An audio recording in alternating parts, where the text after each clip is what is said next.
Welcome back to the channel where we delve into the darkest corners of the wilderness and the chilling tales that emerge from them. Tonight, we have a truly unsettling story sent in by a viewer who ventured into the breathtaking landscapes of Arizona for what should have been an unforgettable camping and hiking trip. But as you're about to hear, their adventure quickly turned into a terrifying nightmare. This isn't just a story of getting lost or encountering wildlife. This is a tale that delves into the realm of the unexplainable, the stuff of Native American legends, the skinwalker. They say the Arizona wilderness holds secrets older than time, and some are best left undisturbed. Our storyteller shares their firsthand account of strange occurrences, unsettling sounds, and an encounter so chilling, it forced them to abandon their trip in fear for their lives. Get ready to have the hairs on the back of your neck stand up, because this is a true story of a deadly mistake made in the Arizona wilderness, an encounter they will never forget. Without further ado, let's dive into True Scary Camping and Hiking in Arizona Was a Deadly Mistake Encounter with a Skinwalker. My name is Jake Carter, and I'm what you might call a road trip junkie. I'm not talking about those meticulously planned Instagram-worthy cross-country adventures. I prefer the spontaneous, the unplanned, the kind where you throw a dart at a map and just go. It's the open road, the endless possibilities, the sheer unknown that gets my blood pumping.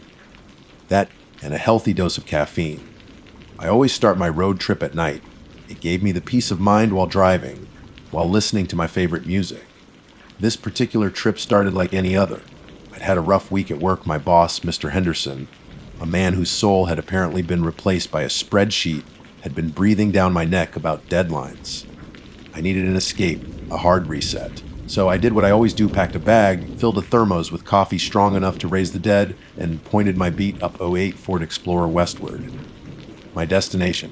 Nowhere in particular. I had a vague idea of heading towards the mountains, maybe hitting some national parks, but the specifics were hazy at best. The first few hours were blissful. The city lights faded behind me, replaced by the vast, inky blackness of rural America. The radio crackled with static, occasionally catching snippets of late night talk shows or country music stations. I rolled the windows down, letting the cool night air whip through my hair, carrying the scent of pine and damp earth. It was the perfect antidote to the sterile, fluorescent, lit prison of my office. I'd been driving for about 5 hours, fueled by caffeine and the sheer thrill of escape, when I hit Route 17. It was a 2-lane highway, winding through dense forest, the kind of road where the darkness seems to press in from all sides. The trees were tall, skeletal things, their branches reaching out like bony fingers, silhouetted against the faint glow of the moon. The only illumination came from my headlights, cutting twin beams through the oppressive black. I was starting to feel that familiar road trip fatigue, the kind that settles deep in your bones. My eyelids felt heavy, and the endless ribbon of asphalt ahead seemed to blur and shift. I considered pulling over to the side of the road for a quick nap, but something, a primal unease, perhaps kept me going. It was as if the forest itself was whispering warnings, urging me to keep moving. I cranked up the radio, hoping the noise would keep me awake. A classic rock station had somehow managed to break through the static, and the familiar strains of AC/DC filled the car. I drummed my fingers on the steering wheel, trying to stay focused. That's when I saw it. At first, it was just a flicker at the edge of my vision, a shadow that seemed darker than the surrounding darkness. I squinted, thinking it was a trick of the light, a product of my tired eyes. But as I drew closer, it solidified, taking on a definite shape. It was tall, impossibly tall, standing by the side of the road, just beyond the reach of my headlights. It was a silhouette, a featureless void against the backdrop of the trees. It had no discernible features, no clothing, no face, just a dark, humanoid outline. It was as if a piece of the night itself had detached and taken on human form. My heart, which had been beating a steady rhythm just moments before, now hammered against my ribs like a trapped bird. A cold wave of dread washed over me, prickling my skin. My grip tightened on the steering wheel, my knuckles turning white. Every instinct screamed at me to slow down, to get a better look. To what? Understand what I was seeing. But another instinct, a deeper, more primal one, overrode that impulse. It was the instinct of self-preservation, the ancient, lizard brain response to danger. It screamed at me to go. As I drove past, my foot instinctively pressing harder on the accelerator, the figure moved. It turned its head, its entire body shifting with a slow, deliberate motion as if it were made of something heavy and viscous. And that's when I saw them. 2 points of light burning with an unnatural, sulfurous yellow glow. Eyes. They weren't human eyes. They were too large, too intense, radiating a malevolent energy that seemed to pierce through the darkness and sear itself onto my retinas. They were the eyes of something else, something ancient and predatory, something that shouldn't exist. I didn't scream. I didn't even breathe. I just sped. My foot slammed the gas pedal to the floor, the engine roaring in protest as the speedometer needle climbed higher and higher. The tires squealed as I navigated the curves of the road, the world outside blurring into a streak of green and black. I didn't look back. I didn't dare. I was convinced that if I did, I would see that thing pursuing me, its long, spindly limbs effortlessly keeping pace with my car, those glowing yellow eyes burning into my soul. I drove for miles, maybe even hours, the image of that figure seared into my mind. The radio had long since faded back to static, but I didn't dare touch the dial. The silence of the night, broken only by the hum of the engine and the frantic thumping of my heart, was terrifying enough.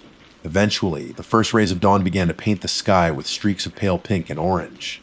The darkness receded, replaced by the soft, gray light of early morning. The trees, which had seemed so menacing just hours before, now looked ordinary, even peaceful. But the fear remained. It clung to me like a shroud, cold and clammy. I pulled over to a small, deserted rest stop, my hands still shaking. I needed to stop to breathe, to try to make sense of what I had seen. I sat there for a long time, staring out at the empty highway, the rising sun casting long shadows across the asphalt. The coffee in my thermos was cold, but I drank it anyway, the bitter taste doing little to calm my nerves. What had I seen? Was it a hallucination, a product of fatigue and an overactive imagination?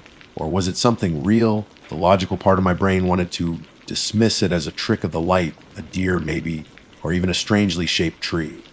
But the primal fear that still gripped me told a different story. It told me that I had encountered something truly terrifying, something that defied explanation, something that I would never forget. And it told me that my spontaneous road trip had just taken a very dark, very dangerous turn. I need to find a gas station and look for other people. I didn't feel safe anymore. The sun was fully up now, but the warmth did little to dispel the chill that had settled deep in my bones. I knew I couldn't stay at the rest stop forever. I needed gas, real food. The stale granola bars in my bag weren't exactly appealing, and most importantly, I needed to be around people. The isolation of the road, which had once been so appealing, now felt oppressive, threatening. I started the Explorer, the engine sputtering to life before settling into a steady rumble. I pulled back onto the highway, my eyes constantly scanning the rearview mirror, half expecting to see that thing looming behind me. Every shadow, every flicker of movement at the edge of my vision sent a jolt of adrenaline through me. After about an hour of white, knuckle driving, I saw a sign, last chance gas, 2 miles.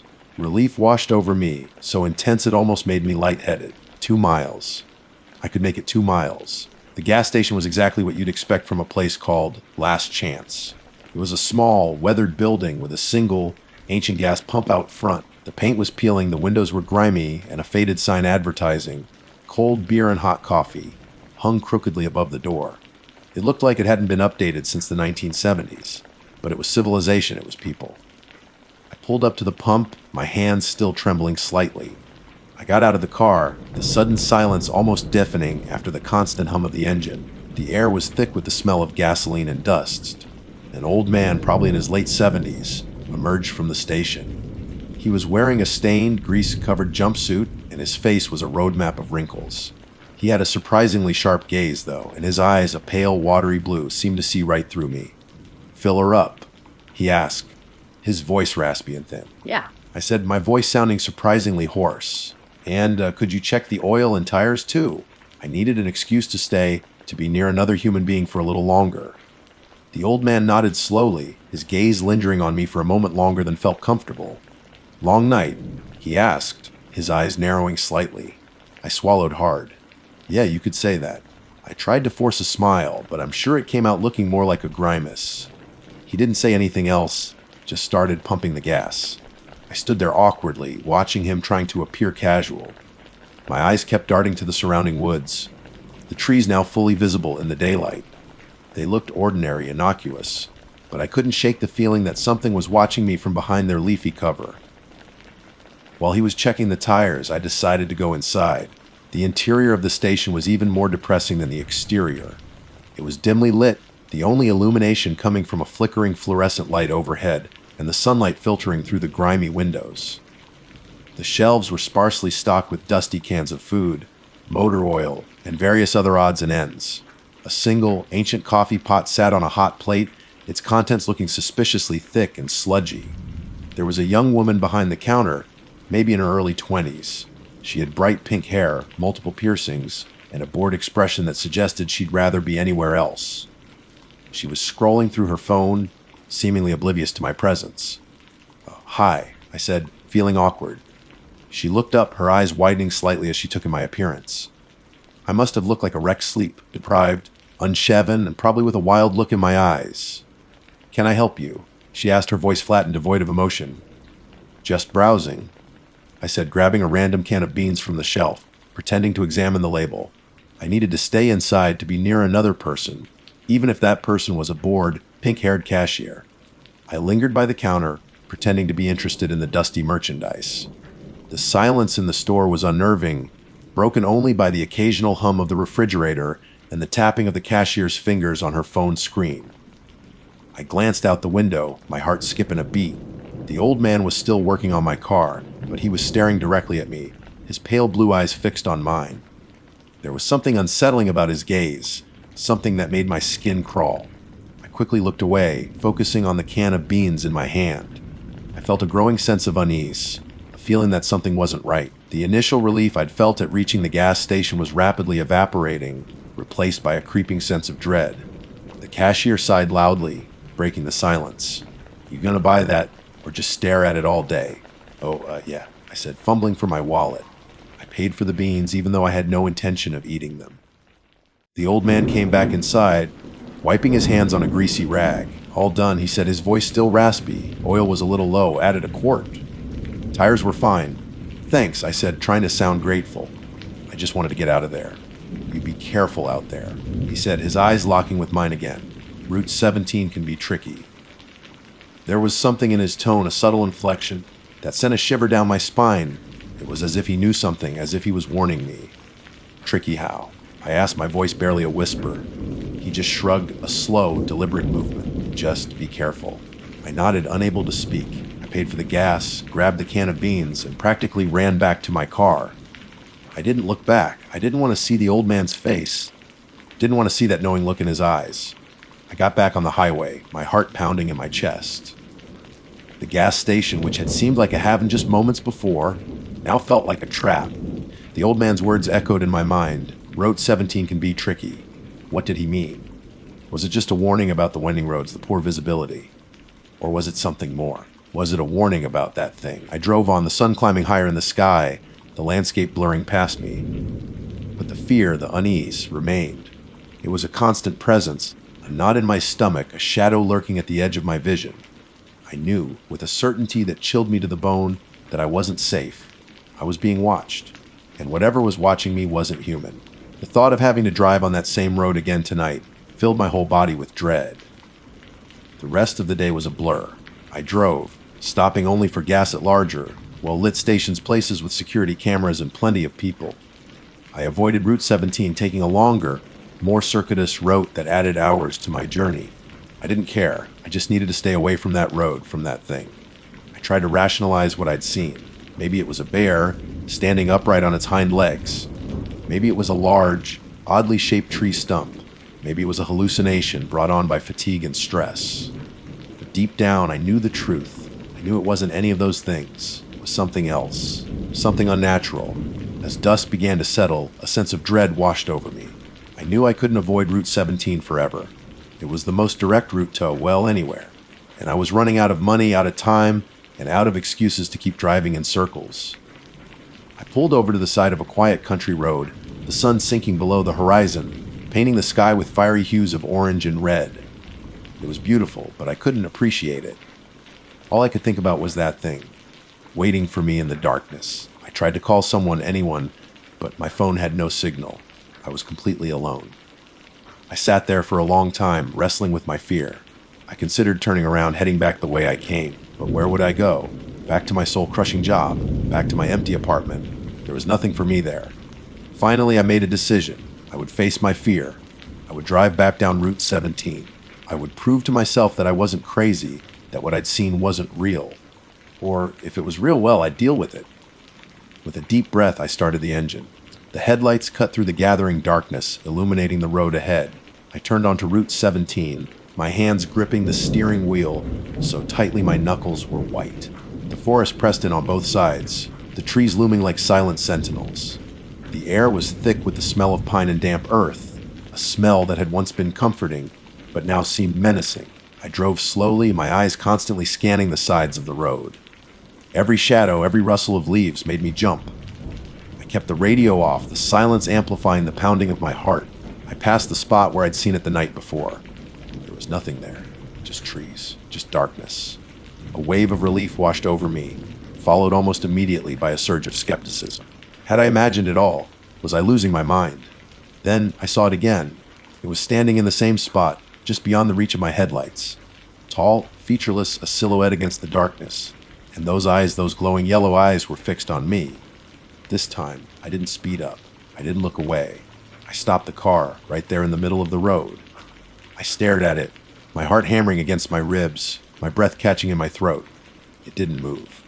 It just stood there watching me.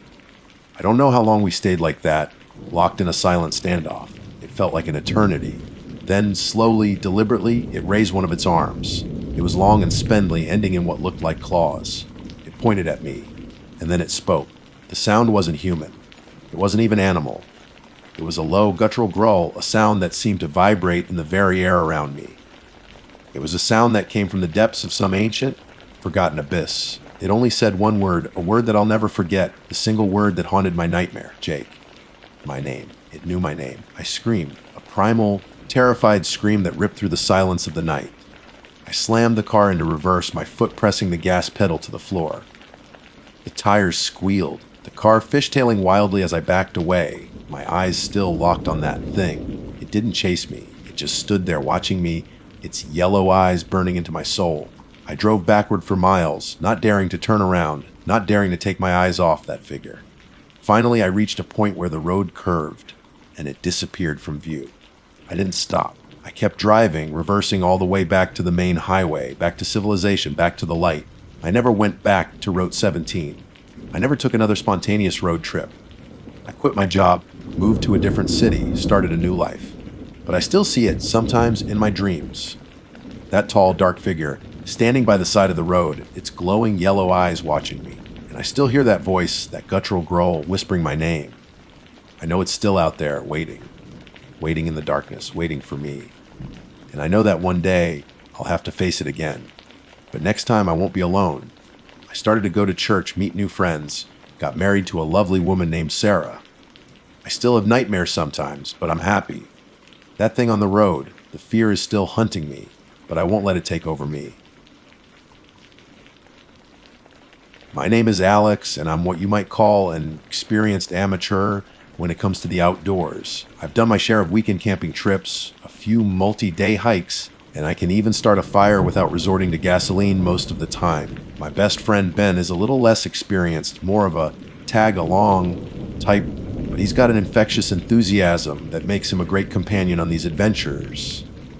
And then there's Sarah, Ben's girlfriend. She's, well, let's just say she's more comfortable in a 5-star hotel than a 2-person tent. She'd rather face a crowded shopping mall on Black Friday than a mosquito.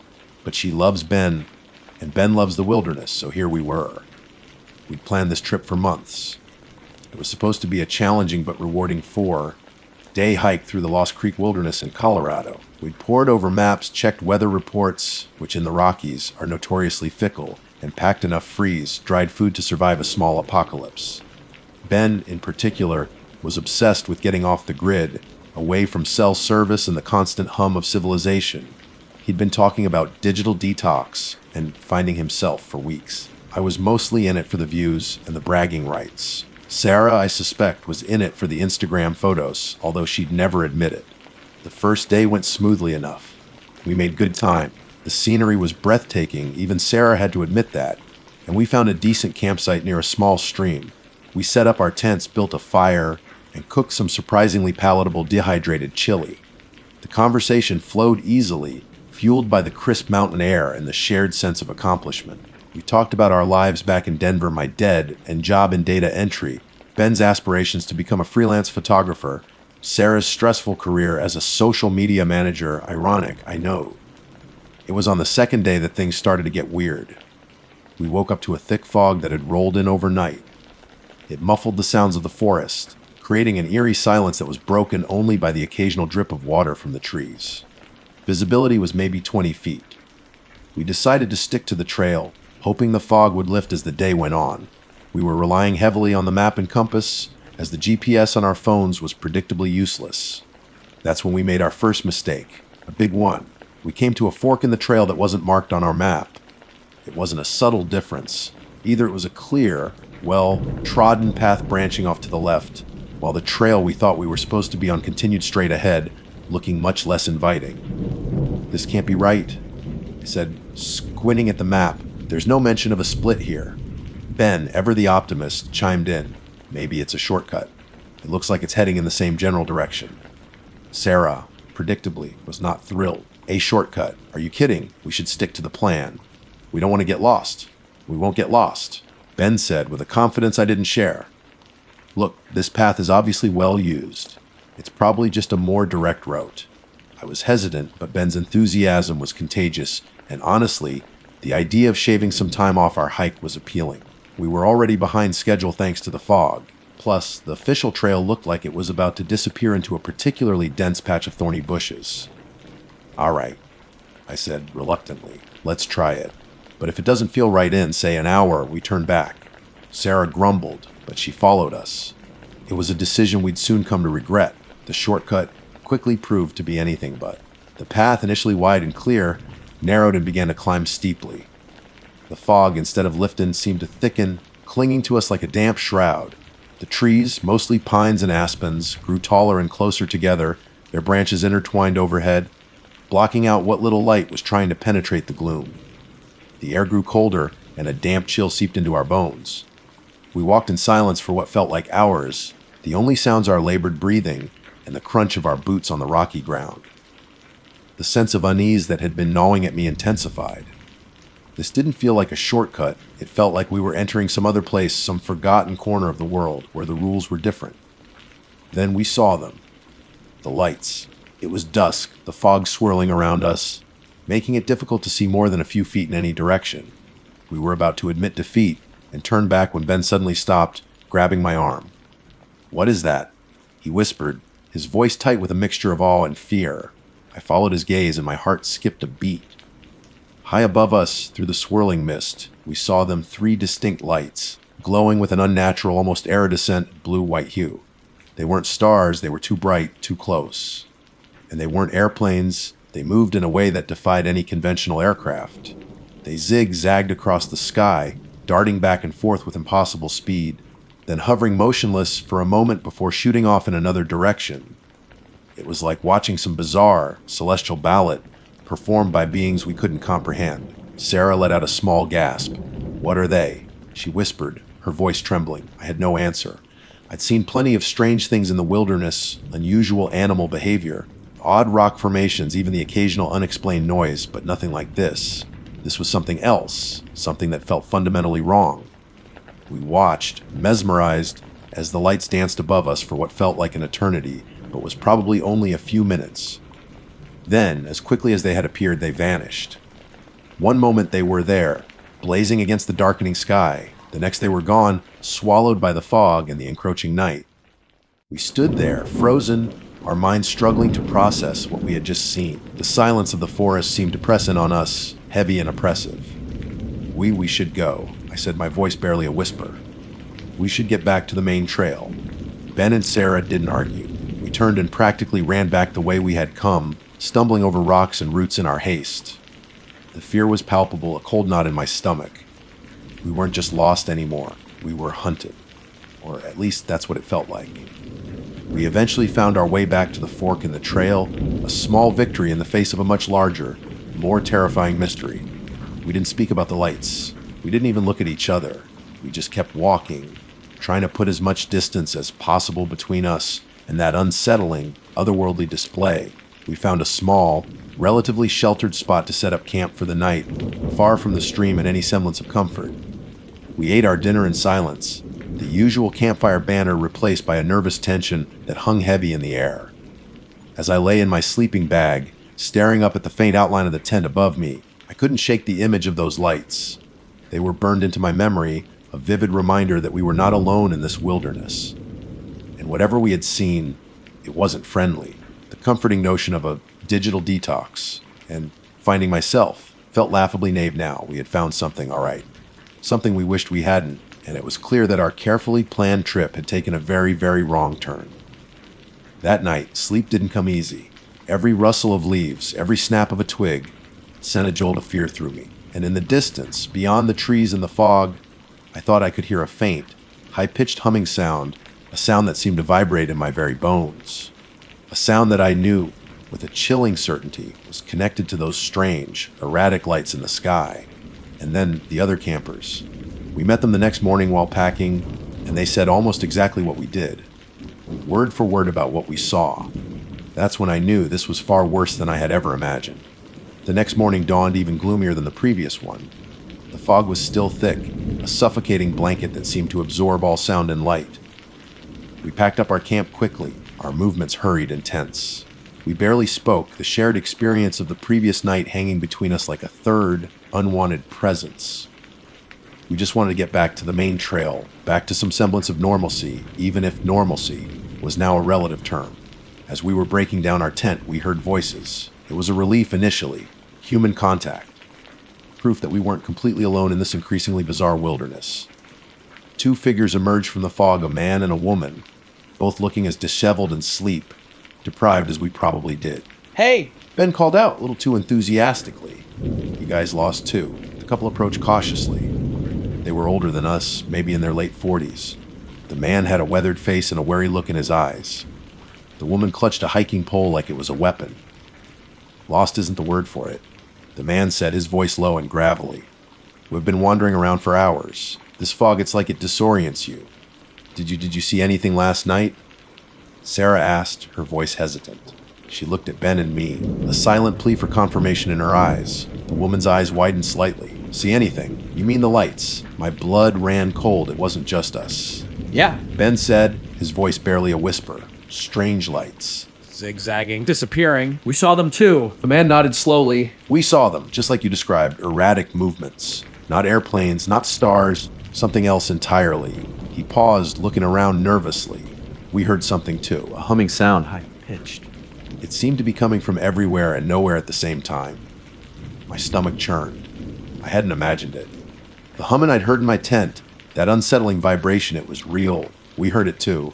I confirmed, my voice shaking slightly. It felt wrong. The woman shuddered.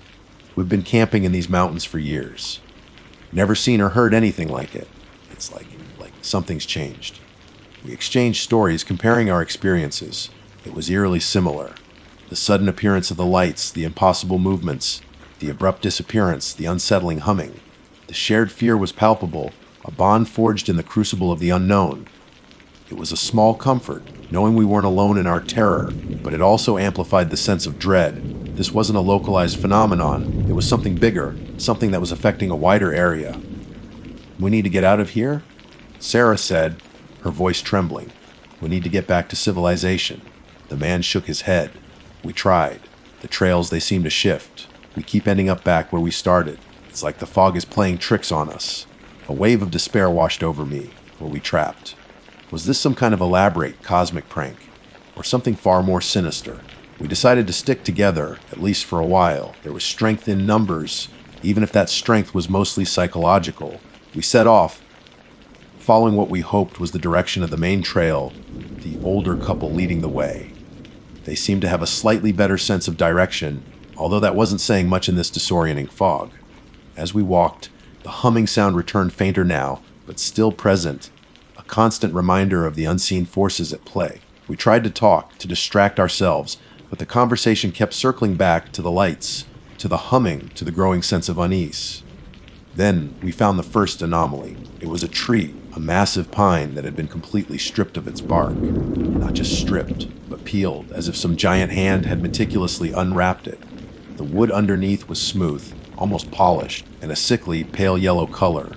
There were no signs of animal activity, no claw marks, no teeth marks. It looked unnatural. What the hell? Ben muttered, staring at the tree with a mixture of disgust and fascination. The older woman let out a small whimper. "I don't like this," she whispered. "I don't like this at all." We examined the tree cautiously, but we couldn't find any explanation for its bizarre state. It was just wrong. Another piece of the puzzle that didn't fit. Another layer of unease added to the already suffocating atmosphere. We continued our trek, the sense of dread growing with each step. We found more anomalies, a perfectly circular patch of dead grass, about 10 feet in diameter in the middle of a lush meadow. A pile of stones arranged in a complex geometric pattern that seemed to defy any natural explanation. Small metallic objects, almost like shards of broken glass, scattered along the trail, reflecting the faint light in a way that made them seem almost alive. Each discovery was more unsettling than the last. It was like walking through a landscape that was slowly but surely being corrupted, transformed into something alien and incomprehensible. The fog itself seemed to be part of it, a sentient entity that was deliberately obscuring our vision, disorienting us, leading us deeper and deeper into this twisted reality.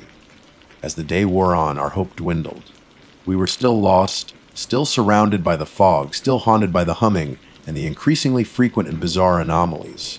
We were starting to lose track of time, of direction, of ourselves. The wilderness, once a place of beauty and adventure, had become a prison, a nightmare from which we couldn't escape. And then, as dusk began to settle, we saw them again. The lights. They appeared even closer this time, brighter, more intense. They danced and swirled above us, casting eerie shadows on the fog-shrouded trees. The humming sound intensified, vibrating through the ground and into our bones. This time, however, there was something different. The lights weren't just moving erratically, they seemed to be responding to us. As we watched, paralyzed with fear, one of the lights detached itself from the others and began to descend slowly, deliberately towards us. It was like a predator singling out its prey. The woman screamed. The man pulled her behind him, his eyes wide with terror. Ben and Sarah huddled together, their faces pale with fear. I stood frozen, my mind racing, trying to make sense of what was happening.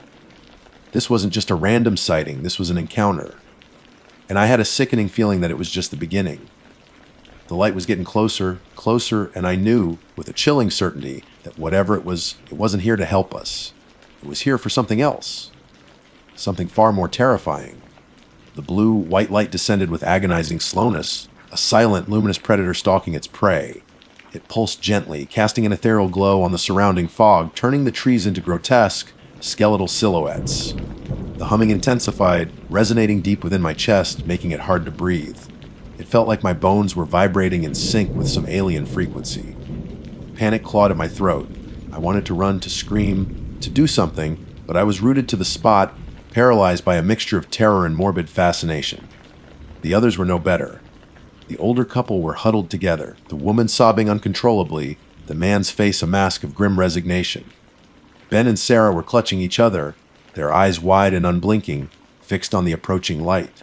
As the light drew closer, I could see that it wasn't just a formless glow. It had a structure, a shape, although it was difficult to define. It seemed to shift and shimmer, constantly changing, like a liquid entity struggling to maintain a cohesive form. There were tendrils of light that reached out, probing the air, almost curious.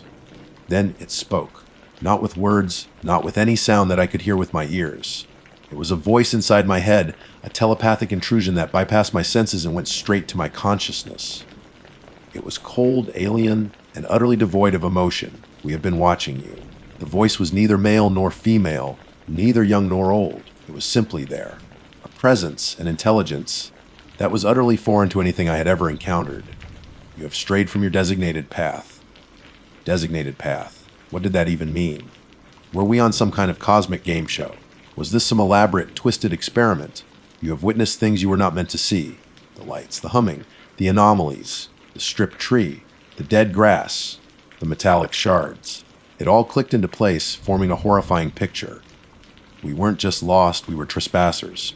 We had stumbled into something ancient, something powerful, something that didn't want to be disturbed. You will be corrected. The word sent a chill down my spine. What did that entail? Brainwashing. Dissection. Erasure. The light was now just a few feet away, hovering in front of me. I could feel its energy, a strange, tingling sensation that made my skin crawl. I wanted to close my eyes, to shut it out, but I couldn't. I was compelled to watch, to witness whatever was about to happen. Then, it focused on Ben. The tendrils of light reached out, wrapping around him like luminous snakes. He let out a strangled cry, his body stiffening, his eyes widening in terror. Sarah screamed, trying to pull him away, but she was no match for the unseen force that held him captive. This one is suitable. Suitable. Suitable for what? My mind reeled, trying to grasp the implications of that word. Were they going to take him, abduct him, use him for some unspeakable purpose? Ben struggled, his body contorting in unnatural ways, but it was no use. He was lifted off the ground, slowly at first, then with increasing speed. He rose into the air, towards the swirling fog and the other lights that were still dancing above us. Sarah's screams were heart-wrenching, filled with a raw, primal anguish that echoed through the silent forest. She reached out, desperately trying to grab him, but he was already too far away. He will serve. Serve? Serve who? Serve what? The questions hammered in my mind, unanswered, unanswerable. As Ben ascended, his screams faded, replaced by that unsettling humming sound, which now seemed to be emanating directly from him. His body began to glow, to shimmer, to become less substantial. He was dissolving, merging with the light, becoming part of something else. Then he was gone, vanished into the fog, swallowed by the alien light, leaving behind only the echoes of Sarah's screams and the lingering hum that vibrated in the air. The remaining light, the one that had spoken to me, lingered for a moment longer. You will forget. The voice was colder now, more distant. You will return to your path. Then it too ascended, disappearing into the swirling mist, leaving us alone in the oppressive silence of the fog-shrouded forest. But I didn't forget. The older couple, catatonic with shock, stumbled away, disappearing into the fog without a word. I never saw them again. Sarah was inconsolable, her mind shattered by the loss of Ben. She wandered aimlessly, muttering to herself, her eyes vacant and unseeing. I tried to help her, to guide her, but she was beyond reach, lost in a world of grief and horror. I eventually found my way back to the main trail alone. I don't remember how. It's all a blur.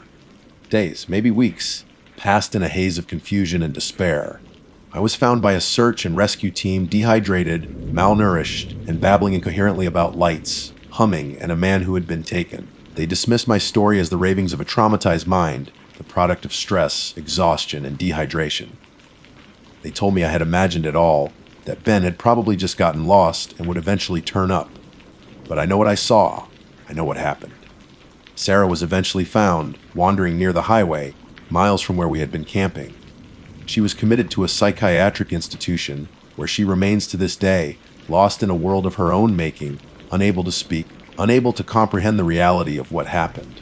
I've tried to move on, to forget, to return to my designated path, as the voice had commanded. But I can't. The memory of those lights, the humming, the feeling of utter helplessness, the image of Ben being taken, it's all burned into my mind, a permanent scar on my psyche. I still hike, occasionally, but I never stray from the well-marked trails. I avoid the wilderness at night, and I always listen for the humming, because I know deep down that they're still out there, watching, waiting, correcting. And sometimes, when the sky is clear and the stars are bright, I see them. Faint flickering lights moving erratically in the distance. And I know that somewhere out there in the vast, unexplored wilderness, someone else is straying from their path. Someone else is about to be corrected, and there's nothing I can do to stop it.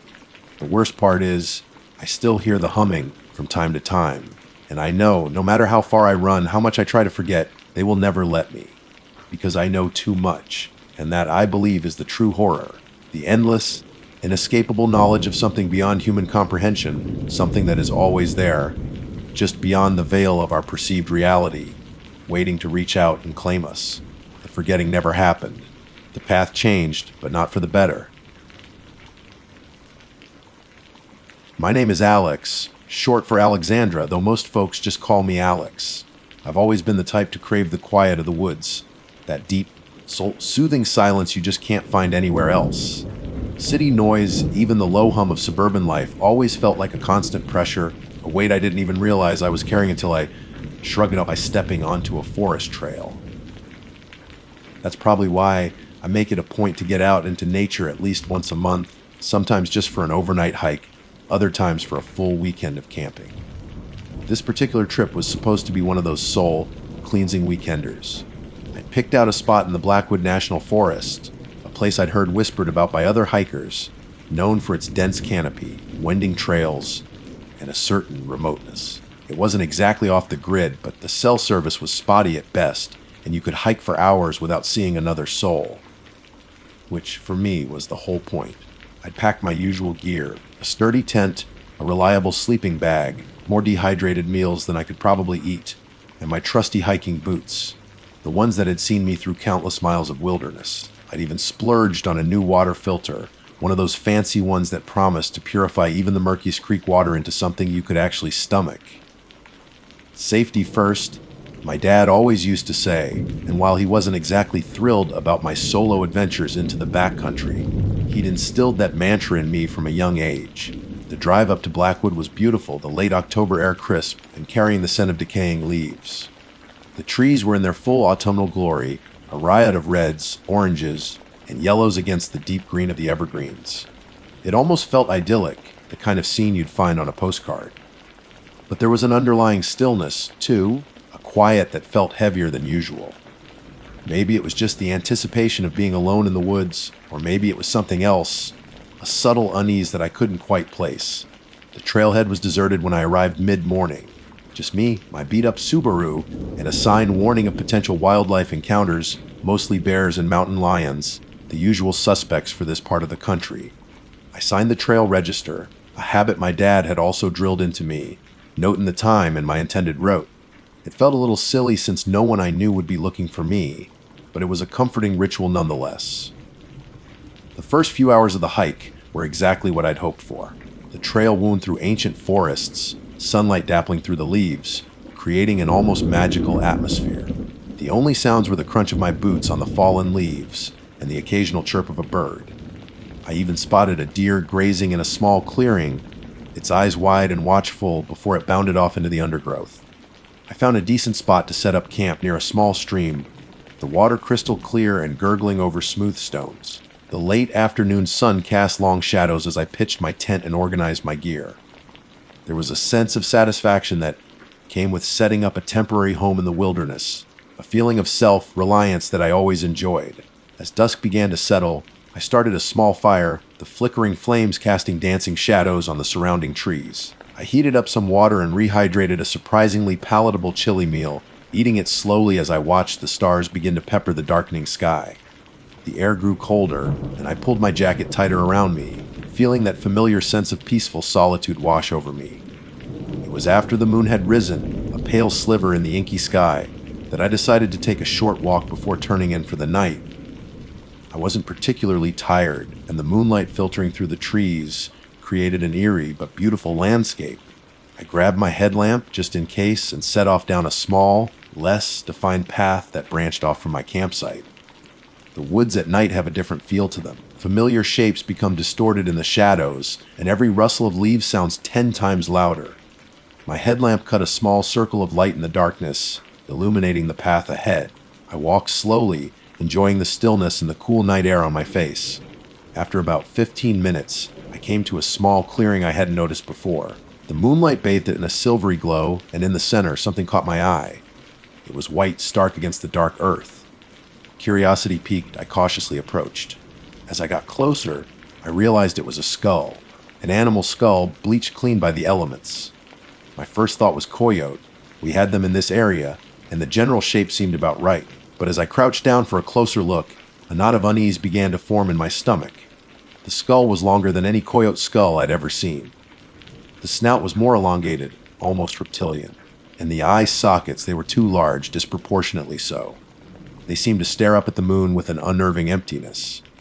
I reached out a hand, hesitating for a moment before gently turning the skull over. The teeth were all present, and they were sharp, needle-like. Definitely carnivorous. But there was something else, something subtle that made my skin crawl. The bone structure felt wrong.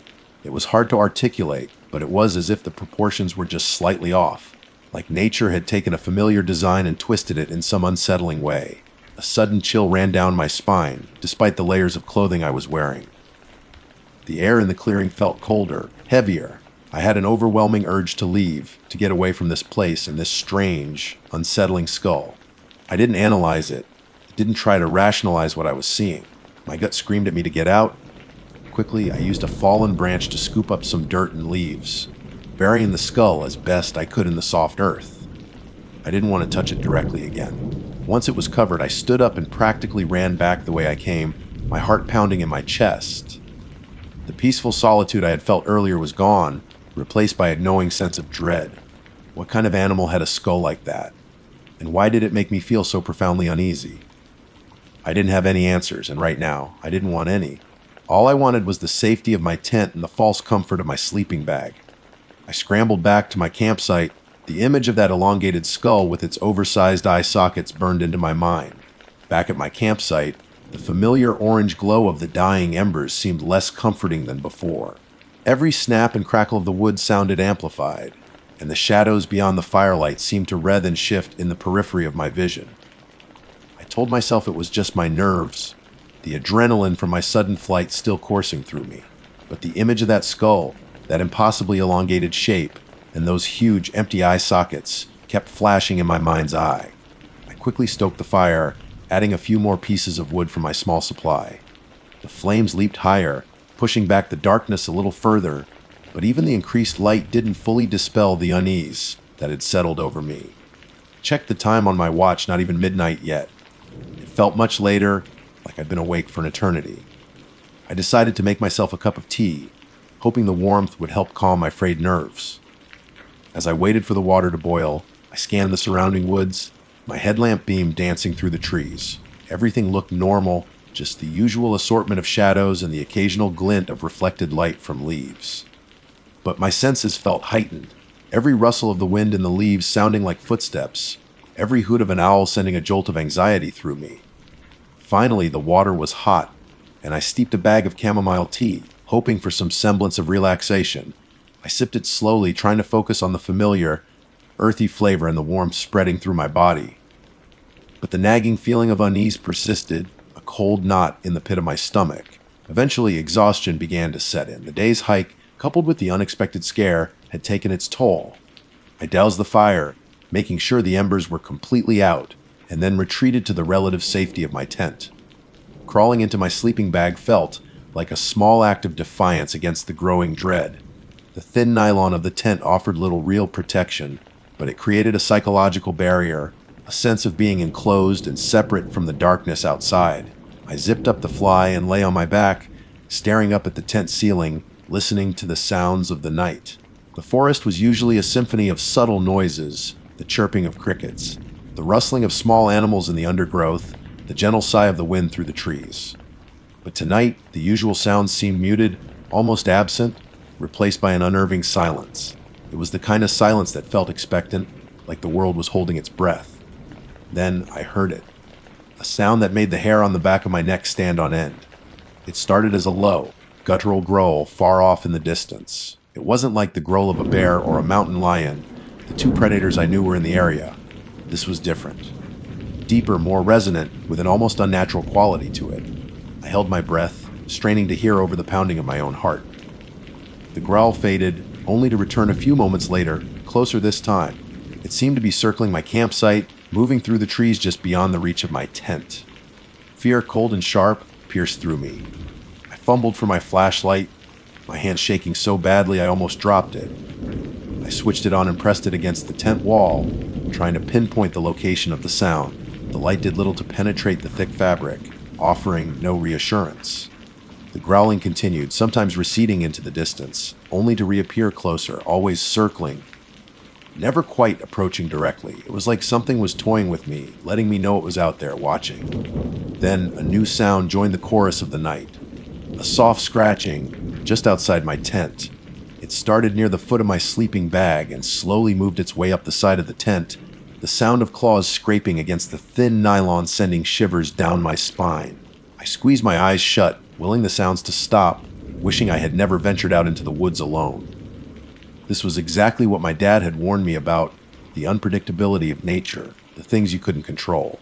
The scratching stopped near the top of the tent, right by my head. I lay frozen, every muscle in my body tense, waiting for I didn't even know what I was waiting for. Suddenly, there was a loud thump against the side of the tent, followed by a heavy sniffing sound right by my ear. I could almost feel the hot breath on the other side of the fabric. My breath hitched in my throat, and I fought the urge to scream. The sniffing continued for what felt like an eternity, and then, just as suddenly as it had started, it stopped. The scratching and the sniffing were gone. Only the distant, unsettling growling remained, still circling, still out there in the darkness. I lay there rigid with fear for what felt like hours. The moon had moved across the sky, casting a faint, ethereal glow through the thin fabric of my tent. The growling eventually faded into the distance, and the forest slowly began to reclaim its usual nighttime sounds.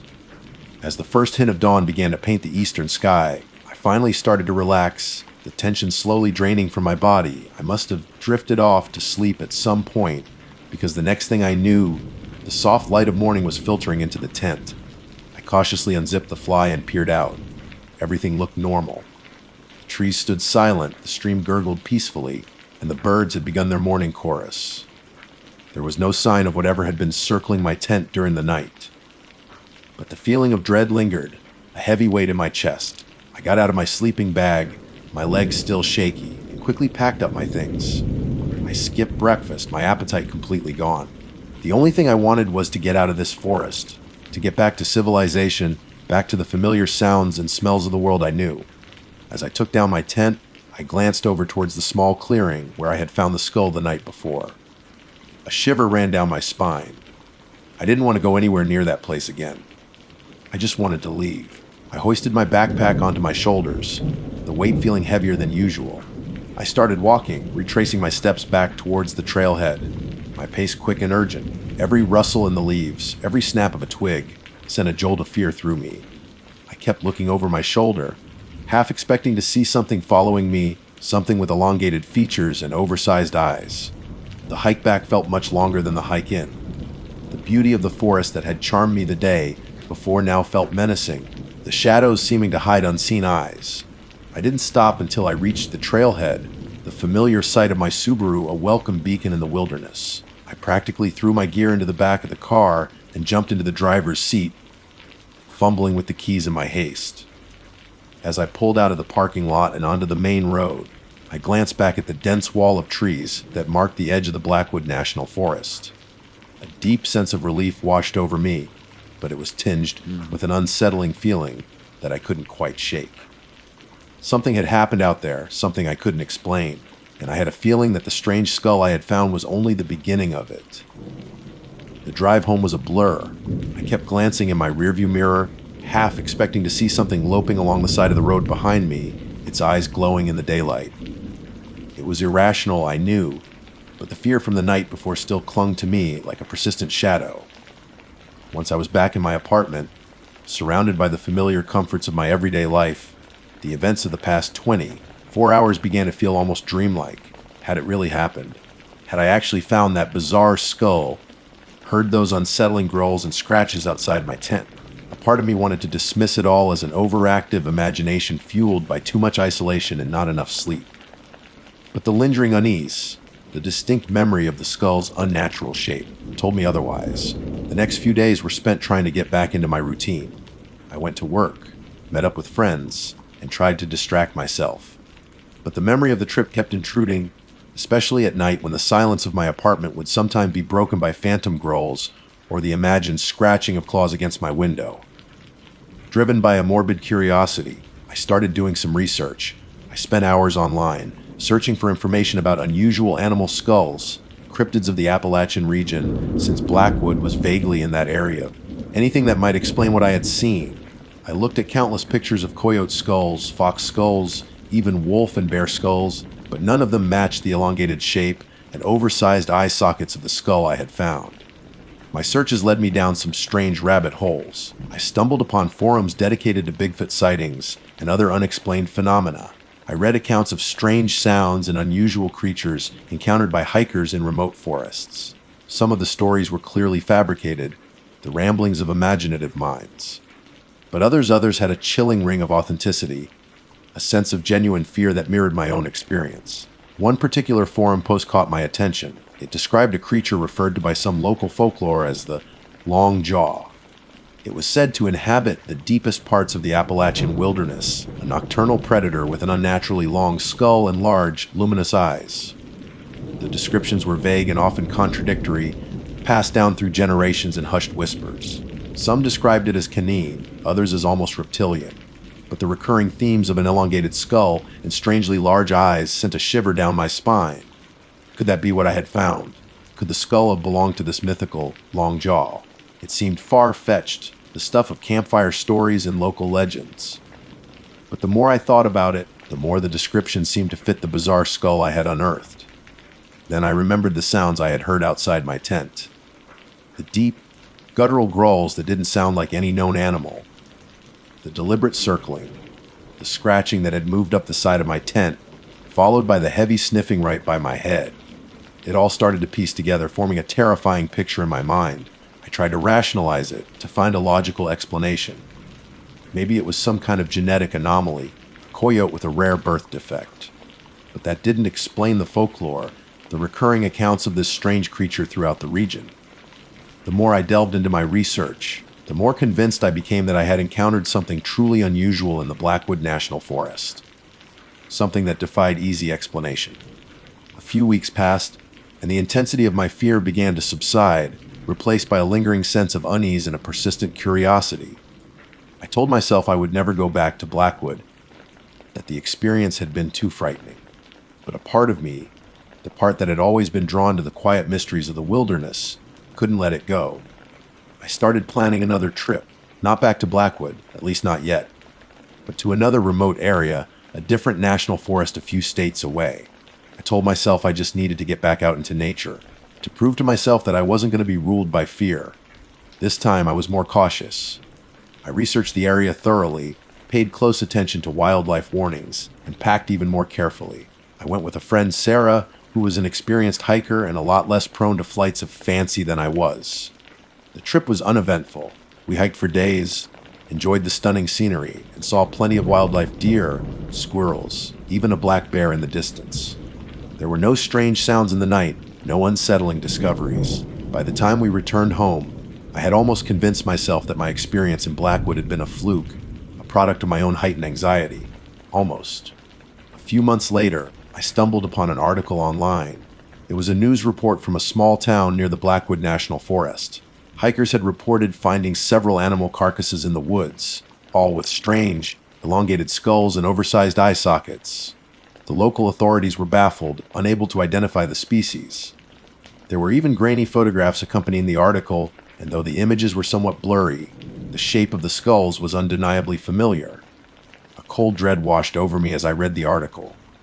It confirmed what I had tried to deny, what my gut had screamed at me in that moonlit clearing. I hadn't imagined it. The skull was real, and whatever creature it belonged to was out there, roaming the forests. I haven't been back to Blackwood since. And while I still crave the quiet of the woods, a part of me now looks at the darkness between the trees with a newfound sense of caution, a sliver of fear that will probably never fully disappear. I still go hiking and camping, but I'm always a little more aware of the sounds in the night, a little more watchful of the shadows. Sometimes, when I'm alone in the wilderness, I catch myself listening for a low, guttural growl in the distance.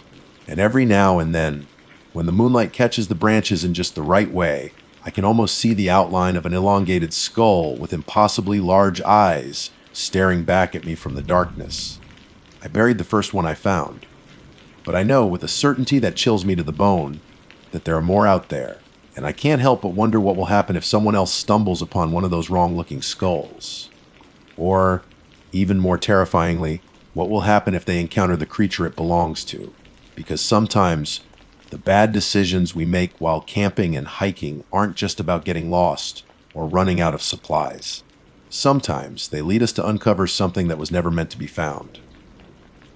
And sometimes burying it isn't enough to keep the darkness away. My name is Ben, and I've always considered myself an outdoorsy person, though maybe not in the Bear Grylls, sleep with the grizzlies kind of way. More like the enjoys a good hike in a well-maintained campsite, kind of outdoorsy. My friends Liam and Sarah, however, were a different breed. Liam was the risk taker, always pushing the boundaries, convinced he could outsmart any challenge nature threw his way.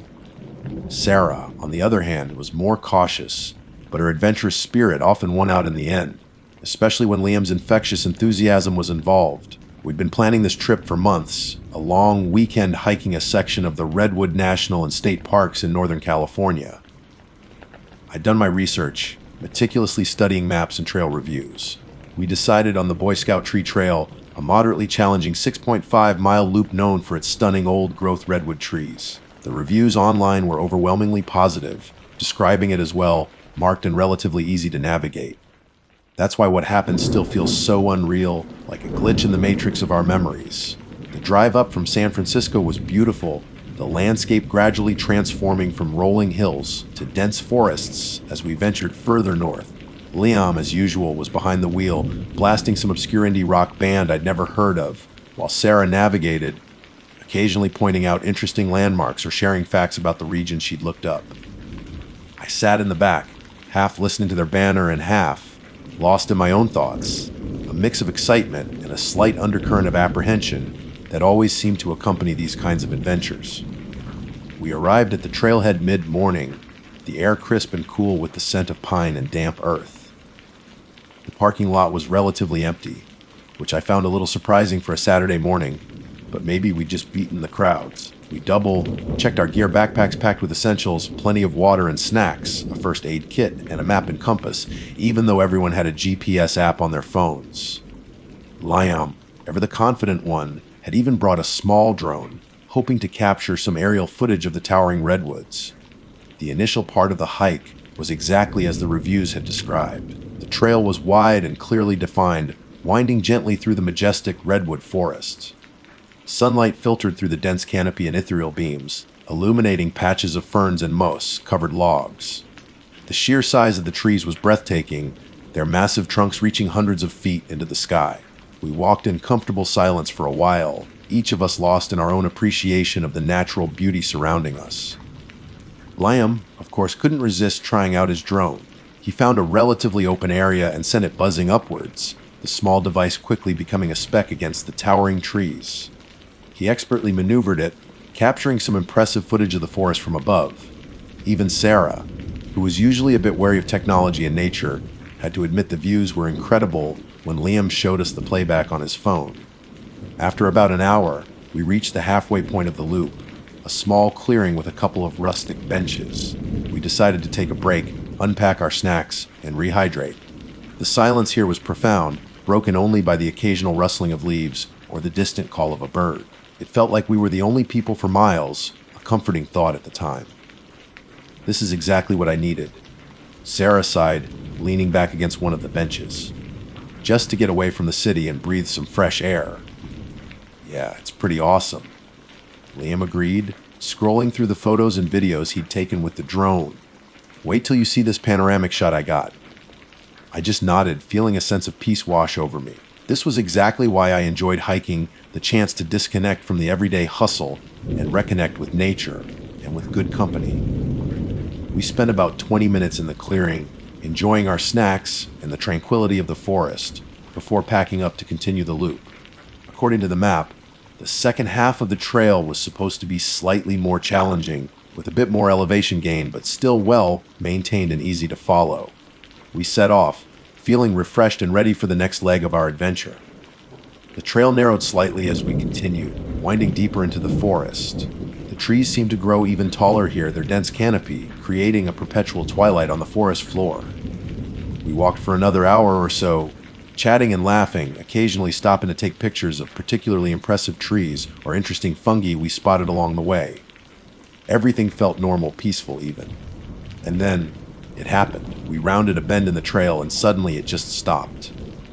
There was no gradual fading, no overgrown section we could push through. The well-worn path we had been following so confidently simply ended, as if someone had taken a giant eraser and wiped it clean from the forest floor. In front of us was just dense undergrowth, a tangled mess of ferns, bushes, and fallen branches. "Wait, what the hell?" Liam said, stopping abruptly. He looked around, confusion etched on his face. Where did the trail go? Sarah and I exchanged bewildered glances. "Are you sure this is right?" Sarah asked, pulling out the map. Liam shrugged. "Positive. We've been following it exactly."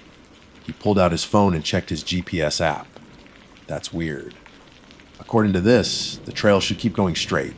We walked a few steps further, peering into the dense undergrowth, but there was no indication of a path, no flattened vegetation, no sign that anyone had passed through this way recently. It was as if the trail had simply vanished. Maybe we missed a turn, I suggested, trying to remain calm. "Let's backtrack a little." We turned around and started walking back the way we had come, carefully scanning the sides of the trail for any signs of a fork or a missed junction. We walked for a good 15 minutes, retracing our steps, but there was no other trail, no indication that we had gone wrong. The path we had been on was the only one there. The initial confusion started to morph into a knot of unease in my stomach. How could a well-marked trail just disappear like that? It didn't make any sense. "Okay, let's try going back to where the trail ended," Liam said, a hint of frustration in his voice. "Maybe we can find some kind of marker we missed." We returned to the point where the trail had abruptly stopped and spent another 20 minutes searching the surrounding area. We fanned out, pushing through the undergrowth, hoping to find a faint path or a trail marker hidden amongst the foliage. But there was nothing. It was as if the trail had never existed beyond that point. The sun was starting to dip lower in the sky, casting long shadows through the trees. A chill had entered the air, and the forest, which had seemed so welcoming earlier, now felt subtly menacing. The silence was no longer peaceful, it felt heavy, expectant. "I don't like this," Sarah said, her voice barely above a whisper. "This isn't right." "Me neither." I admit it, a growing sense of dread creeping into my thoughts. We were supposed to be on a well-maintained, popular trail. How could we possibly be lost? Liam, though he tried to maintain a facade of confidence, was starting to look worried too. He checked his GPS again, but it still showed the trail continuing straight ahead. "The signal's a bit weak here," he muttered, frowning at his phone. "Maybe that's the problem." We huddled together, the three of us, our eyes darting nervously around the darkening forest. The feeling of being lost, truly lost, was starting to sink in, and it was a feeling I wouldn't wish on anyone. This was supposed to be a fun, relaxing weekend getaway. It was rapidly turning into something else entirely. Panic started to bubble up inside me, a cold, unwelcome guest. Okay, don't freak out," I said, trying to sound more reassuring than I felt. "We just need to stay calm and think this through." Liam nodded, taking a deep breath. "Calm. We probably just took a wrong turn somewhere and didn't notice. It's happened before." But I knew in my gut that this was different. The trail hadn't gradually petered out or become less defined. It had simply ceased to exist. It was like hitting an invisible wall. But we backtracked. Sarah pointed out, her voice trembling slightly, and we didn't see any other trails. It was just the one we were on. Maybe it was a really faint one. Liam suggested, though even he didn't sound convinced. Overgrown or something. We decided to try backtracking again, this time paying even closer attention to the sides of the trail. We walked slowly, our eyes scanning every inch of the forest floor, looking for the slightest indication of another path, a broken twig, a misplaced leaf, anything that might suggest a turn we had missed. But there was nothing. The forest on either side of the trail was dense and untouched, offering no clues. As we walked further back, the sense of unease intensified. The familiar landmarks we had passed on our way and started to feel different. The sunlight seemed dimmer, the shadows longer and more distorted.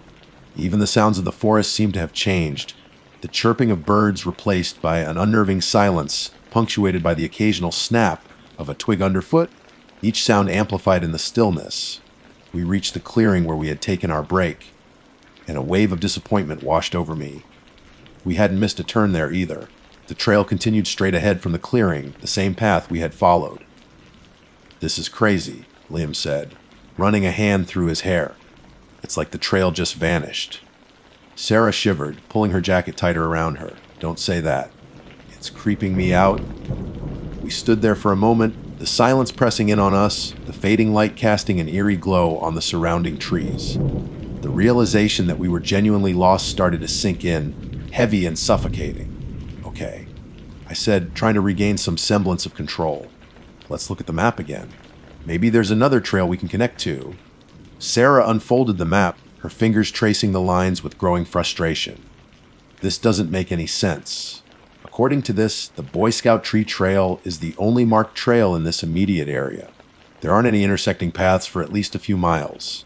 Liam pulled out his phone again, hoping for a better signal. Still nothing, he sighed. Barely even a bar. The drone. That was it! Maybe the aerial footage Liam had taken could give us a better perspective of the area and help us spot where the trail was supposed to go. Liam, what about the drone footage? I asked, my voice filled with a sudden surge of hope. Did you fly it further ahead? Maybe we can see where the trail goes from there. Liam's face lit up. You're right. I totally forgot about that. He quickly scrolled through the videos on his phone, his brow furrowing as he watched. Okay, here's the part where I flew it ahead, he said, holding out the phone so Sarah and I could see. We watched intently as the drone soared above the trees, capturing a bird's eye view of the forest. The trail was clearly visible in the footage, winding its way through the towering redwoods. But then, as we watched, the trail seemed to disintegrate. Just like it had on the ground, the defined path abruptly ended, giving way to a seemingly impenetrable expanse of untouched wilderness. See, Liam said, his voice a mixture of disbelief and fear. It just stops.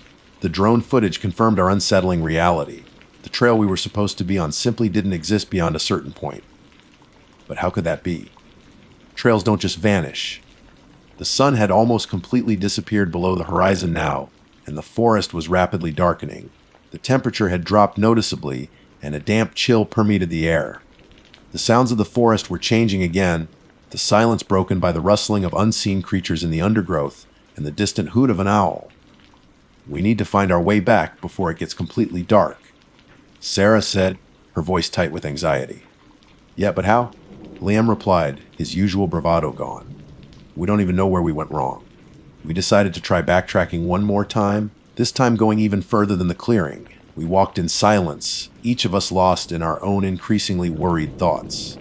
The darkness was growing deeper, and the beam of Liam's phone flashlight was the only thing cutting through the gloom. Every shadow seemed to take on a menacing shape.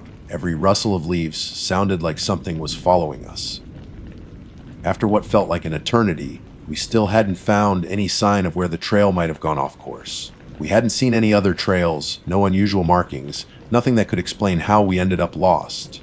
We finally decided to stop, realizing that wandering around in the dark was only going to make things worse. We needed to conserve our energy and our phone batteries. We should probably try to find a place to hunker down for the night, I said, my voice heavy with resignation. Liam nodded in agreement. Yeah, you're right. Trying to navigate in this darkness is just asking for trouble. We found a relatively clear spot beneath a large redwood tree, its massive trunk offering a sense of slight comfort. We huddled together, sharing our remaining snacks and sips of water. The silence of the night was broken only by the sounds of the forest, which seemed amplified in the darkness, filled with unseen movements and rustling noises that kept us on edge. Sleep didn't come easily. Every creak of a branch, every hoot of an owl sent shivers down my spine. My imagination ran wild, conjuring up images of wild animals and unseen creatures lurking in the darkness just beyond the reach of our flashlight beam. At some point during the long, terrifying night, I thought I heard something else, something that didn't sound like a natural forest sound. It was faint, almost like a whisper, carried on the wind. I strained my ears, trying to make out what it was, but it faded away, leaving me with an even deeper sense of unease. When the first hint of dawn finally began to break through the trees, a collective sigh of relief escaped our lips. The pale light did little to dispel the unsettling atmosphere of the forest, but it was better than the oppressive darkness. As soon as it was light enough to see, we started walking again, retracing our steps from the previous day. We were exhausted, hungry, and our nerves were frayed. We had to find our way back. We eventually reached the spot where the trail had ended the day before. In the daylight, it looked even more inexplicable. There was simply no trace of a path continuing beyond that point. Okay, Liam said, his voice strained. We need to try something different. Maybe we should just try going straight ahead in the direction the trail was heading. It felt wrong to abandon the established path, even if it had mysteriously disappeared. But we didn't have any other options. We pushed our way through the dense undergrowth, the branches snagging at our clothes, the ferns and bushes making it difficult to see where we were stepping.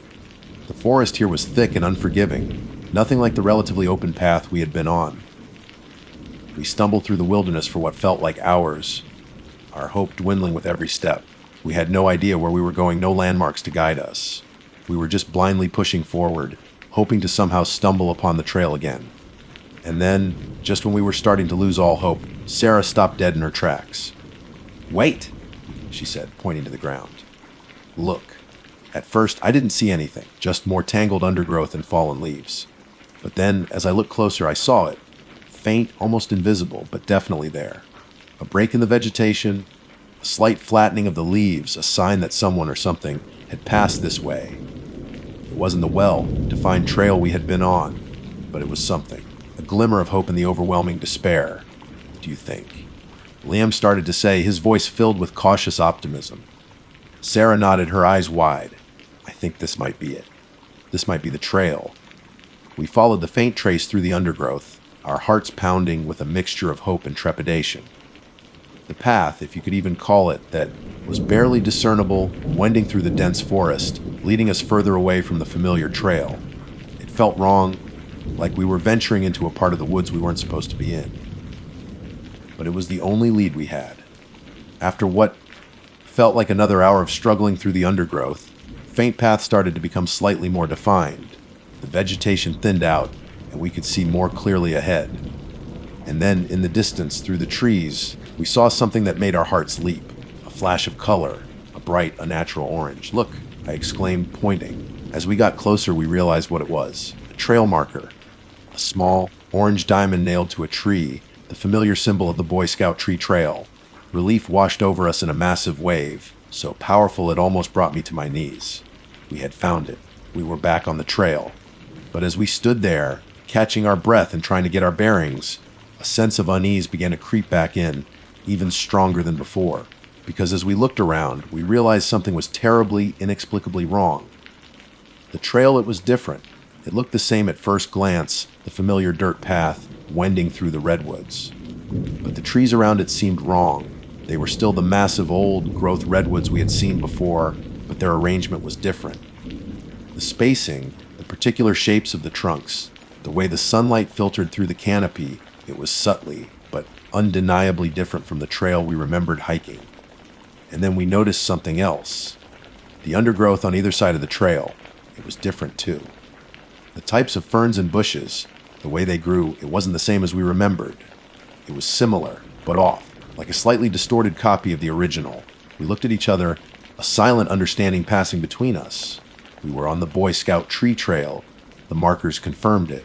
But somehow, impossibly, it wasn't the same trail we had started on. Where had we gone? And what had happened to the path we were following when it simply ended?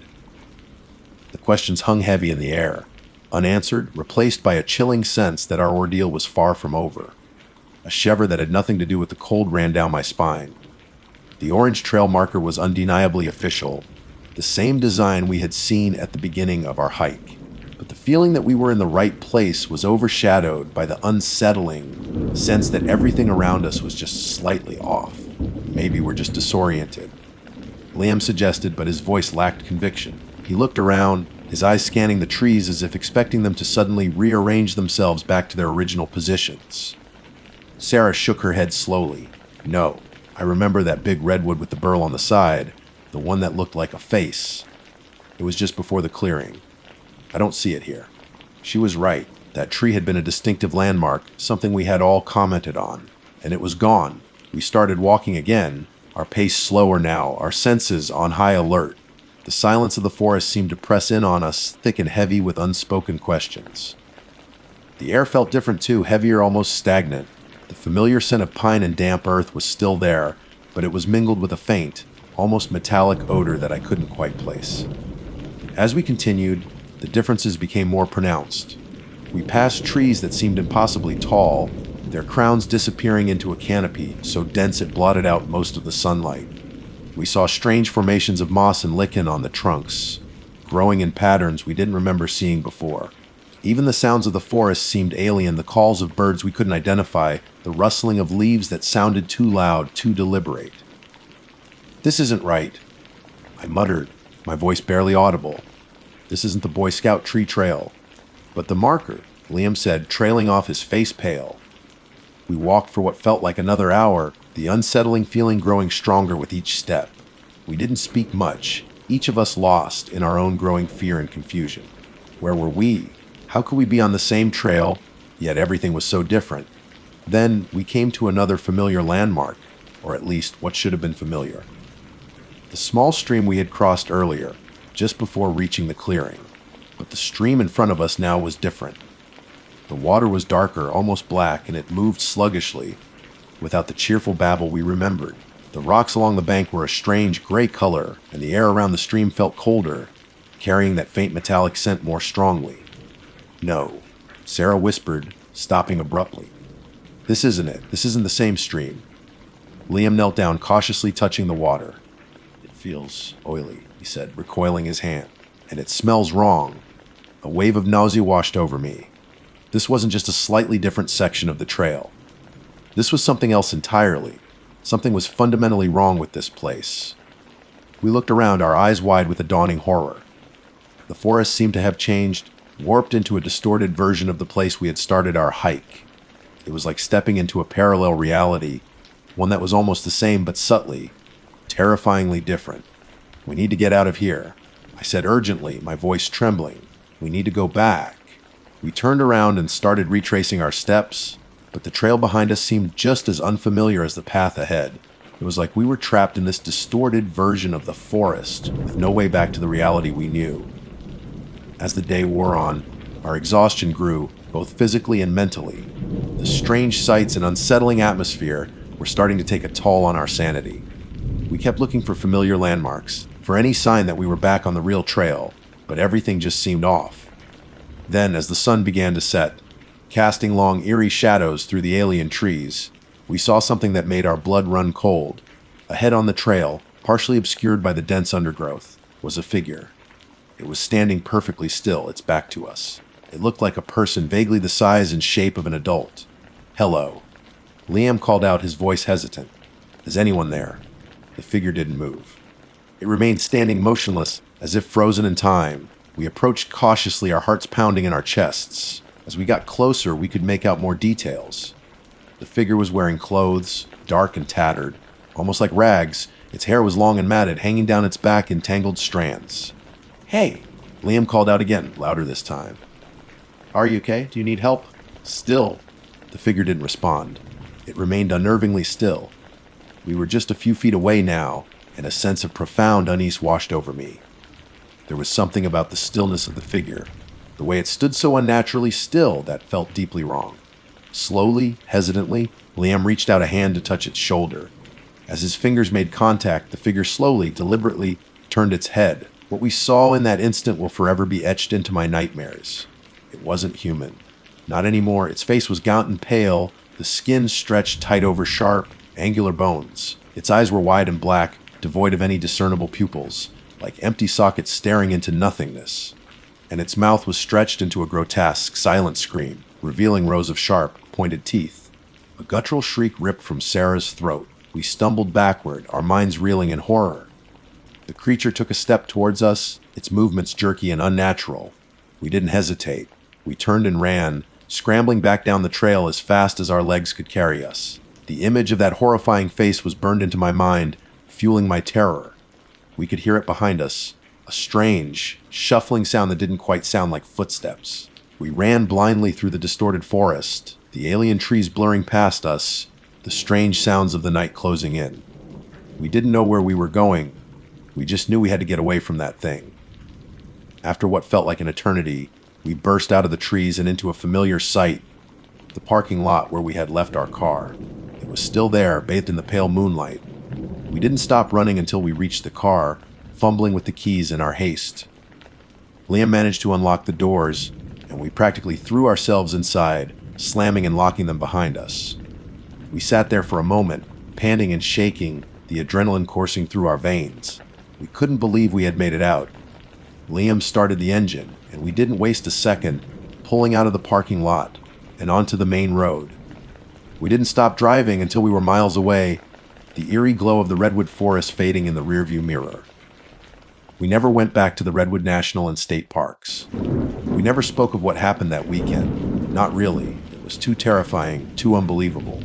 We tried to rationalize it, to convince ourselves it was a hallucination, a bad dream brought on by exhaustion and dehydration. But deep down, we all knew what we had experienced was real. We had somehow stumbled into a place that wasn't quite our world, a distorted reflection of reality, where the familiar became alien and the natural turned monstrous. And sometimes, late at night, I still wake up in a cold sweat, the image of that gaunt, screaming face burned into my mind, wondering what would have happened if we hadn't found our way back to that different trail. And I can't help but think about the trail we were originally on, the one that just ended. Where did it go? And what waits at the end of that erased path in the heart of the silent, twisted woods? Some questions, I realize, are better left unanswered, lost forever in the haunting depths of the unknown. My name is Jake, and I guess you could say I've always been the adventurous type. Not the kind of guy who jumps out of planes, or anything crazy like that, but I've always been drawn to the outdoors, to exploring those forgotten corners of the world where the pavement ends and the real stuff begins. My buddy Mike, he's a little more cautious, let's say. Likes his creature comforts, a soft bed, air conditioning, reliable Wi-Fi. But he's also got this adventurous streak buried somewhere deep down. And every now and then, I manage to drag him out of his comfort zone. This was one of those times. We'd planned this hiking trip for months. A long weekend escape from the city. We'd picked a trail neither of us had done before, a loop that promised some decent views and a good challenge. The weather forecast had been clear for days, sunny and warm, perfect for hiking, and it was. Almost too perfect. The first day went exactly as planned. We hit the trailhead early, the air still crisp and cool before the sun really got going. The trail wound through a dense forest, the sunlight filtering through the leaves in dappled patterns on the forest floor. We talked, we laughed, we pointed out interesting plants and the occasional squirrel darting across our path. Mike even managed to keep his complaints about the lack of cell service to a minimum. By mid-afternoon, the heat was really starting to crank up. The sun beat down through the canopy, and the air hung thick and heavy. Sweat plastered our shirts to our backs, and we were constantly reaching for our water bottles. We decided to take a longer break by a small stream we found, the cool water a welcome relief on our tired feet. "Man, it's a scorcher today," Mike said, splashing water on his face. "Tell me about it," I replied, wiping my brow with the back of my hand. Glad we brought extra water. After a good half hour of resting and rehydrating, we packed up and continued on our way. The trail started to climb more steeply, switchbacking its way up the side of a ridge. We were both breathing harder now, our pace slowing as the sun seemed to intensify its assault. "Think we should find a spot to camp soon?" Mike asked, his voice a little strained. "Yeah, probably a good idea," I agreed. "The map shows a potential clearing just up ahead, near that little creek." We pushed on, the thought of setting up camp and finally getting some shade spurring us forward. After another 20 minutes or so, we reached the area marked on the map. It was a small, relatively flat clearing surrounded by trees. It looked decent enough, but there was something off about it. The first thing we noticed was the temperature. Just a few steps into the clearing, the oppressive heat of the day seemed to vanish. It wasn't just a drop in temperature, it felt like walking into a refrigerator. A bone-chilling, deep cold that made the hairs on my arms stand on end. We stopped dead in our tracks, both of us looking around in disbelief. The sun was still shining brightly overhead, and the trees around the clearing offered no more shade than anywhere else on the trail. There was no water source in sight, despite the map indicating a creek nearby, which we figured might be just beyond the tree line. There was absolutely nothing that could explain this sudden, intense cold. "What the?" Mike muttered, pulling his light jacket tighter around himself. "Did it just get really cold?" "Yeah," I said, my voice a little shaky. "I don't understand it. It was sweltering just a minute ago." We stood there for a moment, the silence of the forest broken only by the sound of our own breathing. The cold was unsettling, almost palpable. It felt heavier than just cold air, like a damp, clinging presence. Maybe it's just a weird microclimate thing. Mike suggested, though he didn't sound convinced. Like how some valleys can trap cold air. "Maybe," I said, but I wasn't buying it. We'd been hiking in this terrain all day, and there hadn't been any drastic changes in elevation or topography that would explain such a sudden and extreme temperature shift. We cautiously moved further into the clearing, the cold intensifying with every step. It was the kind of cold that seeps into your bones, the kind that no amount of layers seems to fully block out. I could see goosebumps rising on Mike's arms, even through his long-sleeved shirt. "This is really strange," Mike said, his voice hushed. "I don't like this, neither," I admitted. "There's no shade, no water like the map showed, and this cold is just wrong."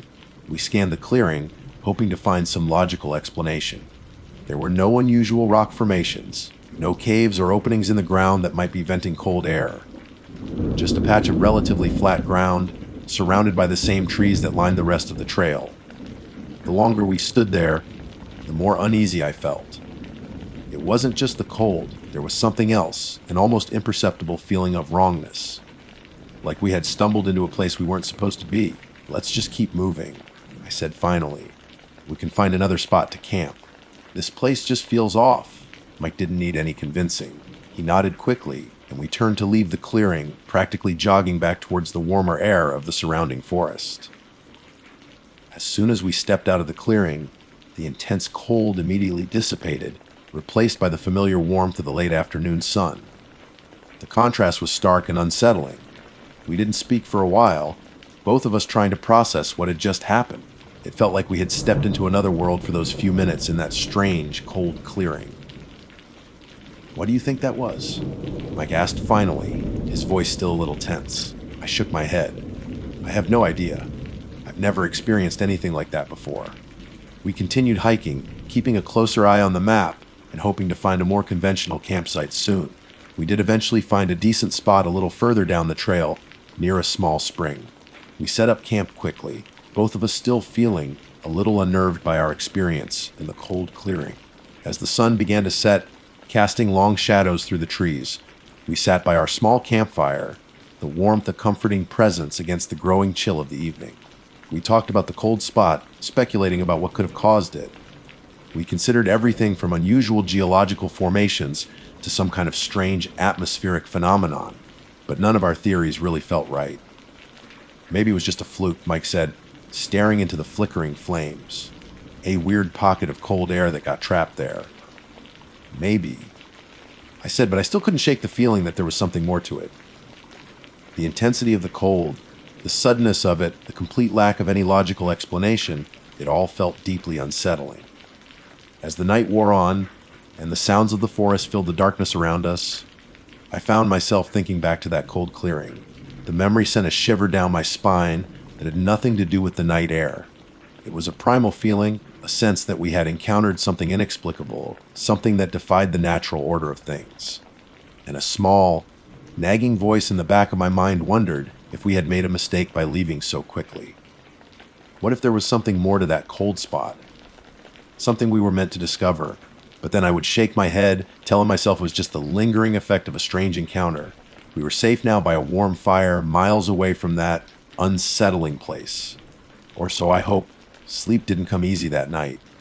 Even with the warmth of the campfire slowly dying down and the comfortable cocoon of my sleeping bag, my mind kept replaying the scene in the cold clearing. The way the temperature had dropped so suddenly, the oppressive feeling of that unnatural cold, it was like a glitch in reality, a place where the normal rules didn't apply. Every rustle of leaves in the darkness outside our tent, every snap of a twig, sent a jolt of unease through me. I found myself straining my ears, listening for anything out of the ordinary. Mike seemed to be having similar trouble. I could hear him tossing and turning in his sleeping bag, a restless sigh escaping his lips every now and then. "You awake?" I whispered after what felt like hours of lying there in the dark. "Yeah," he replied, his voice low and groggy. "Can't sleep." "Neither," I said. "That cold spot is still bugging me." "Tell me about it," Mike said. "I keep thinking about it. It just felt wrong, you know?" "Exactly." I agreed. It wasn't just cold. It felt hostile. We lay there in silence for a while, the weight of our shared experience hanging heavy in the air between us.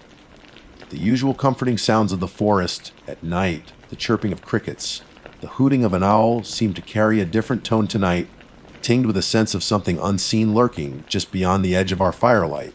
Eventually, a fitful sleep did claim us, but our rest was punctuated by strange dreams, or at least mine was. I remember vivid images of the cold clearing, but in my dream it wasn't just cold. The ground was covered in a thin layer of frost, even though the sun was shining brightly, and there were shadows, long and distorted, stretching out from the trees, even though there was only one clear source of light above. I woke up feeling groggy and unrested, the unsettling feeling from the previous day still clinging to me. Mike looked just as tired, his eyes carrying a hint of worry. "Morning," I mumbled, sitting up in my sleeping bag. "Morning," he replied, his voice flat. "Did you sleep okay?" "Not really," I admitted. "Weird dreams." "Tell me about it," Mike said again, echoing my thoughts. I had this feeling like something was watching us. We ate a quick and silent breakfast, the usual morning chatter absent. The air felt heavier today, the sky overcast, adding to the general sense of unease. We decided to break camp and get back on the trail. The sooner we finished this loop, the better, as far as I was concerned. The hike that morning was uneventful, but the memory of the cold spot lingered in the back of our minds. We kept glancing at the tree line, half expecting to see something, what I didn't know. Some sign of the strange phenomenon we had encountered.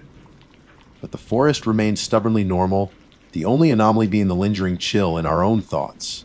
We made decent progress throughout the morning, and by early afternoon, we were nearing the end of the loop. We were both starting to feel a sense of relief, the anticipation of returning to civilization and leaving the strangeness of the wilderness behind. "Almost there," Mike said, pointing to a trail marker ahead. "Just a few more miles." "Thank God," I replied, a genuine smile finally breaking through the tension I'd been carrying. But just as we started to relax, to let our guard down, the air around us began to change. It wasn't the gradual cooling that often precedes a storm. This was the same sudden, sharp drop in temperature we had experienced the day before. We stopped in our tracks, both of us looking at each other with wide, disbelieving eyes. It couldn't be. We were nowhere near that clearing. We had taken a completely different route today, one that was miles away from where we had found the cold spot. Yet here it was again. The same bone-chilling, oppressive cold enveloping us in its icy grip. The warmth of the afternoon vanished instantly, replaced by a damp, penetrating chill that seemed to seep into our very core. "No way," Mike whispered, his face pale. "It can't be." I didn't say anything, my mind racing. How could this be happening again? There was no logical explanation. We were on a completely different part of the trail, in a completely different location. We looked around trying to make sense of it. The trees here were the same, the undergrowth was the same. There was nothing that indicated any kind of unusual geographical feature that could explain this phenomenon. The cold intensified, and I started to feel a prickling sensation on my skin, like static electricity. Mike was shivering visibly, his teeth chattering. "We need to get out of here," he said, his voice trembling. "No." We started walking again, our pace quickening, bordering on a run. We had to get out of this cold. But no matter how fast we moved, the cold seemed to follow us, clinging to us like a shroud. It was like we were trapped inside some invisible bubble of freezing air. We could see the warmer air, just beyond the tree line, shimmering in the distance. But it felt impossibly far away. Panic started to set in. My breath was coming in ragged gasps, and my muscles were starting to ache from the insertion and the intense cold. I glanced at Mike, and his face was etched with fear. "It's not going away!" He gasped, his voice strained. He was right. We had been walking for what felt like a long time, and the cold hadn't lessened at all. If anything, it felt like it was getting colder, the air growing thick and heavy, making it hard to breathe. And then we started to hear it. A faint sound at first, a low, almost imperceptible whisper that seemed to come from all around us. It was like the rustling of dry leaves, but there was no wind. The whispering grew louder, becoming a chorus of hushed voices, too indistinct to make out any words, but carrying an undeniable sense of malice. It felt like the forest itself was speaking, a cold, malevolent murmur that sent shivers down my spine. Mike grabbed my arm, his grip tight. His eyes were wide with terror, darting around nervously. "Do you hear that?" he croaked. "What is that?" I don't know," I stammered, my own fear rising to a fever pitch. The whispering was getting louder now, swirling around us like an icy wind, even though the air remained still. And then the shadows started to move. Not the shadows cast by the trees, which were static under the overcast sky. These were different shadows, darker, more defined, and they seemed to writhe and twist on their own, independent of any visible object. They flickered at the edges of our vision, fleeting glimpses of shapes that seemed vaguely human, but distorted and elongated. Every time I tried to focus on them, they would vanish, only to reappear moments later, lurking just out of the corner of my eye. The whispering intensified, and I started to feel a pressure building in my head, a throbbing pain that made it hard to concentrate. It felt like the cold and the sounds were trying to overwhelm us, to drive us to the brink of madness. We stumbled forward, our pace slowing as the oppressive atmosphere weighed down on us. The forest around us seemed to have changed. The trees looked darker, their branches twisted and gnarled like skeletal fingers. The undergrowth seemed to writhe with unseen movement. And then, in the midst of the swirling shadows and the relentless whispering, I saw something that made my blood run cold. Standing between two trees, just ahead on the trail, was a figure. It was tall and gaunt, its form indistinct in the gloom, but there was a palpable sense of malevolence emanating from it. It didn't move, didn't make a sound. It just stood there, a silent, shadowy sentinel blocking our path. But its presence was enough to fill me with a terror I had never experienced before. Mike saw it too. He stopped dead in his tracks, his breath catching in his throat. What is that?" he whispered, his voice barely audible above the relentless whispering. I couldn't answer. My mind was blank, my body frozen in fear. The figure stood there unmoving, its dark form a terrifying silhouette against the increasingly oppressive darkness of the forest. The cold seemed to emanate from it, growing even more intense, if that was even possible. The whispering reached a fever pitch, a cacophony of hateful voices swirling around us, pressing in on us from all sides. We were trapped, caught in this pocket of unnatural cold, surrounded by menacing shadows and the chilling whispers of something unseen. And standing before us, blocking our escape, was a figure that seemed to embody the very essence of the darkness that had enveloped us. I didn't know what it was, but I knew, with a certainty that chilled me to the bone, that it meant us harm. We stood frozen, paralyzed by the sight of the gaunt figure blocking our path. Its silence was more terrifying than any scream, its stillness more menacing than any frantic movement. The whispering voices swirled around us, a cold, chaotic symphony of dread. Mike finally broke the silence, his voice a strained whisper. "W, what do we do?" I shook my head, my mind still reeling from the shock. I had no idea what we were supposed to do. Run? Fight? It felt like neither was an option against something so utterly unknown. The figure remained motionless, but the air around it seemed to crackle with an unseen energy. The cold was biting now, almost unbearable, and the shadows that danced at the periphery of our vision seemed to be growing darker, more solid. Then, Mike did the only thing he could think of. He yelled. A raw, primal scream that ripped through the oppressive silence of the forest, momentarily silencing the whispering voices. It was a desperate act, a challenge to the unknown. The shadowy figure didn't react, didn't even flinch. But for a brief moment, the oppressive atmosphere seemed to waver, the cold lessening by a fraction.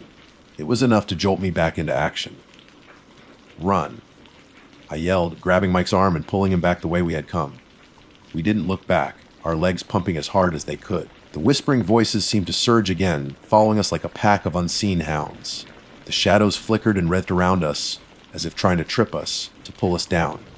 The cold pursued us, a relentless, icy presence that clawed at our lungs and numbed our muscles. I could feel my breath coming in ragged gasps, my heart pounding in my chest like a frantic drum. I glanced back once, just for a second, and saw the gaunt figure still standing in the same spot, watching us with an unnerving stillness. We plunged through the undergrowth, ignoring the stinging branches and the uneven terrain. We just needed to get out of this cold, to escape the reach of that terrifying presence. The feeling of being trapped in that icy bubble was suffocating. It felt like we had been running for miles, but the cold still clung to us, the whispering voices still echoed in our ears. Then, just as suddenly as it had begun, the cold started to recede. The biting chill lessened, replaced by the familiar warmth of the afternoon air. The whispering voices faded, becoming a distant murmur, then silence. The oppressive shadows dissipated, and the forest around us seemed to return to its normal state. We stumbled to a halt, gasping for breath, our bodies shaking uncontrollably. We looked back, but the shadowy figure was gone. The trail ahead looked normal, the trees casting ordinary shadows in the overcast light. We stood there for a long moment, catching our breath, trying to process what had just happened. It felt like we had stepped out of a nightmare and back into reality. Did we get away? Mike stammered, his voice hoarse. I think so, I replied, still feeling the residual chill deep in my bones. I don't know what that was, but I don't want to find out. We didn't waste any time. We started walking again, our pace still quick, driven by a desperate need to put as much distance as possible between ourselves and that terrifying encounter. We didn't speak much, our minds still reeling from the experience. We eventually made it back to the trailhead, the familiar sight of our car a welcome beacon of civilization. We practically threw our gear into the trunk and jumped inside, the sudden warmth of the car's interior a small comfort against the lingering cold. As I started the engine and pulled out of the parking lot, I glanced back at the forest, a shiver running down my spine. The trees looked innocent enough, the sunlight filtering through the leaves.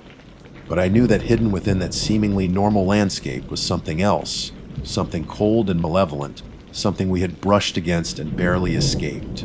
We drove in silence for a long time, the weight of what we had experienced hanging heavy in the air. Finally, Mike broke the silence.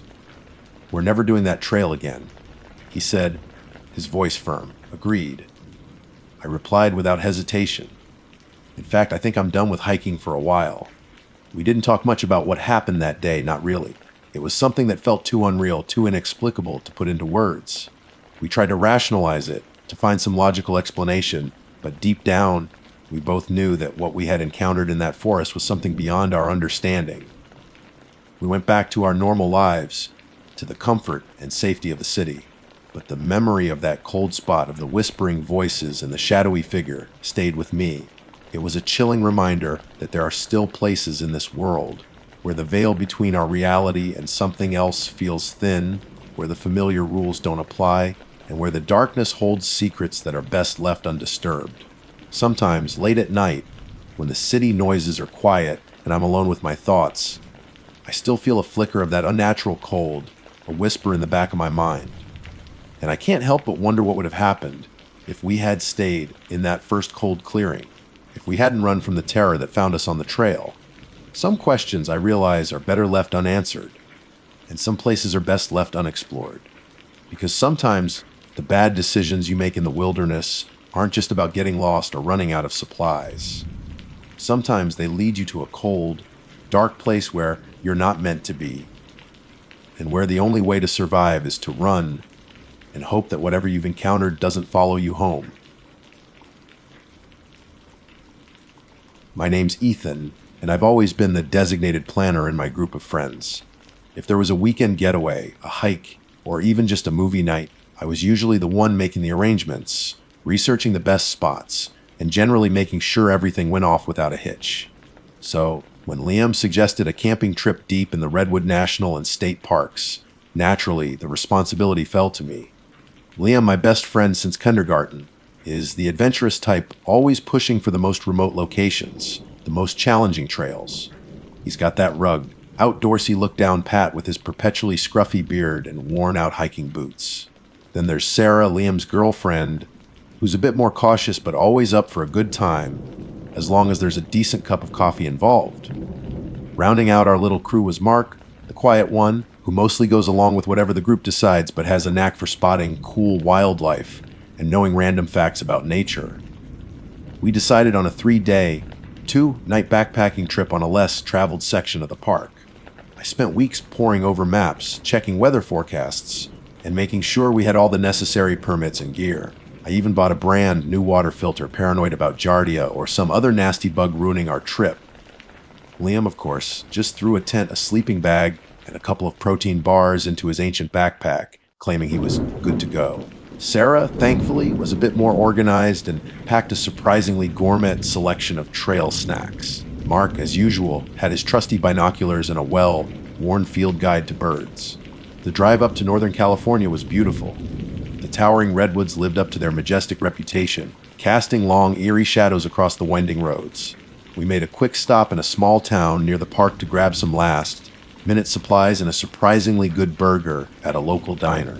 By late afternoon, we had parked the car at the trailhead and were ready to start our trek. The trail we chose was supposed to be moderately challenging. with a decent elevation gain but rewarding views. The first few hours were exactly as advertised.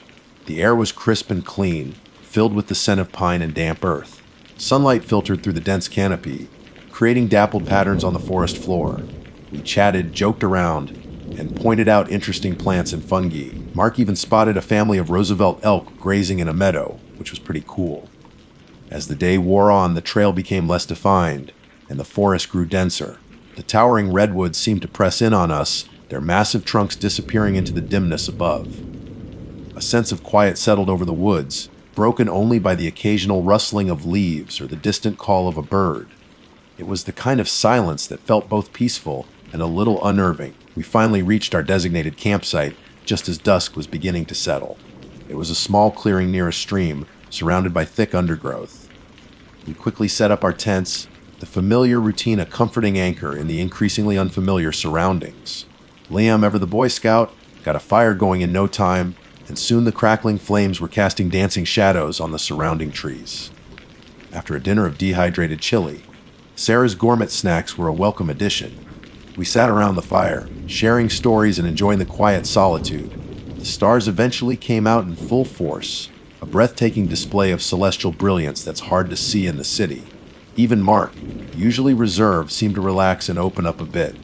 It was probably around 10 or 11 when we decided to call it a night. The fire had burned down to glowing embers, and a cool mist was starting to creep in. We made sure the fire was completely out, secured our food in a bear canister, even though the chances of encountering a bear on this trail were supposedly low, and retreated to our respective tents. I shared a tent with Liam, and it wasn't long before his rhythmic snoring filled the small space. I, however, found myself wide awake. The silence of the forest seemed to amplify every little sound, the rustling of leaves, the chirping of crickets, the distant hoot of an owl. My mind started to wander, replaying moments from the day, worrying about whether I had packed enough water, wondering if we were truly alone out here. After what felt like hours of tossing and turning, I finally drifted off to sleep. But my sleep was restless, filled with vague, unsettling dreams that I couldn't quite recall upon waking. The next morning, the forest felt different. The air was heavy, and a thick fog hung low among the trees, muffling sounds and obscuring visibility. It gave the woods an eerie, almost ethereal quality. We ate a quick breakfast of oatmeal and coffee, the silence at the campsite more pronounced than the night before. Liam, ever the optimist, declared it atmospheric, and insisted we stick to our planned hike to a nearby waterfall. Sarah seemed a little hesitant, and even Mark looked a bit more subdued than usual. But I, despite a nagging feeling of unease, agreed, not wanting to be the one to suggest turning back. The trail to the waterfall was supposed to be about 5 miles each way, winding through some of the oldest and most impressive redwood groves in the park. The fog made it difficult to see far ahead, and the towering trees seemed to loom out of the mist like ancient sentinels. It was beautiful in a way, but also undeniably creepy. About halfway to the waterfall, the trail opened up into a small, relatively flat area.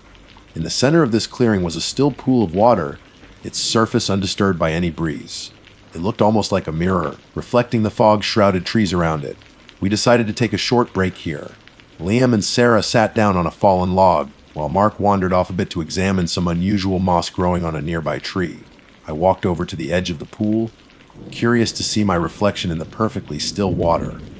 I knelt down, peering into the dark depths. The fog above was reflected as a hazy gray, and the silhouettes of the surrounding trees were distorted and wavering. And then I saw it. My reflection was there, the familiar shape of my face, the slightly messy brown hair, the stubble I hadn't bothered to shave. It was me, but my eyes, they were black, completely black. No white, no pupil, just 2 empty voids staring back at me from the depths of the pool. My heart leaped into my throat. I blinked hard and looked again. This time my reflection was normal. My usual hazel eyes stared back at me. I blinked again, and each time my eyes were their normal color. I stood up quickly, a cold dread washing over me. Had I imagined? Was I just tired? The lack of sleep the night before could have played tricks on my eyes. But the image of those black eyes was so vivid, so unsettling, that I couldn't shake it. "Everything okay, Ethan?" Liam asked, noticing my sudden movement. "Yeah, just spaced out for a second," I replied, trying to sound casual. I didn't want to alarm them. What would I even say? Hey guys, I think I saw my reflection with completely black eyes in that pool. It sounded insane even to me. We continued our hike to the waterfall, but the image of those black eyes stayed with me, a dark and disturbing secret swirling in my mind. The beauty of the redwoods seemed to fade, replaced by a growing sense of unease. I kept glancing back at the pool, half expecting to see something else reflected there, something even more terrifying. The waterfall itself was impressive, a cascade of water plunging down a rocky cliff face into a churning pool below. But even the roar of the water couldn't drown out the disquiet in my thoughts. I felt a growing certainty that what I had seen in that still pool was not just a trick of the light or a figment of my imagination. Something was wrong. Something felt deeply, fundamentally wrong about this place. And I had a terrible feeling that our little camping trip was about to take a very dark turn. The hike back from the waterfall felt different. The fog had started to lift, but a heavy, oppressive atmosphere remained in the air. I tried to act normal, engaging in conversation with Liam and Sarah, even forcing a few laughs. But inside, my mind was racing. The image of those black eyes kept flashing in my thoughts, a terrifying and inexplicable vision that I couldn't shake. I found myself constantly scanning the periphery, peering into the dense undergrowth, half expecting to see what? Another reflection. Something else entirely. I didn't know. All I knew was that the woods no longer felt welcoming. They felt watchful, ancient, and somehow malevolent.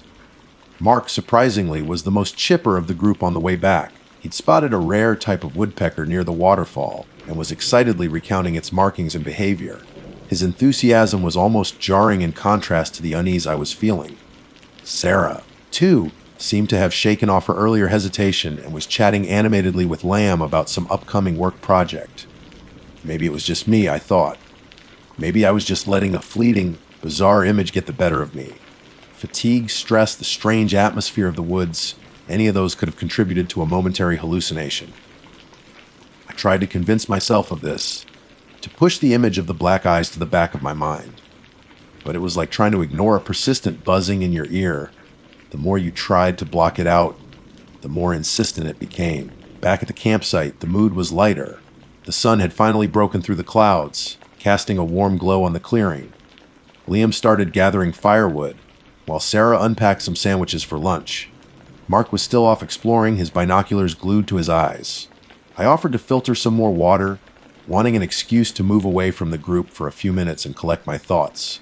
I walked down to the stream, the gentle gurgling of the water, usually a soothing sound. But today, even that seemed to have a slightly ominous undertone. As I filled our water bottles, I couldn't help but glance at the stiller sections of the stream, half afraid I'd see that reflection again. The water was clear and calm, reflecting the trees and the sky. My own reflection looked normal, thankfully, but the memory of those black eyes was still so vivid, so real. When I returned to the campsite, Mark was back, looking slightly pale. "You okay, Mark?" I asked. He nodded slowly. Yeah. "Just saw something weird." My heart skipped a beat. "Where'd how?" "Up by those big ferns," he said, gesturing towards the edge of the clearing.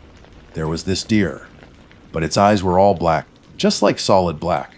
My blood ran cold. I tried to keep my voice steady.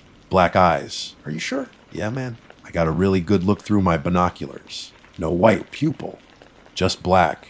He shivered slightly despite the warmth of the sun. It was just standing there, staring into the woods. Then it just walked away. Liam and Sarah had stopped what they were doing and were looking at Mark with a mixture of curiosity and concern. Maybe it was just the shadows. Liam suggested, ever the pragmatist. Mark shook his head. "No, it was in direct sunlight. I know what I saw." A knot of dread tightened in my stomach.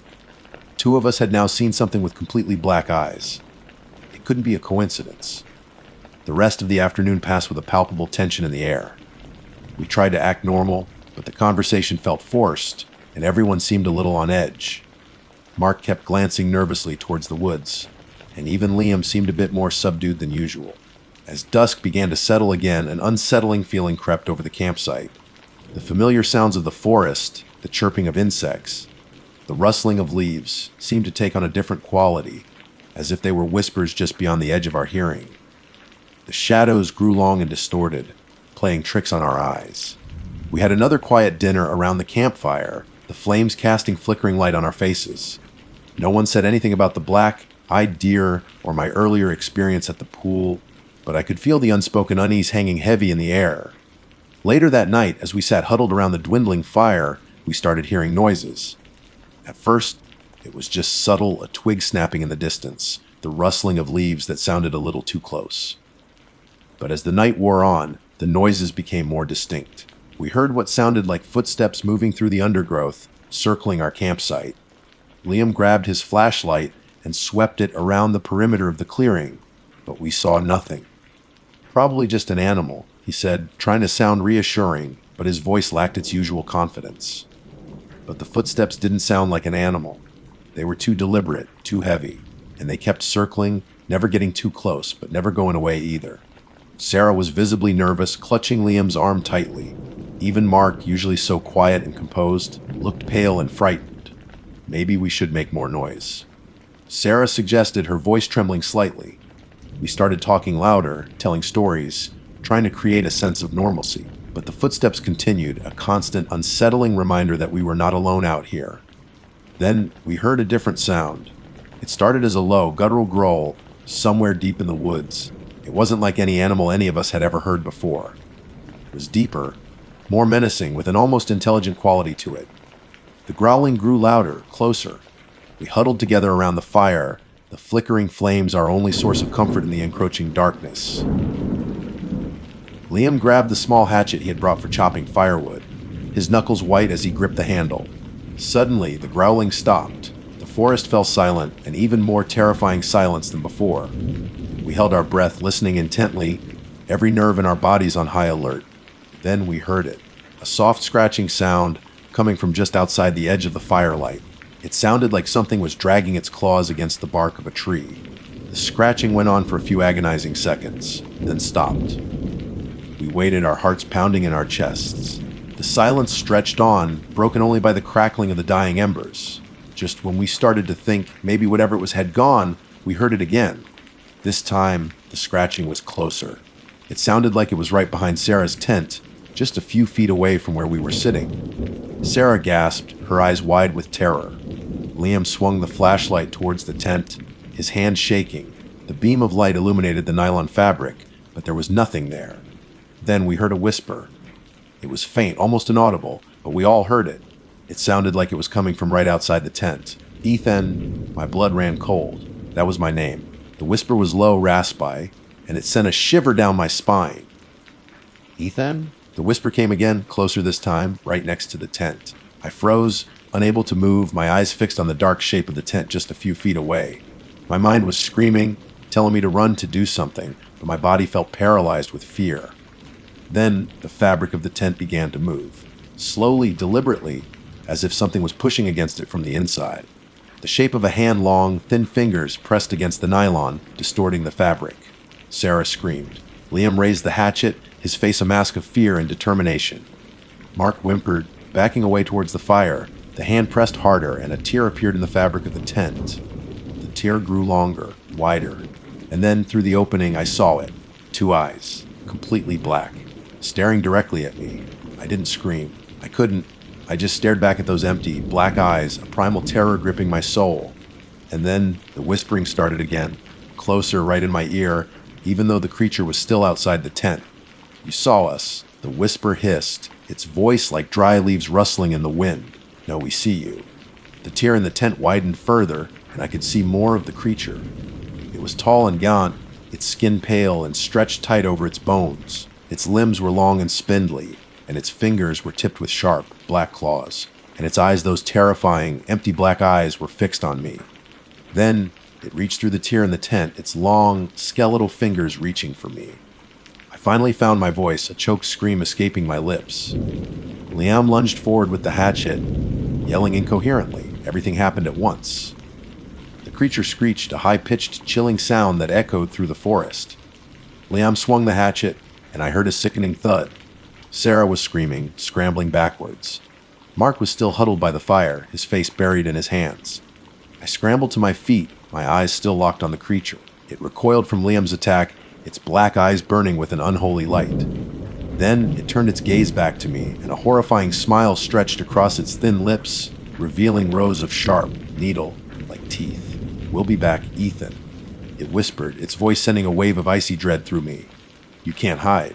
And then, with a speed that belied its gaunt frame, it vanished into the darkness, leaving us huddled around the dying fire, our hearts pounding, the silence of the forest now filled with a terror that was more real than any nightmare. We were no longer just camping, we were being hunted. And I had a terrible feeling that the bad decisions we had made were only just beginning to catch up with us. The silence after the creature vanished was deafening. We huddled around the flickering embers of the fire, our breath coming in ragged gasps. Sarah was still sobbing quietly, clutching her arm where one of the creature's claws had grazed her. Liam was holding the hatchet, his eyes wide and darting around the darkness. Mark remained curled up, his body trembling. The reality of what we had just seen crashed down on me. It wasn't a bear, it wasn't a mountain lion. It was something else entirely, something ancient and malevolent that had no place in the natural world, and it had spoken my name. Liam finally broke the silence. Did anyone else see that? Sarah nodded, tears streaming down her face. Yes. Oh God, yes. Mark just whimpered in response. What was that thing? Liam whispered, his voice filled with a terror I had never heard before. I shook my head, my mind still reeling.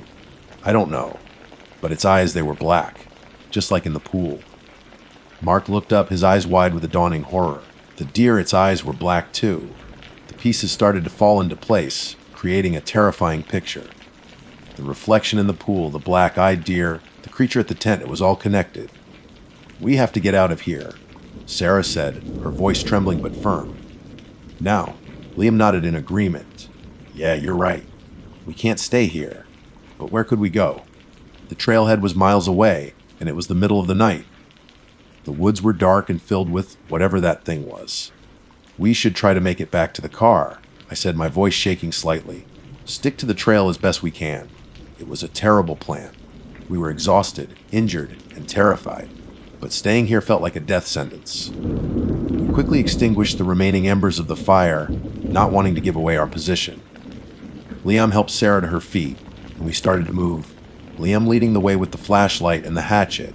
Mark trailed behind, his eyes constantly scanning the darkness. I brought up the rear, my heart pounding with every rustle of leaves and snap of a twig. The hike back was a nightmare. The darkness seemed to press in on us, and every shadow looked like the creature lurking just out of sight. The sounds of the forest were amplified, and we jumped at every hoot of an owl or rustle in the undergrowth. We tried to stay on the trail, but in the darkness, it was easy to lose our way. Several times, Liam had to backtrack, his flashlight beam cutting through the inky blackness. As we stumbled through the woods, I couldn't shake the feeling that we were being watched. I kept glancing over my shoulder, half expecting to see those black eyes staring back at me. Then we heard it again. The soft, rustling sound, like something dragging itself through the leaves. It was coming from the side of the trail, moving parallel to us. Liam stopped, his flashlight beam fixed on the darkness. "Did you hear that?" We all nodded, our breath held tight in our chests. The rustling continued, getting closer. Then we saw a pair of eyes reflecting in Liam's flashlight beam. They were small and beady, like an animal's. But then another pair of eyes appeared, and then another. We were surrounded. Before we could react, a pack of what looked like feral dogs, but with unnaturally long limbs and glowing red eyes, burst from the undergrowth. They snarled and snapped at us, their teeth bared. We screamed and scattered, the dogs nipping at our heels. Liam swung the hatchet, hitting one of the creatures, which yelped and backed away. But there were too many of them. I tripped and fell, scraping my knees on the rough ground. A dog lunged at me, its teeth snapping inches from my face. I threw my arms up to protect myself, bracing for the bite, but it never came. There was a sickening thud, and the dog fell to the side, a dark stain spreading on its fur. Liam stood over me, the hatchet dripping with blood. "Get up!" he yelled, pulling me to my feet. We continued to run, the pack of dogs chasing after us, their snarls and yelps echoing through the trees. Mark had disappeared in the chaos, and Sarah was limping badly. We finally broke free from the dogs and stumbled into a small clearing. We collapsed to the ground, gasping for air, our bodies aching. "Mark, where's Mark?" Sarah had asked, her voice filled with panic. We called out his name, but there was no response. The only sound was the distant yelping of the dogs. A cold dread washed over me. I had a terrible feeling we had lost him. We rested for a few minutes, trying to catch our breath. Sarah's ankle was twisted, and she could barely put any weight on it. The trailhead felt impossibly far away. Just when we thought things couldn't get any worse, we heard the whispering again. It was faint at first, carried on the night wind. Ethan. My blood ran cold. It was the same voice from the tent. You can't escape us. The whisper continued closer this time. We looked around frantically, but we couldn't see anything. The whispering seemed to be coming from everywhere and nowhere at once. Then we saw them. Figures emerging from the darkness, their pale skin glowing faintly in the moonlight. They were tall and gaunt, just like the creature at the tent, with the same empty black eyes. They moved silently, gliding through the trees like shadows. There were more of them this time, at least a dozen, surrounding us in a silent, menacing circle. We were trapped. There was nowhere to run. Liam raised the hatchet, his hands shaking. Sarah huddled behind him, her face pale with terror. I stood there, frozen. The image of those black eyes burned into my mind. The creatures started to close in, their long, spindly fingers reaching out for us. The whispering grew louder, a chorus of voices chanting my name. Ethan, Ethan, Ethan. Oh, I closed my eyes, bracing for the inevitable. This was it. This was how it ended. Deep in the redwood forest, hunted by creatures from a nightmare. Then I heard a scream. It was Liam. I opened my eyes and saw one of the creatures had grabbed him, its long claws sinking into his arm. Liam dropped the hatchet and cried out in pain. Sarah screamed and tried to pull the creature away, but another one grabbed her, its black eyes fixed on her with a chilling intensity. I stood there, paralyzed by fear, watching as my friends were dragged away into the darkness. The whispering grew louder, swirling around me, filling my head. Then one of the creatures turned to me, its empty black eyes locking onto mine. It reached out a long, pale hand, its fingers tipped with sharp, black claws. "Come with us, Ethan," it whispered, its voice like the rustling of dry leaves. "You belong with us now." I tried to scream, but no sound came out. I felt a cold, skeletal hand grip my arm, its touch like ice. I was pulled forward, into the darkness, the whispering voices closing in around me. I don't know what happened after that. I don't remember anything else. They found my tent the next day, torn to shreds. Liam and Sarah's tents were empty. There was no sign of Mark. The only thing they found was the hatchet lying on the ground, covered in blood. They searched for days, but they never found us. They say people sometimes get lost in the redwoods, wander off the trail, and never come back. They probably think that's what happened to us. But I know the truth. I saw those black eyes in the pool, and I know what saw me too. Sometimes late at night I still hear the whispering. It's faint, carried on the wind. It whispers my name, and I know they're still out there waiting, watching. And sometimes when I look in the mirror, just for a fleeting second, I see it. My reflection. It's me, but my eyes are black. Completely black. I blink, and it's gone. But I know what I saw, and I know they'll be back for me. They always come back. My name is Alex, and my best friend since kindergarten is named Ben. We've been through thick and thin together, from awkward middle school dances to surviving our first year of college. One thing we've always bonded over is our love for the outdoors. We're not exactly hardcore survivalists, more like weekend warriors who enjoy escaping the city noise for a bit of peace and quiet in nature. This year, we decided to tackle a section of the Appalachian Trail in North Carolina. We'd heard about the stunning views from Hawksbill Mountain and the Linville Gorge, and the idea of spending a long weekend hiking and camping amidst such natural beauty was incredibly appealing. We planned the trip meticulously. Ben, ever the organized one, handled the gear: a sturdy 4-person tent, lightweight sleeping bags, a portable stove, and enough dehydrated meals to feed a small army. I was in charge of navigation and permits. I spent hours poring over maps, marking out our intended route, and securing the necessary backcountry camping permits. We decided to go in late October, hoping to catch the tail end of the fall foliage and avoid the summer crowds. The drive from our homes in Charlotte was scenic, the highway wending through rolling hills ablaze with the vibrant colors of autumn. We talked and laughed, our excitement building with every mile. We reminisced about past camping trips, the time we accidentally set up our tent on an ant hill, the night we swore we heard a bear rummaging through our food. It turned out to be a very determined raccoon. And the countless hours we spent just staring up at the star-filled sky, sharing stories and dreams. This trip felt different, though. Maybe it was the remoteness of the area we were heading into, or perhaps it was just a feeling but there was a subtle undercurrent of anticipation, a sense that this adventure might be a little more intense than our previous ones. We arrived at the trailhead early Friday morning, the air crisp and carrying the scent of pine and damp earth. After a quick breakfast of granola bars and lukewarm coffee, we hoisted our backpacks onto our shoulders. They felt heavier than expected, a reminder of the supplies we'd need to be self-sufficient for the next 3 days. The trail started gently, winding through a dense forest of oak and maple. Sunlight filtered through the canopy, creating dappled patterns on the forest floor. The only sounds were the crunch of our boots on the fallen leaves and the occasional chirping of birds. It was exactly the escape we had been craving. Our plan for the first day was to hike about 8 miles and set up camp near a designated backcountry campsite along a small stream. The trail gradually became more challenging with steeper inclines and rocky terrain. We took our time, stopping occasionally to catch our breath and admire the breathtaking views that began to open up through the trees. The vibrant hues of red, orange, and yellow painted the landscape as far as the eye could see. We took photos, trying to capture the beauty, knowing that no picture could truly do it justice. As the afternoon wore on, the trail became more secluded. We passed fewer and fewer hikers until eventually it felt like we were the only 2 people in the entire forest.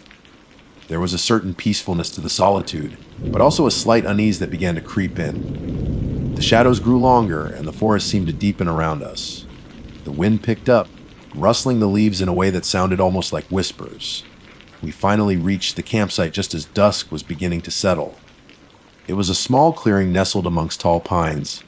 With the gentle murmur of the stream nearby, we were both tired but relieved to have made it. We quickly set about the task of setting up our tent, our movements efficient and practiced from years of camping together. Ben handled the poles and stakes, while I organized our sleeping bags and gear inside. As we worked, I couldn't shake the feeling that we were being watched. It wasn't anything specific, just a prickling sensation on the back of my neck. I scanned the surrounding woods, but saw nothing. I chalked it up to my imagination, the result of spending a day in the isolated wilderness. Once the tent was up, we started preparing dinner. Tonight's menu was chili and cornbread, reconstituted with boiling water from our portable stove.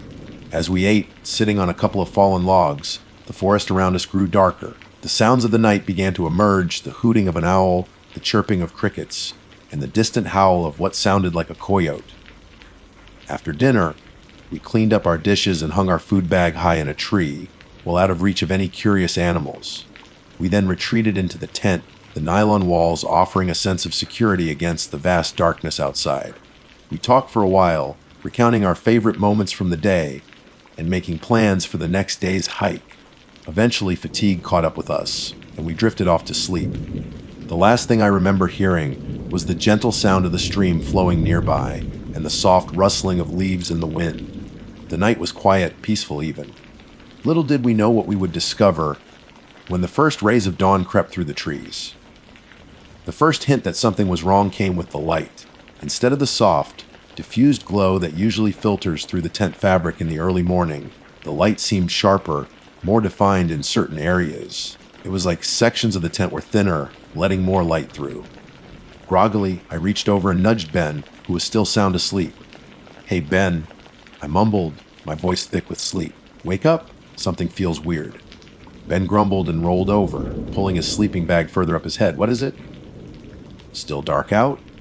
"No, it's morning, but look at the tent." Reluctantly, Ben sat up and squinted at the tent walls. His eyes widened slightly. "Yeah, you're right. That's odd." It was then that we noticed them. Running vertically down the outside of the tent were a series of deep, jagged scratches. They started about halfway up the tent wall and extended down towards the ground, some even reaching the base. There were at least 6 distinct lines, each one looking like it had been made with considerable force. The fabric around the scratches was frayed and torn, and in some places we could see right through to the outside. We scrambled out of our sleeping bags and cautiously unzipped the tent door. The morning air was cool and still, the forest quiet except for the distant chirping of birds. We stepped outside and immediately saw the full extent of the damage. The scratches were even more pronounced from the outside, long, deliberate gashes in the tent fabric. "What the hell?" Ben exclaimed, walking around the tent, examining the marks. He ran his fingers gingerly over the torn material. What could have done this? My mind raced, trying to come up with a logical explanation. Maybe a branch fell. I suggested weakly, though I knew it was unlikely. The scratches were too clean, too linear to have been caused by a falling branch. Ben shook his head. No way. Look how high up they start. He pointed to the highest point of the scratches, which was easily 7 or 8 feet off the ground. And they're all vertical. A falling branch would have made more of an impact, probably at an angle. We circled the tent several times, our confusion growing with each passing moment. There were no signs of any animals nearby, no tracks in the soft earth, no droppings. We hadn't heard anything during the night, no rustling, no growling, nothing that would indicate an animal had been near our tent. Beer. I ventured, my voice laced with a hint of fear. A bear would have ripped the whole tent apart trying to get to the food. Ben countered. And those scratches, they're too precise. Look at them. He was right. The edges of the scratches were clean, almost as if they had been made with a sharp tool. They weren't the random tears you'd expect from an animal's claws. They were deliberate, purposeful. A shiver ran down my spine despite the cool morning air. It looks like someone took a knife to our tent. Ben's face paled. Don't be ridiculous, Alex. Who would do that? We're miles from anywhere. But as he said the words, I saw a flicker of doubt in his eyes. He knew as well as I did that the scratches were unsettlingly precise. They weren't the work of an animal. We stood there for a long moment, staring at the damage, a growing sense of dread washing over us. The peaceful tranquility of the forest had been shattered, replaced by an unsettling mystery. We were alone, deep in the wilderness, and something or someone had deliberately marked our tent in the night. Did you hear anything at all? I asked Ben, trying to recall the previous night. He frowned, concentrating. Now that you mention it, I think I might have heard something, but it was faint, like a scraping sound. I was half asleep, though. I just assumed it was the wind. I hadn't heard anything. I usually sleep pretty soundly when I'm camping, the exhaustion from the day's hike often lulling me into a deep slumber. But now I wished I had been a lighter sleeper. We examined the rest of our campsite, hoping to find some clue, some explanation for the scratches, but there was nothing. The food bag was still hanging securely from the tree, untouched. Our gear was undisturbed. The only anomaly was the deep, precise scratches on our tent. The initial excitement and anticipation we had felt at the start of our trip had completely evaporated, replaced by a gnawing unease. We felt vulnerable, exposed in our damaged tent. The feeling of being watched from the previous evening returned, stronger this time, accompanied by a distinct sense of fear. What do we do? I asked, breaking the silence. Ben ran a hand through his hair, looking lost. I don't know. We could pack up and hike out, I guess. But we still have 2 more days planned. Do you really want to stay here? I asked, gesturing towards the scratches. Knowing that someone did this. He looked back at the tent, then out at the surrounding forest. No, he admitted. No, I don't. But what if it was just some freak accident? Some weird animal we've never heard of? I doubted that, but I didn't want to dismiss the possibility entirely. Maybe we should hike to Hawksbill Mountain today, like we planned. It's supposed to have good cell service. We could try to call someone, see what they think we should do. Ben nodded slowly. Yeah, okay. That sounds like a plan. We can still hike and see the views, and if we get a signal, we can figure out our next step. We decided to pack up our gear, leaving the damaged tent standing for the time being. There was something unsettling about taking it down, like we were admitting defeat or trying to erase what had happened. We made a quick breakfast of oatmeal and instant coffee, our conversation subdued and punctuated by nervous glances at the surrounding woods. As we packed, we couldn't shake the feeling that we were being watched.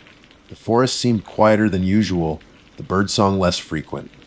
Every rustle of leaves, every snap of a twig made us jump. With our backpacks loaded, we took one last look at our campsite, at the deep scratches that marred the fabric of our tent. They were a stark reminder that something was wrong, that our peaceful escape into nature had taken a dark and unexpected turn. We didn't know what had caused those marks, or what it meant, but we knew one thing for sure. The feeling of safety and tranquility we had arrived with was gone, replaced by a chilling sense of unease as we set off down the trail towards Hawksbill Mountain. The hike to Hawksbill Mountain was anything but relaxing. Every shadow seemed to hold a potential threat. Every rustle of leaves sounded like footsteps. We walked quickly, our eyes constantly scanning the surrounding woods. The vibrant beauty of the fall foliage, which had so captivated us the day before, now seemed ominous, providing cover for unseen eyes. We barely spoke, our shared fear a palpable presence between us. The trail climbed steadily, becoming steeper and more rugged as we ascended. We passed a few other hikers heading in the opposite direction, and each time we exchanged nervous glances, wondering if they had experienced anything similar. We considered asking them about it, but the words caught in our throats. What would we say? Hey, did anything try to carve up your tent last night? It sounded ridiculous, even to us. As we gained elevation, the trees began to thin, and we started to get glimpses of the panoramic views that Hawksbill Mountain was famous for. But even the stunning vistas couldn't fully distract us from the unease that gnawed at our insides. We reached the summit around midday, the wind whipping around us, carrying the scent of pine and distant rain. The view was indeed breathtaking, a vast expanse of rolling mountains stretching out to the horizon, painted in shades of green, brown, and gold. Okay, Ben said, pulling out his phone. Let's see if we can get a signal up here. He held his phone aloft, turning slowly, trying to find a bar. I did the same with mine. After a few agonizing minutes, Ben's face fell. Nothing, not even one bar. I checked mine. Same result. Damn it. I thought for sure we'd get something up here. We tried different spots on the summit, moving closer to the edge, hoping for a miracle. But the signal remained stubbornly elusive. We were completely cut off. A wave of despair washed over me. Our plan to call for help, or at least get some advice, had failed. We were still alone, with no way to communicate with the outside world. The mystery of the scratches on our tent loomed larger than ever. What now? I asked, the wind whipping my hair around my face. Ben sighed, putting his phone back in his pocket. I guess we keep hiking towards our next planned campsite. It's supposed to be near a ranger station.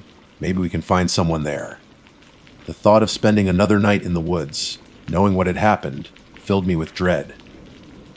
But we didn't have many other options. Hiking all the way back to the trailhead in one day would be exhausting, especially with the lingering fear and the weight of our backpacks.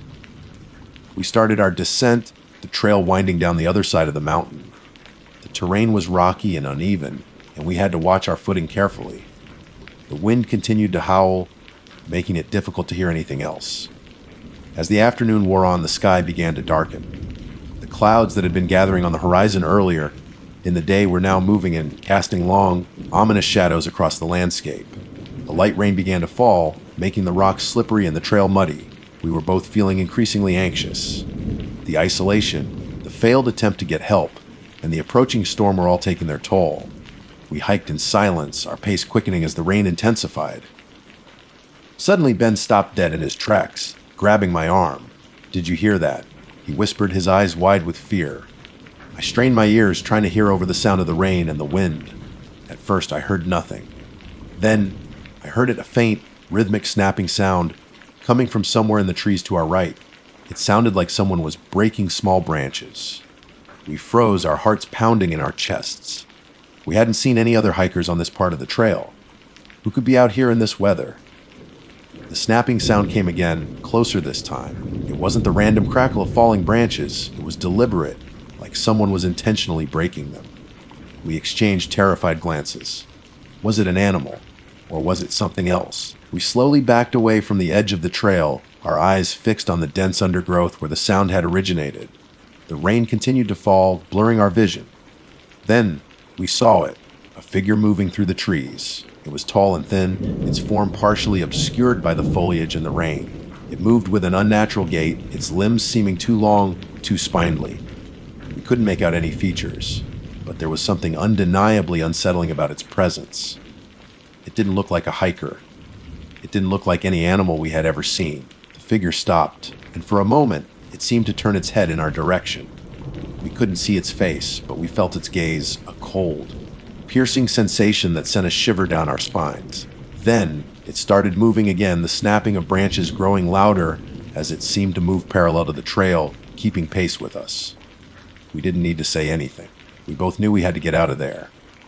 We turned and ran, our feet pounding on the muddy trail. The rain lashed against our faces, and our lungs burned, but we didn't dare to stop. We could still hear the snapping sound in the distance, a constant reminder of the figure that was following us. We didn't look back, afraid of what we might see. We ran for what felt like an eternity, the trail twisting and turning through the forest. Finally, we burst out of the trees and into a small clearing. In the distance, we could see a small wooden building, the ranger station. Hope surged through us. We were almost there, but as we stumbled towards the building, we saw something that made our blood run cold. Standing in the middle of the clearing, directly in our path, was the figure from the woods. It was closer now, and we could see it more clearly. It was impossibly tall and gaunt, its limbs unnaturally long and thin. Its skin was pale and stretched taut over sharp bones. Its face was hidden in shadow, but we could see two glowing red eyes staring at us. And in its hand, it held something long and sharp. We stopped, frozen in terror. The figure didn't move, just stood there, blocking our way. The rain continued to fall, washing over its grotesque form. Then it raised its hand, the sharp object glinting in the dim light. It was long and thin, and at the end, it curved into a wickedly sharp point. It looked disturbingly familiar.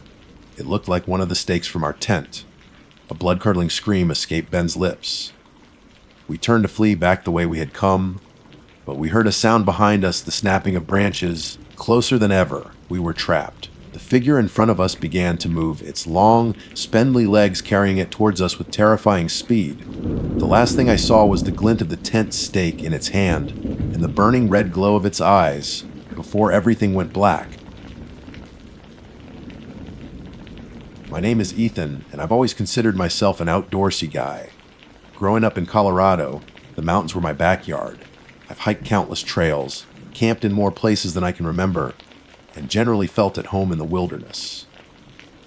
There's a certain peace you find miles away from civilization, a connection with nature that's hard to replicate anywhere else, or at least that's what I used to think. This particular trip was supposed to be a classic. My buddy Mike and I had been planning it for months, a week-long trek through the Redwood National and State Parks in Northern California. We'd meticulously mapped out our route, packed all the necessary gear, and even splurged on some new lightweight tents. The plan was to hike during the day, find a secluded spot to camp each night, and just disconnect from the world for a while. No cell service, no emails, no distractions. Just us, the towering redwoods, and the open trail. The first couple of days were exactly what we'd hoped for. The weather was perfect, sunny with a cool breeze. The trails were challenging but rewarding, winding through groves of ancient trees that seemed to touch the sky. We saw deer, squirrels, and even a few elusive Roosevelt elk. At night, we'd build a small campfire, cook our dehydrated meals, and share stories under a blanket of stars so bright they felt close enough to touch. It was on the third day, during a particularly strenuous uphill climb, that things started to feel off. We were hiking along a lesser-known trail, one that branched off the main path and promised more solitude. The air was thick with the scent of damp earth and pine needles. The sunlight filtered through the dense canopy and dappled patterns on the forest floor. It was beautiful, almost ethereal. I remember stopping for a water break, leaning against a massive redwood trunk, trying to catch my breath. Mike was a few feet ahead of me, fiddling with his backpack. The only sounds were the gentle rustling of leaves in the breeze and the distant chirping of birds. It was a moment of perfect tranquility, and then it happened. A sudden, intense burning sensation erupted on my left forearm. It felt like someone had pressed a hot iron against my skin. The pain was sharp, searing, almost unbearable. My immediate reaction was to yelp and clutch my arm. "What's wrong?" Mike asked, turning around, his expression a mix of concern and confusion. I stared at my arm, my heart pounding in my chest. Yet it feels like I've been branded. I stammered, my voice trembling slightly. Mike rushed over, his eyes scanning my arm. "Branded? What are you talking about?" I pulled up the sleeve of my hiking shirt, expecting to see a red, angry mark. But there was nothing. No redness, no swelling, no sign of any injury whatsoever. My skin looked completely normal. "There's nothing there," Mike said, his brow furrowed. "Are you sure you didn't brush against something? Maybe some kind of stinging plant?" I shook my head, my mind racing. I was certain I hadn't touched anything. The pain had been so intense, so specific. It wasn't like a rash or an insect bite. It felt deliberate. "I don't know," I said, still feeling a lingering throb in my arm.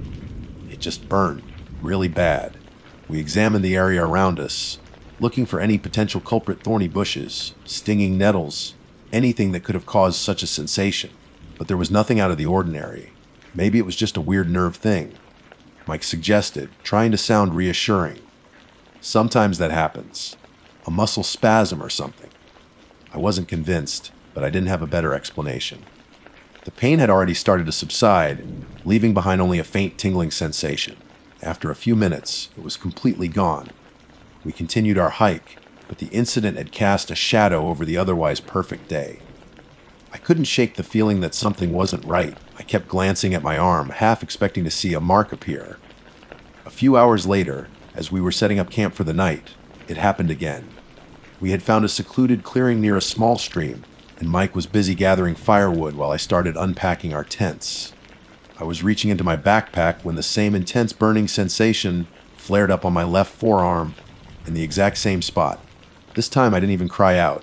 I just froze, my breath catching in my throat. The pain was just as sharp, just as sudden as before. It felt like that initial shock all over again. Mike, hearing me gasp, rushed over, his eyes filled with alarm.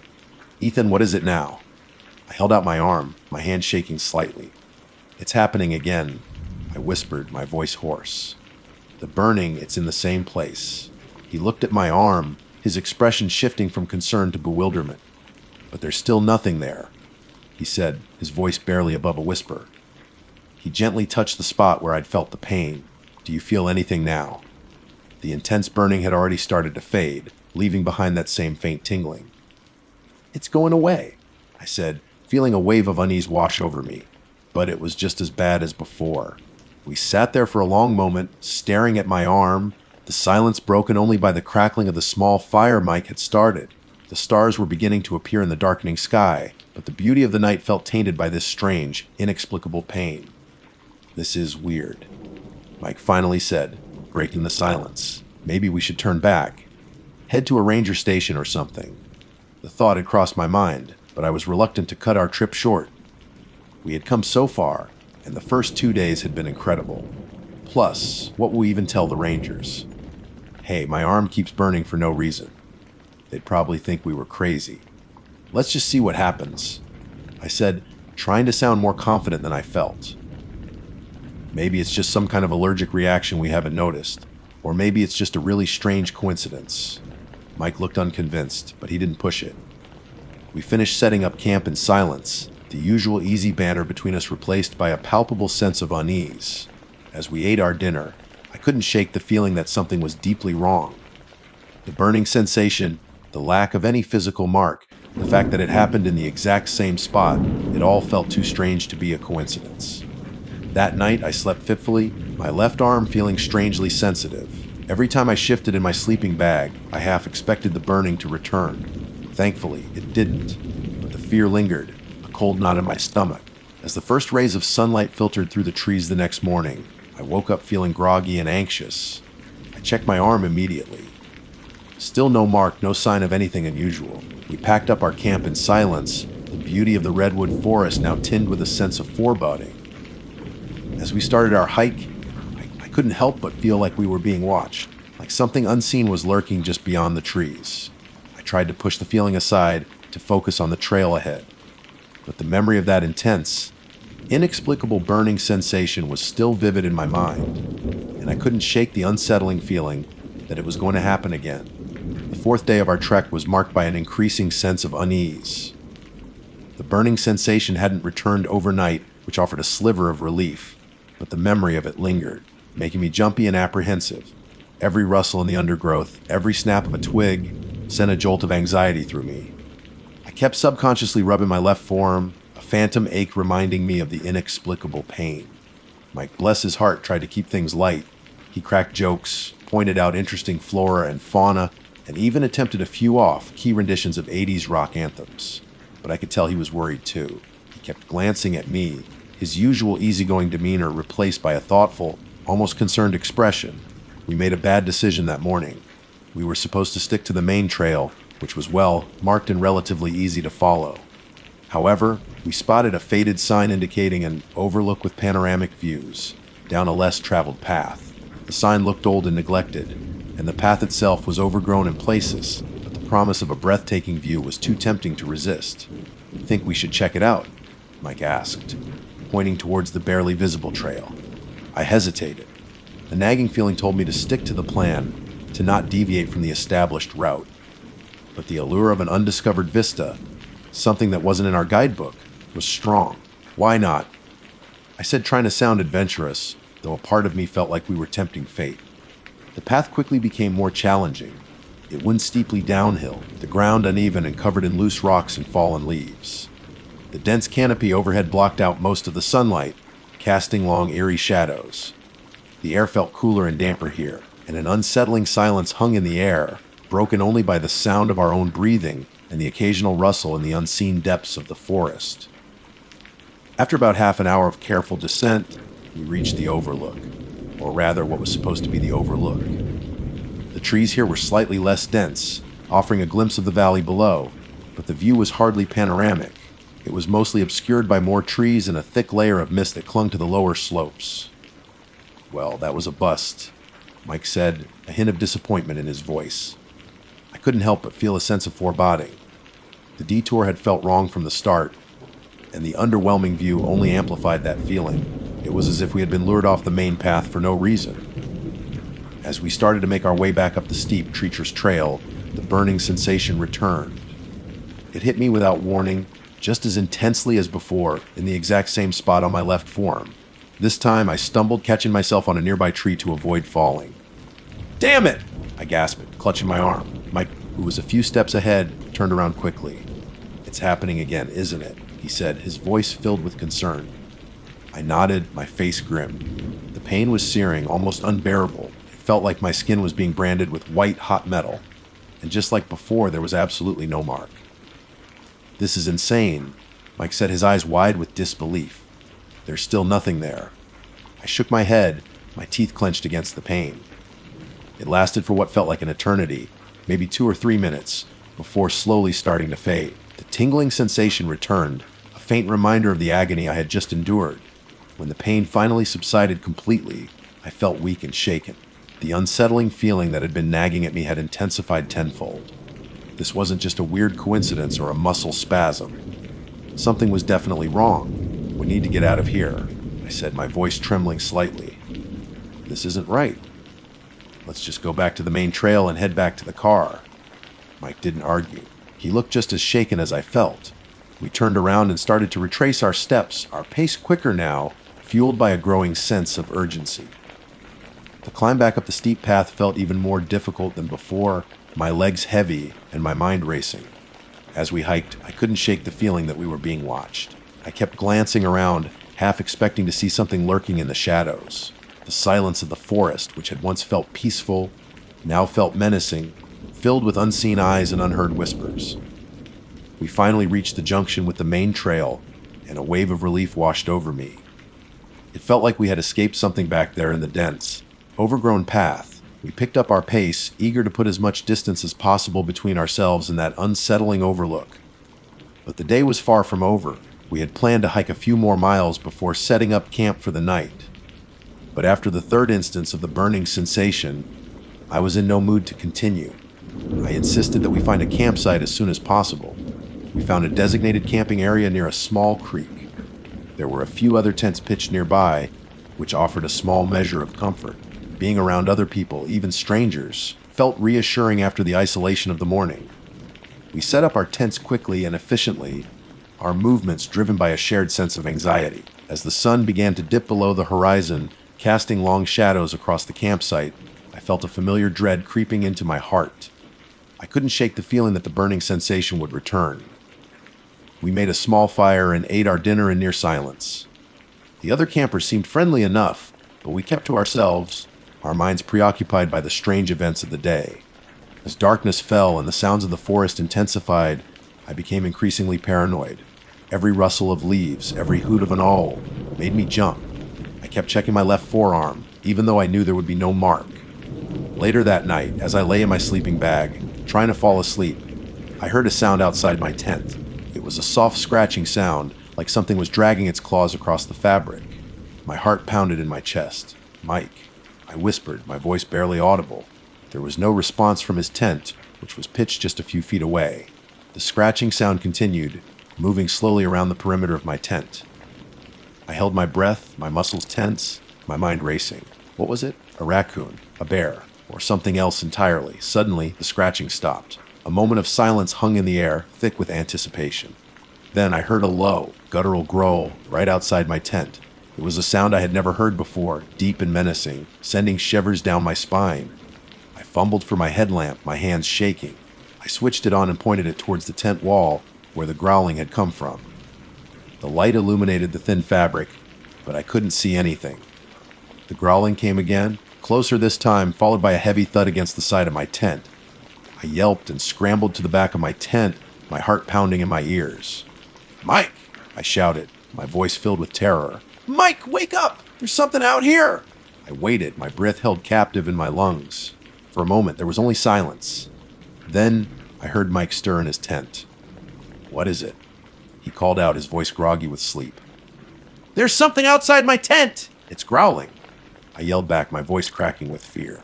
I heard Mike fumbling with his zipper. A moment later, the beam of his headlamp cut through the darkness, illuminating my tent. "What do you see?" he asked, his voice laced with concern. I peered through the mesh window of my tent, my eyes scanning the surrounding darkness. I didn't see anything. The growling had stopped, and the only sounds were the chirping of crickets and the gentle murmur of the nearby creek. "I don't see anything now." I stammered, my voice still trembling, but I swear I heard something. It was right outside my tent. Mike cautiously unzipped his tent and stepped out, his headlamp illuminating the area around us. He scanned the trees and bushes, his expression serious. "I don't see anything either," he said after a moment. "Maybe it was just a nightmare." It didn't feel like a nightmare. I insisted, my voice barely above a whisper. I heard it, a growling, and then something hit my tent. We stood there for a while, our senses on high alert, listening for any sign of whatever had been outside my tent. But the forest remained silent. Eventually, Mike convinced me that it was probably just an animal, maybe a raccoon or a coyote that had wandered into the campsite. He assured me that it was probably gone now and that we were safe. But as I lay back down in my sleeping bag, my heart still pounding, I couldn't shake the feeling that whatever had been outside my tent was connected to the burning sensation on my arm. It felt like we had stumbled into something ancient and malevolent, something that didn't want us in its territory. And I had a terrifying feeling that our troubles were far from over. Sleep was elusive that night. Every creak of the trees, every rustle of leaves, sent a jolt of fear through me. I kept replaying the guttural growl in my head, the feeling of something heavy thudding against my tent. Even though Mike insisted it was probably just an animal, I couldn't shake the feeling that it was something more sinister. The burning sensation didn't return while I was in the tent, but the anticipation of it hung over me like a dark cloud. I finally drifted into a fitful sleep just before dawn, only to be jolted awake by Mike shaking my shoulder. "Ethan, wake up," he said, his voice urgent. "Look at this." I sat up, groggily rubbing my eyes. Mike was pointing towards my left arm. My heart sank. There it was. Faint at first, but undeniably there. A mark. It looked like a brand, a series of thin, jagged lines forming a strange, unfamiliar symbol. It was located exactly where I had felt the burning sensation. "Oh my God," I whispered, my voice filled with horror. It's finally there." Mike's face was pale. "I didn't see anything last night," he said, his voice barely above a whisper. "It must have appeared overnight." We stared at the mark, our minds reeling. It was proof that the burning sensation hadn't been a figment of my imagination. Something had caused it, and now it had left a permanent mark on my skin. "What do you think it is?" I asked, my voice trembling. Mike shook his head, his eyes wide with a mixture of fear and bewilderment. "I have no idea. I've never seen anything like it." We packed up our campsite quickly, our movements fueled by a renewed sense of urgency. The other campers were starting to stir, but we avoided eye contact, eager to leave this place behind. As we hiked, the mark on my arm seemed to throb with a dull ache. I kept it covered with my sleeve, not wanting to look at it. The forest felt even more menacing than before, the shadows seeming to writhe and twist in unnatural ways.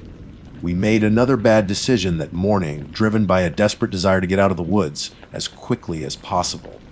Instead of sticking to the main trails, we decided to take a shortcut, a barely marked path, that promised to cut several miles off our journey back to the car. The path was even more overgrown and treacherous than the one we had taken to the overlook. Thorny bushes snagged at our clothes, and fallen logs blocked our way.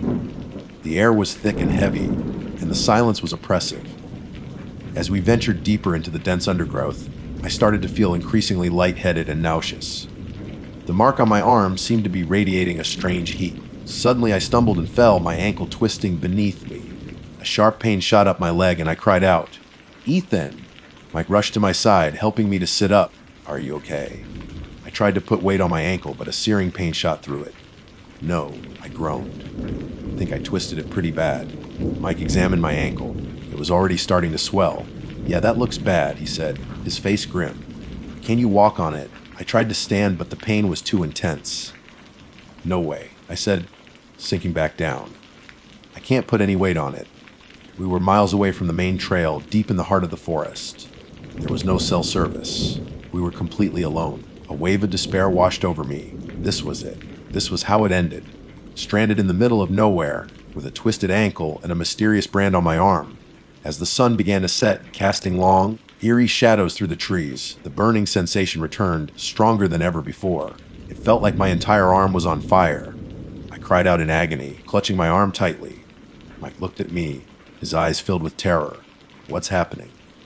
The mark on my arm began to glow with a faint, reddish light.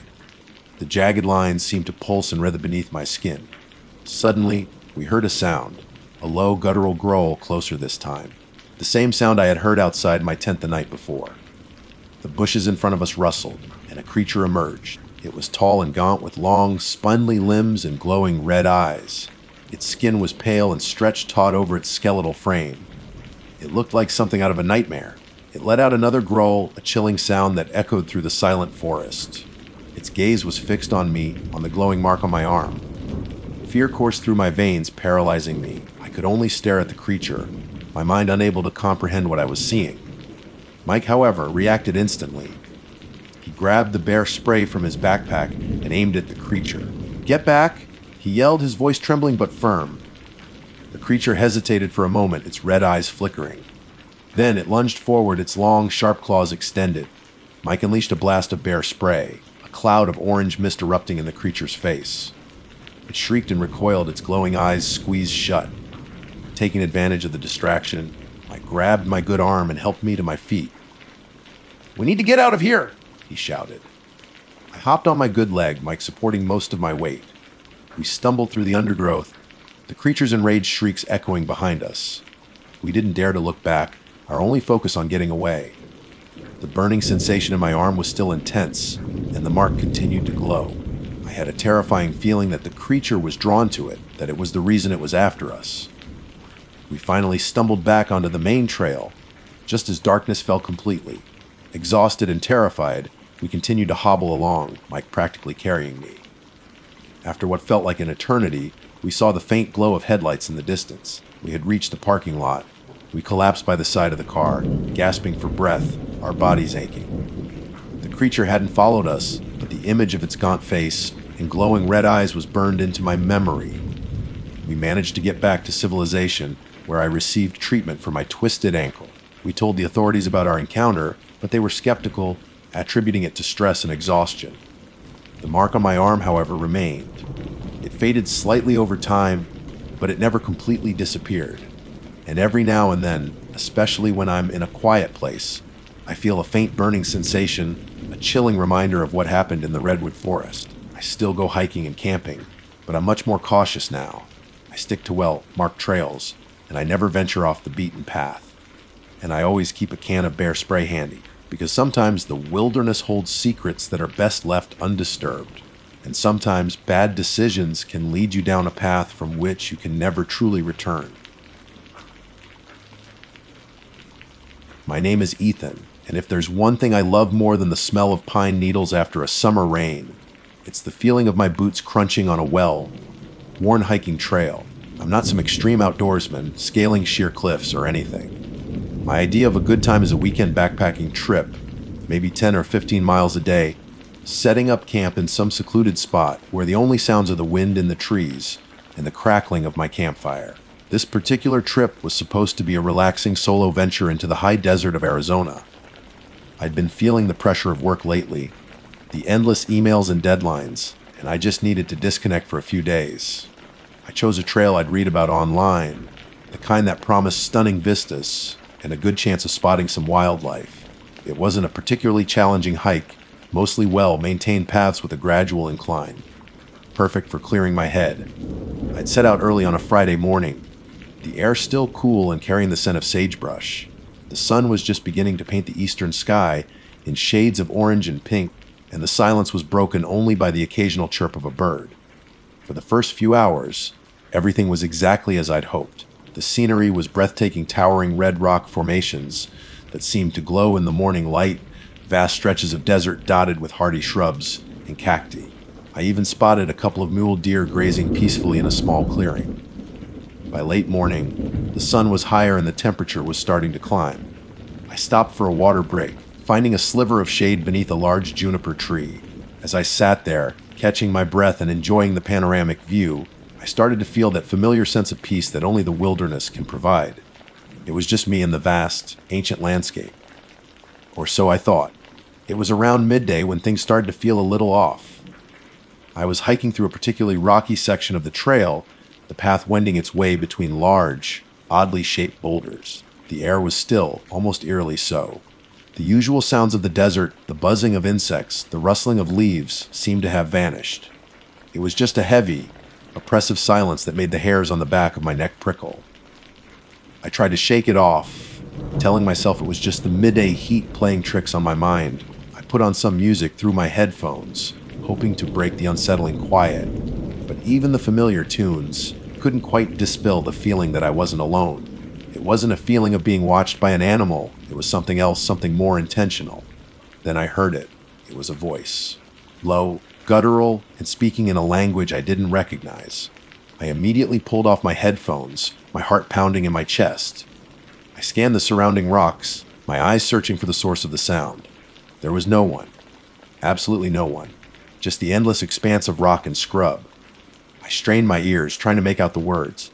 The language sounded vaguely Native American, maybe Navajo or Apache. I'd grown up in the Southwest and had heard snippets of these languages before, but I couldn't understand a word. What I did understand, though, was the tone. It sounded urgent, angry, almost like a warning. The voice seemed to be coming from the rocks themselves. It wasn't echoing off them. It was as if the very stone was speaking. That's the only way I can describe it. It was a deep, resonant sound that vibrated in the air, and I felt it more than heard it. I stood there for a long moment, frozen in place, my mind racing. Had I imagined it? Was it some kind of weird echo or the wind playing tricks? But the voice came again, clearer this time, a string of rapid, fire syllables that ended with a sharp, almost accusatory tone. I started to feel a knot of fear tightening in my stomach. This wasn't right. This wasn't normal. I've hiked in the wilderness countless times, and I've never experienced anything like this. I cautiously started to move again, my eyes darting around, trying to pinpoint the exact location of the voice. It seemed to shift, sometimes sounding like it was coming from the large boulder to my left, then from the cluster of rocks ahead.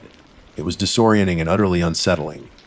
I called out, my voice sounding weak and shaky in the vast silence. "Hello, is anyone there?" Only the voice answered, a fresh burst of angry sounding Navajo. I didn't understand the words, but the sheer intensity of the tone sent a shiver down my spine. It felt hostile, like I was intruding on something sacred, something I wasn't meant to witness. I tried to rationalize it. Maybe there was someone hidden behind the rocks, someone who didn't want to be seen. But the terrain was too open, the boulders too sparse. There was nowhere for someone to hide completely. And the way the voice seemed to emanate from the very stone, it defied any logical explanation. My initial curiosity had quickly morphed into genuine fear. I didn't like this. Not one bit. I decided then and there that I wasn't going to camp in this area. I was going to keep hiking until I reached a more open, less vocal part of the trail. I picked up my pace, my heart still pounding. The voice continued for a while, a constant stream of angry-sounding words that seemed to follow me. Then, as suddenly as it had started, it stopped. The silence returned, but it was different now. It was heavier, more ominous. The feeling of being watched intensified, and I couldn't shake the sense that something was very wrong. I kept hiking, my eyes constantly scanning my surroundings. Every shadow seemed to hold a potential threat. Every rustle of leaves made me jump. The beauty of the landscape had been replaced by a gnawing sense of dread. I just wanted to get out of this rocky section of the trail to find some open ground where I could see what was around me. As I rounded a bend in the path, I saw it, a small, makeshift cairn of stones piled on the side of the trail. It wasn't particularly unusual. Hikers often build these to mark the way. But something about this one felt different. The stones were arranged in a way that seemed deliberate, almost like a symbol. And then I noticed something else. Scratched into the largest stone at the base of the cairn was a symbol. It was a spiral, intricate, and somehow unsettling. I didn't recognize it, but it felt ancient, powerful. I hesitated, a strange mix of fear and morbid curiosity washing over me. Should I stop and examine it closer? Or should I just keep moving, try to put as much distance as possible between myself and whatever was going on here? The memory of the angry voice echoing from the rocks decided for me. I wasn't sticking around. I quickened my pace, my gaze fixed on the trail ahead. I didn't look back at the cairn, but I couldn't shake the image of that spiral from my mind. It felt like a warning, a sign that I had stumbled into something I didn't understand, something that didn't want me here. The sun was beginning to dip towards the horizon, casting long, eerie shadows across the landscape. I knew I needed to find a place to set up camp soon, but the thought of spending the night in this area filled me with unease. I just kept walking, hoping to reach a more open area before darkness fell. The silence had returned, but it wasn't peaceful anymore. It was a silence filled with anticipation, a silence that felt like the prelude to something else. I couldn't shake the feeling that the voice would return, or that something else entirely was waiting for me in the gathering darkness. I told myself it was just nerves, that I was letting my imagination run wild. But deep down, I knew that what I had heard was real, and that whatever had spoken to me from the rocks was still out there, somewhere in the vast, silent desert. And I had a terrible feeling that my relaxing solo camping trip was about to turn into something far more sinister. The last rays of sunlight finally vanished behind the jagged peaks on the horizon, painting the sky in hues of deep purple and blood orange. The temperature dropped rapidly, and a chill wind began to whisper through the dry brush. I knew I had to find a campsite soon, but every spot I considered felt exposed, vulnerable. The memory of that disembodied voice echoing from the rocks still sent shivers down my spine, and the image of that strange spiral symbol was burned into my mind. I finally settled on a small clearing nestled between a cluster of large boulders, hoping the rocks would offer some sense of protection. It wasn't ideal. The ground was uneven and covered in loose stones, but it was the best I could find before complete darkness descended. As I worked to set up my tent, my hands felt clumsy and my movements jerky. Every snap of a twig, every rustle in the undergrowth made me jump. The silence of the desert at night is usually a comforting thing, a blanket of peaceful quiet. But tonight it felt heavy, pregnant with unseen possibilities. I managed to get the tent up and my sleeping bag laid out. I even managed to start a small fire, the flickering flames casting dancing shadows on the surrounding rocks. But even the warmth and light of the fire couldn't fully dispel the feeling of unease that clung to me like a second skin. I ate a quick, tasteless dinner of trail mix and jerky, my eyes constantly scanning the darkness beyond the firelight. Every now and then, I thought I heard something, a faint whisper carried on the wind, a soft crunching sound in the distance. But when I strained my ears to listen more closely, it would always fade away. I tried to tell myself it was just my nerves, the lingering effects of the strange encounter earlier in the day.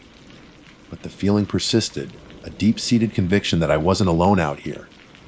As the night wore on, the wind picked up, swirling around the rocks and making eerie whistling sounds. The shadows cast by the fire seemed to writhe and twist, taking on grotesque and unsettling shapes. I found myself constantly jumping at imagined movements in my peripheral vision.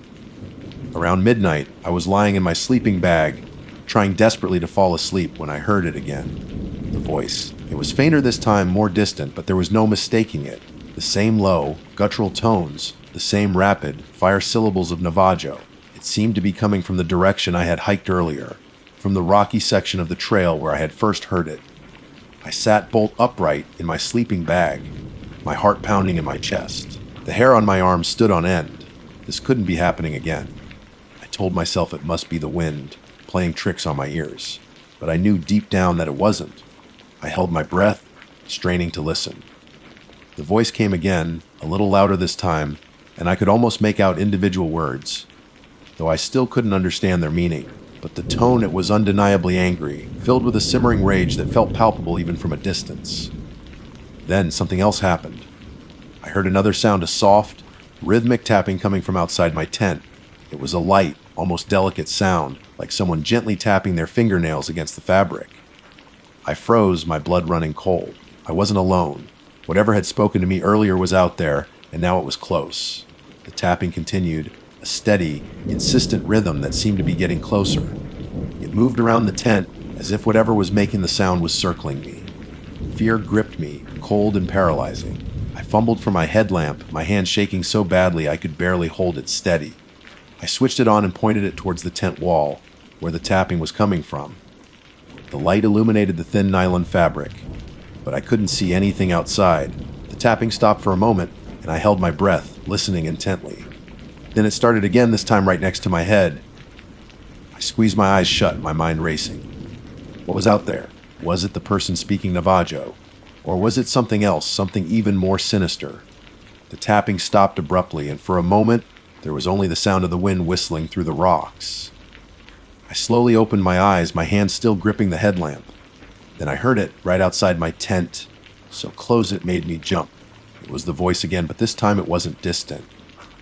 It was right there, just inches away, speaking in that urgent, angry tone.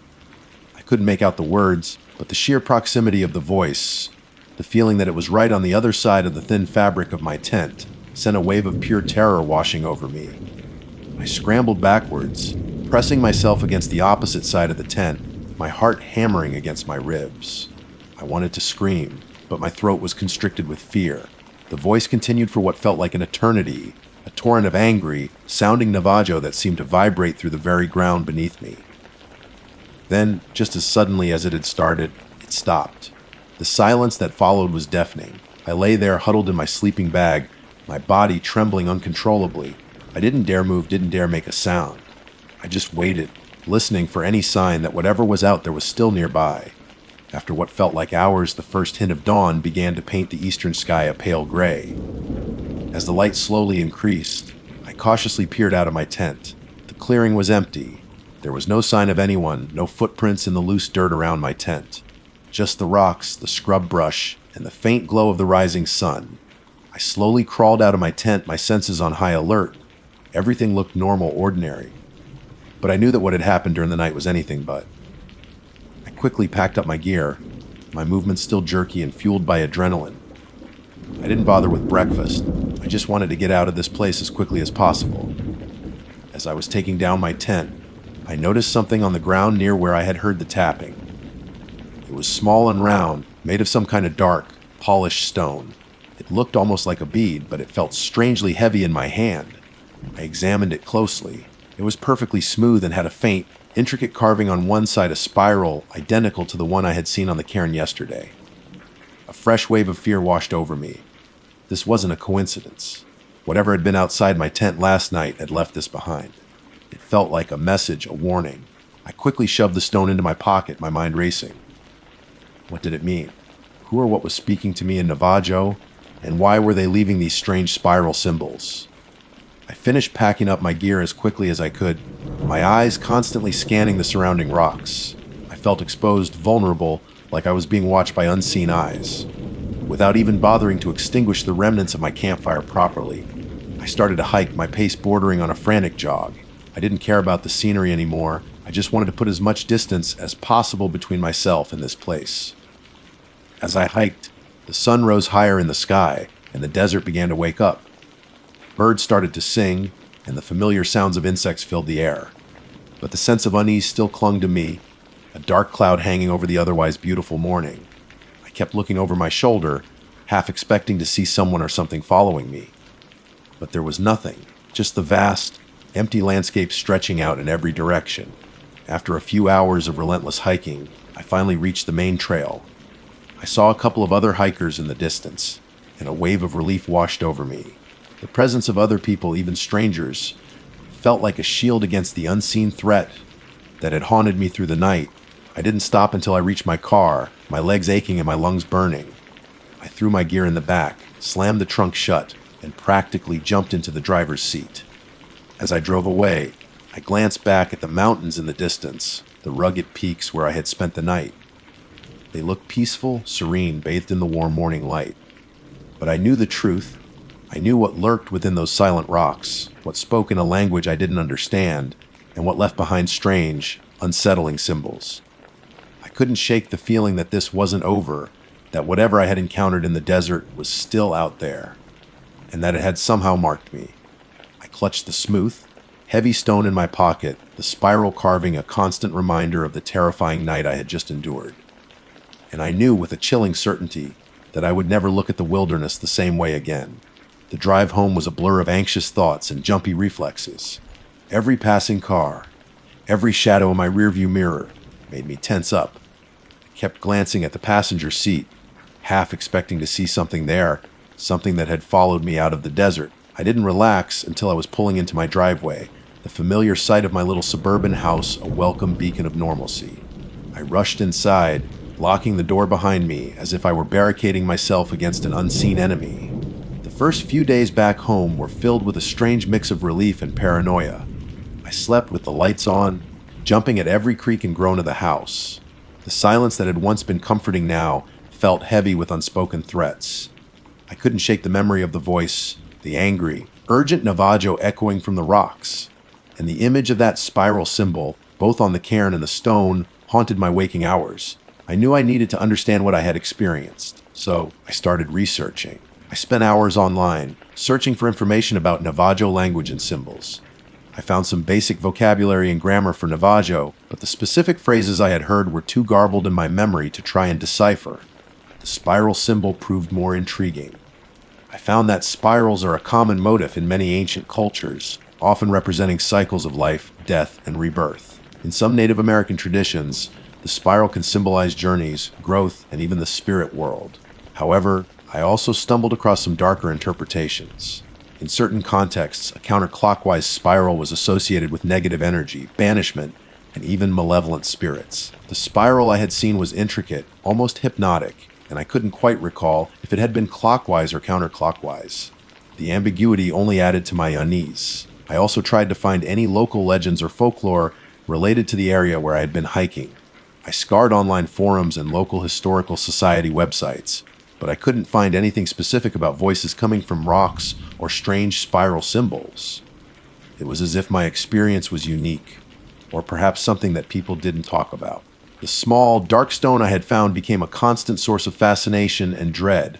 I kept it hidden in a drawer, taking it out every now and then to examine the smooth surface and the unsettling spiral carving. It felt cold to the touch, even in a warm room, and there was a strange weight to it, both physically and mentally. One night about a week after I got back, I started having nightmares. Vivid, terrifying dreams where I was back in the desert, surrounded by towering red rocks.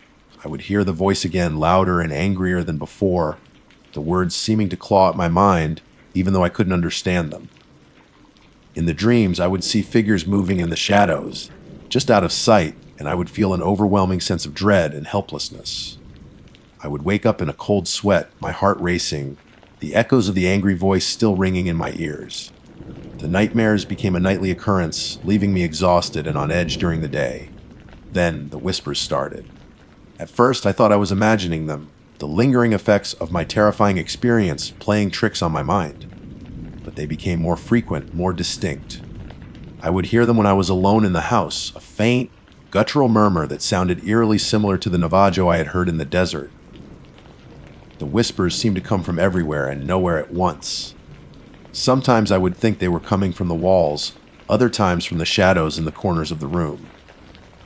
I could never quite make out any words, but the tone was always the same urgent, angry, accusatory. I tried to ignore them, to tell myself it was just stress and lack of sleep.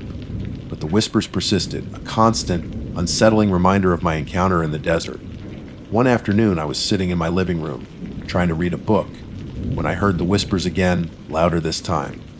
They seemed to be coming from the direction of the drawer where I kept the stone. A sudden, irrational fear gripped me. Could the stone be the source of these whispers? Could it be some kind of cursed object that I had unknowingly brought home with me? I hesitated for a long moment, a sense of dread washing over me. I knew I should probably get rid of the stone, throw it away, and try to forget about everything that had happened. but a strange sense of morbid curiosity, a need to understand, kept me from doing so. I slowly got up and walked over to the drawer. My hand trembled as I reached inside and pulled out the stone. The whispers seemed to intensify as I held it in my palm, the smooth, cold surface sending a shiver down my spine. I stared at the spiral carving, trying to decipher its meaning, to understand its connection to the voice in the whispers. As I focused on the intricate lines, I started to feel a strange sensation, a tingling in my fingertips. Suddenly, the whispers coalesced, becoming clearer, almost forming words. They were still in Navajo, a language I didn't understand, but this time I felt like I could almost grasp their meaning. They sounded like pleas. Angry pleas, filled with sorrow and resentment. Then I heard my name. It was whispered, barely audible, but there was no mistaking it. My name, spoken in that same guttural tone, laced with anger and something else recognition. I dropped the stone as if it were burning my hand. It clattered on the wooden floor, and the whispers immediately stopped. The silence that followed was heavy, charged with an unseen presence. I backed away from the stone, my heart pounding in my chest. I knew then that I had stumbled into something ancient and powerful in the desert, something that wasn't confined to that remote wilderness. I didn't know what the voice was, or what the spiral symbol meant, or why it seemed to be connected to me. But I knew that the stone was a key, a conduit to something that was now reaching out from the other side. I had to get rid of it. I couldn't keep this thing in my house, poisoning my life with its whispers and nightmares. I grabbed a shovel from the garage and went out to my backyard. I dug a deep hole under the cover of darkness, my hands shaking as I buried the stone. I covered it with dirt and then placed a heavy rock on top, hoping to contain whatever malevolent energy it held. For a few days, the whispers stopped and the nightmares subsided.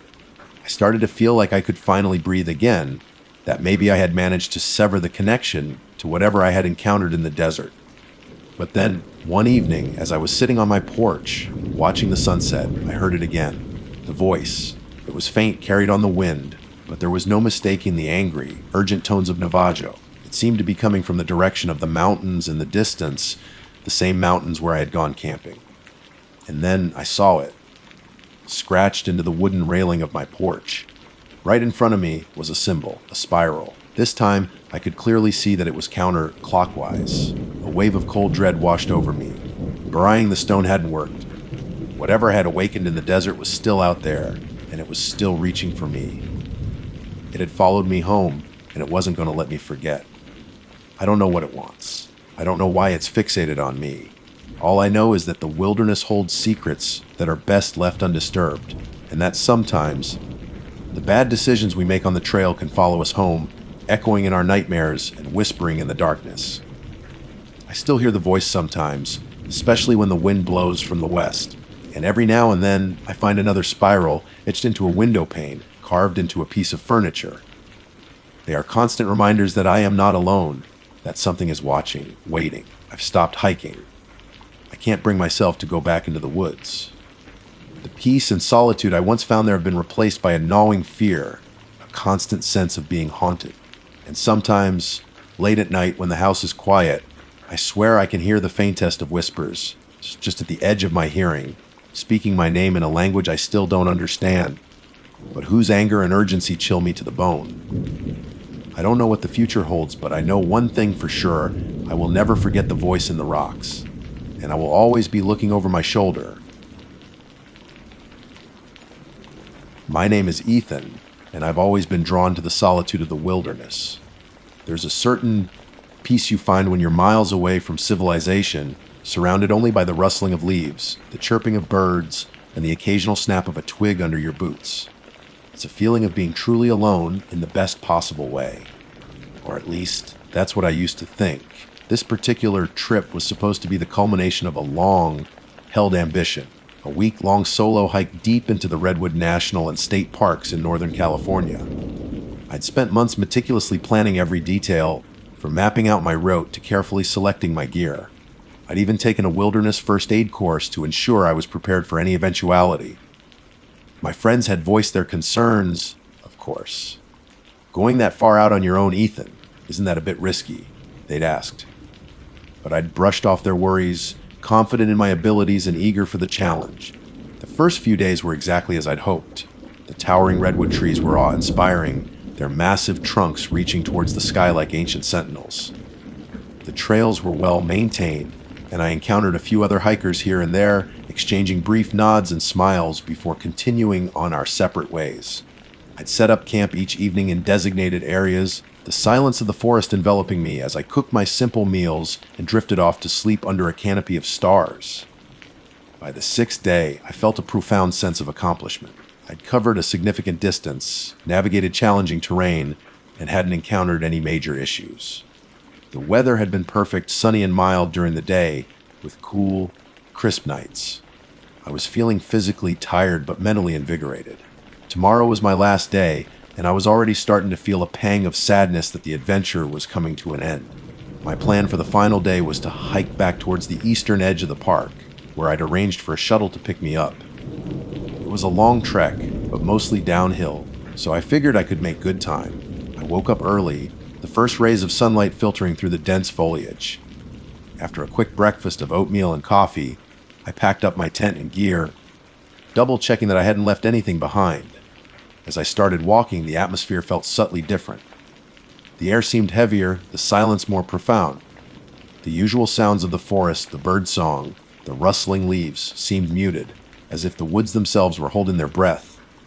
I tried to shake off the feeling, attributing it to the fact that I was now deeper in the wilderness than I had been all week. The nearest town was a good 2 days' hike away, and I hadn't seen another person since the third day. The trail narrowed as I ventured further, winding through dense undergrowth and across small streams. The towering redwoods still surrounded me, but the sunlight struggled to penetrate the thick canopy, casting long, eerie shadows that danced and shifted with every breeze. I found myself constantly looking over my shoulder, a prickling sensation on the back of my neck that I couldn't quite explain. I told myself it was just my imagination, the solitude playing tricks on my mind. After all, I was nearing the end of my journey, and perhaps the anticipation of returning to civilization was making me a little jumpy. I tried to focus on the beauty of my surroundings, the intricate patterns of moss on the tree trunks, the delicate ferns that lined the path. But the unease lingered, a persistent whisper in the back of my mind. After a couple of hours of hiking, I reached a small clearing. In the center stood a lone, ancient redwood, its trunk wider than my car. It was a truly magnificent tree, and I decided to take a short break to admire it. I dropped my backpack near the base of the tree and stretched my aching muscles. As I stood there, gazing up at the towering branches, I noticed something out of the corner of my eye. A figure standing near another tree, about 50 yards away, at the edge of the clearing. My heart skipped a beat. I hadn't seen anyone for days. The figure was a man tall and gaunt, dressed in what looked like old, tattered clothes. He was standing perfectly still, his back to me, his head slightly tilted, as if he were listening to something I couldn't hear. There was something unsettling about his stillness, the way he seemed to blend into the shadows of the forest. I hesitated for a moment, unsure whether to call out to him. Maybe he was another hiker taking a break like me. But there was something about his posture, his complete lack of movement, that made me feel uneasy. After a few more moments of silent observation, the man slowly turned his head. His movements were jerky and unnatural, like a puppet being controlled by unseen strings. He turned his head so that he was facing me, but his body remained still, facing the other way. It was a grotesque, unnatural twist, and a shiver ran down my spine. Then he grinned. It wasn't a friendly smile or even a neutral expression. It was a wide, twisted grin that stretched across his face, revealing teeth that seemed too long and too sharp. His eyes, dark and hollow, seemed to bore right through me, filled with an ancient, malevolent intent. In that instant, a wave of pure, unadulterated terror washed over me. Every instinct in my body screamed at me to run. This wasn't a fellow hiker. This was something else, something wrong. My mind raced, trying to make sense of what I was seeing. Was I hallucinating? Was I dreaming? But the fear was too real, too visceral. The look in that man's eyes, that evil grin, it was something I would never forget. I didn't wait to find out what he wanted. I didn't wait to see if he would move. I simply turned and ran, my heart pounding in my chest, my breath coming in ragged gasps. I didn't dare to look back, but I could feel his gaze on me, a cold, invisible weight pressing down on my back. I ran as fast as I could, stumbling over roots and rocks, pushing through branches that snagged at my clothes. The trail seemed to stretch on forever, the trees blurring into a green and brown haze. I could almost hear the sound of his laughter echoing through the woods, a chilling, mocking sound that spurred me on. Finally, after what felt like an eternity, I collapsed behind a thicket of bushes, my lungs burning, my legs trembling. I lay there for a long time, catching my breath, listening for any sign that he was following me. The forest was silent, save for the frantic beating of my own heart. Slowly, cautiously, I peeked through the bushes. The clearing was empty. The ancient redwood stood silent and still, bathed in the dappled sunlight. There was no sign of the man. Had I imagined it? Had the stress and exhaustion of the past week finally gotten to me? I desperately wanted to believe that it was all in my head, a figment of my tired imagination. But the memory of that grin, those eyes, it was too vivid, too real. I knew, with a chilling certainty, that I couldn't stay here. I had to get out of these woods as fast as possible. I stood up, my legs still shaky, and grabbed my backpack. I didn't care about following the trail anymore. I just needed to head east, towards where I hoped the shuttle would eventually find me. As I started walking again, I couldn't shake the feeling that I was being watched. Every shadow seemed to hold a hidden menace. Every rustle of leaves sounded like footsteps. The beauty of the forest had vanished, replaced by a pervasive sense of dread. I walked for hours, pushing myself to the limit, ignoring the hunger and thirst that gnawed at me. The sun began to dip below the horizon, casting long, ominous shadows across the forest floor. I knew I needed to find a place to spend the night, but the thought of setting up my tent alone in the darkness filled me with terror. Just as I was starting to despair, I stumbled upon an old, abandoned logging road. It was overgrown and barely visible in places, but it seemed to head in the general direction I wanted to go.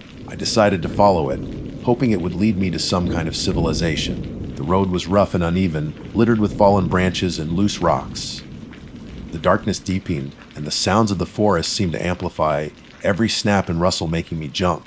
I pulled out my headlamp, its beam cutting a small circle of light in the oppressive darkness. As I walked, I couldn't help but think about the man I had seen in the clearing.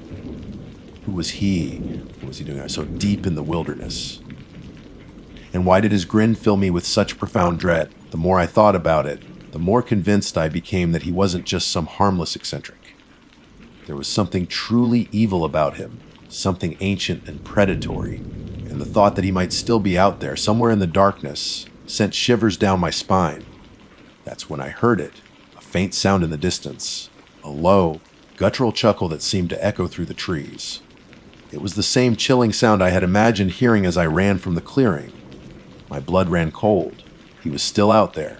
He was following me. I broke into a run again, my headlamp bouncing wildly as I stumbled along the rough road. The chuckle came again, closer this time, followed by the sound of snapping twigs and rustling leaves. He was gaining on me. I ran faster, my lungs burning, my legs aching, my heart pounding with terror. I didn't know where I was going, but I knew I had to get away from him. I had to survive. This was supposed to be my last day of my solo hike. I had prepared my gear, packed my tent, and started walking into the wilderness. I had seen a man standing near a tree. He had given me an evil grin, and in that moment I knew that this was my final hike. Not in the way I had intended, as the last day of a wonderful adventure, but as the last hike of my life. The logging road seemed to stretch into infinity. The beam of my headlamp, the only thing separating me from the oppressive darkness of the forest. Every shadow seemed to writhe and twist, taking on monstrous shapes.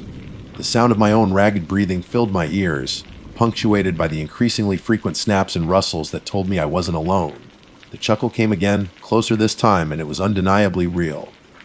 It was a low, guttural sound, devoid of any humor, filled instead with a chilling sense of malice. It echoed through the trees, seeming to come from everywhere and nowhere at once, and it sent a fresh wave of panic coursing through me. I pushed myself harder, my legs pumping like pistons, my lungs screaming for air. I risked a quick glance over my shoulder, but the darkness behind me was impenetrable. I couldn't see anything, but I could feel the presence, a cold, heavy weight in the air that told me he was still there, still following. The road began to slope upwards, the terrain becoming even more uneven. I stumbled and nearly fell several times, my ankle twisting painfully on a loose rock. I gritted my teeth and kept going, driven by the primal instinct to survive. Up ahead, I saw a faint glimmer of light through the trees. Hope surged through me. Could it be a cabin? Another hiker. Any sign of civilization would be a welcome sight. I quickened my pace, pushing through a thicket of thorny bushes that tore at my clothes. As I emerged on the other side, my heart sank. The light wasn't coming from a building. It was the moon, a pale, sickly orb that hung low in the sky, casting long, distorted shadows that danced and swayed in the breeze. The logging road continued ahead, disappearing into the darkness. Despair washed over me. I was alone, still deep in the wilderness, and the thing that was chasing me was getting closer. The chuckling had stopped, replaced by a heavy, rhythmic thumping that sounded like slow, deliberate footsteps. It was coming from behind me, and it was getting louder. I knew I couldn't outrun him forever. My legs were burning, my energy was fading, and the terrain was making it increasingly difficult to maintain a decent pace. I needed to find somewhere to hide, at least for a little while, to catch my breath and try to think. I scanned the side of the road, looking for any kind of cover. To my left, the ground sloped steeply down into a dense thicket of trees and undergrowth. It looked dark and impenetrable, but it was better than nothing.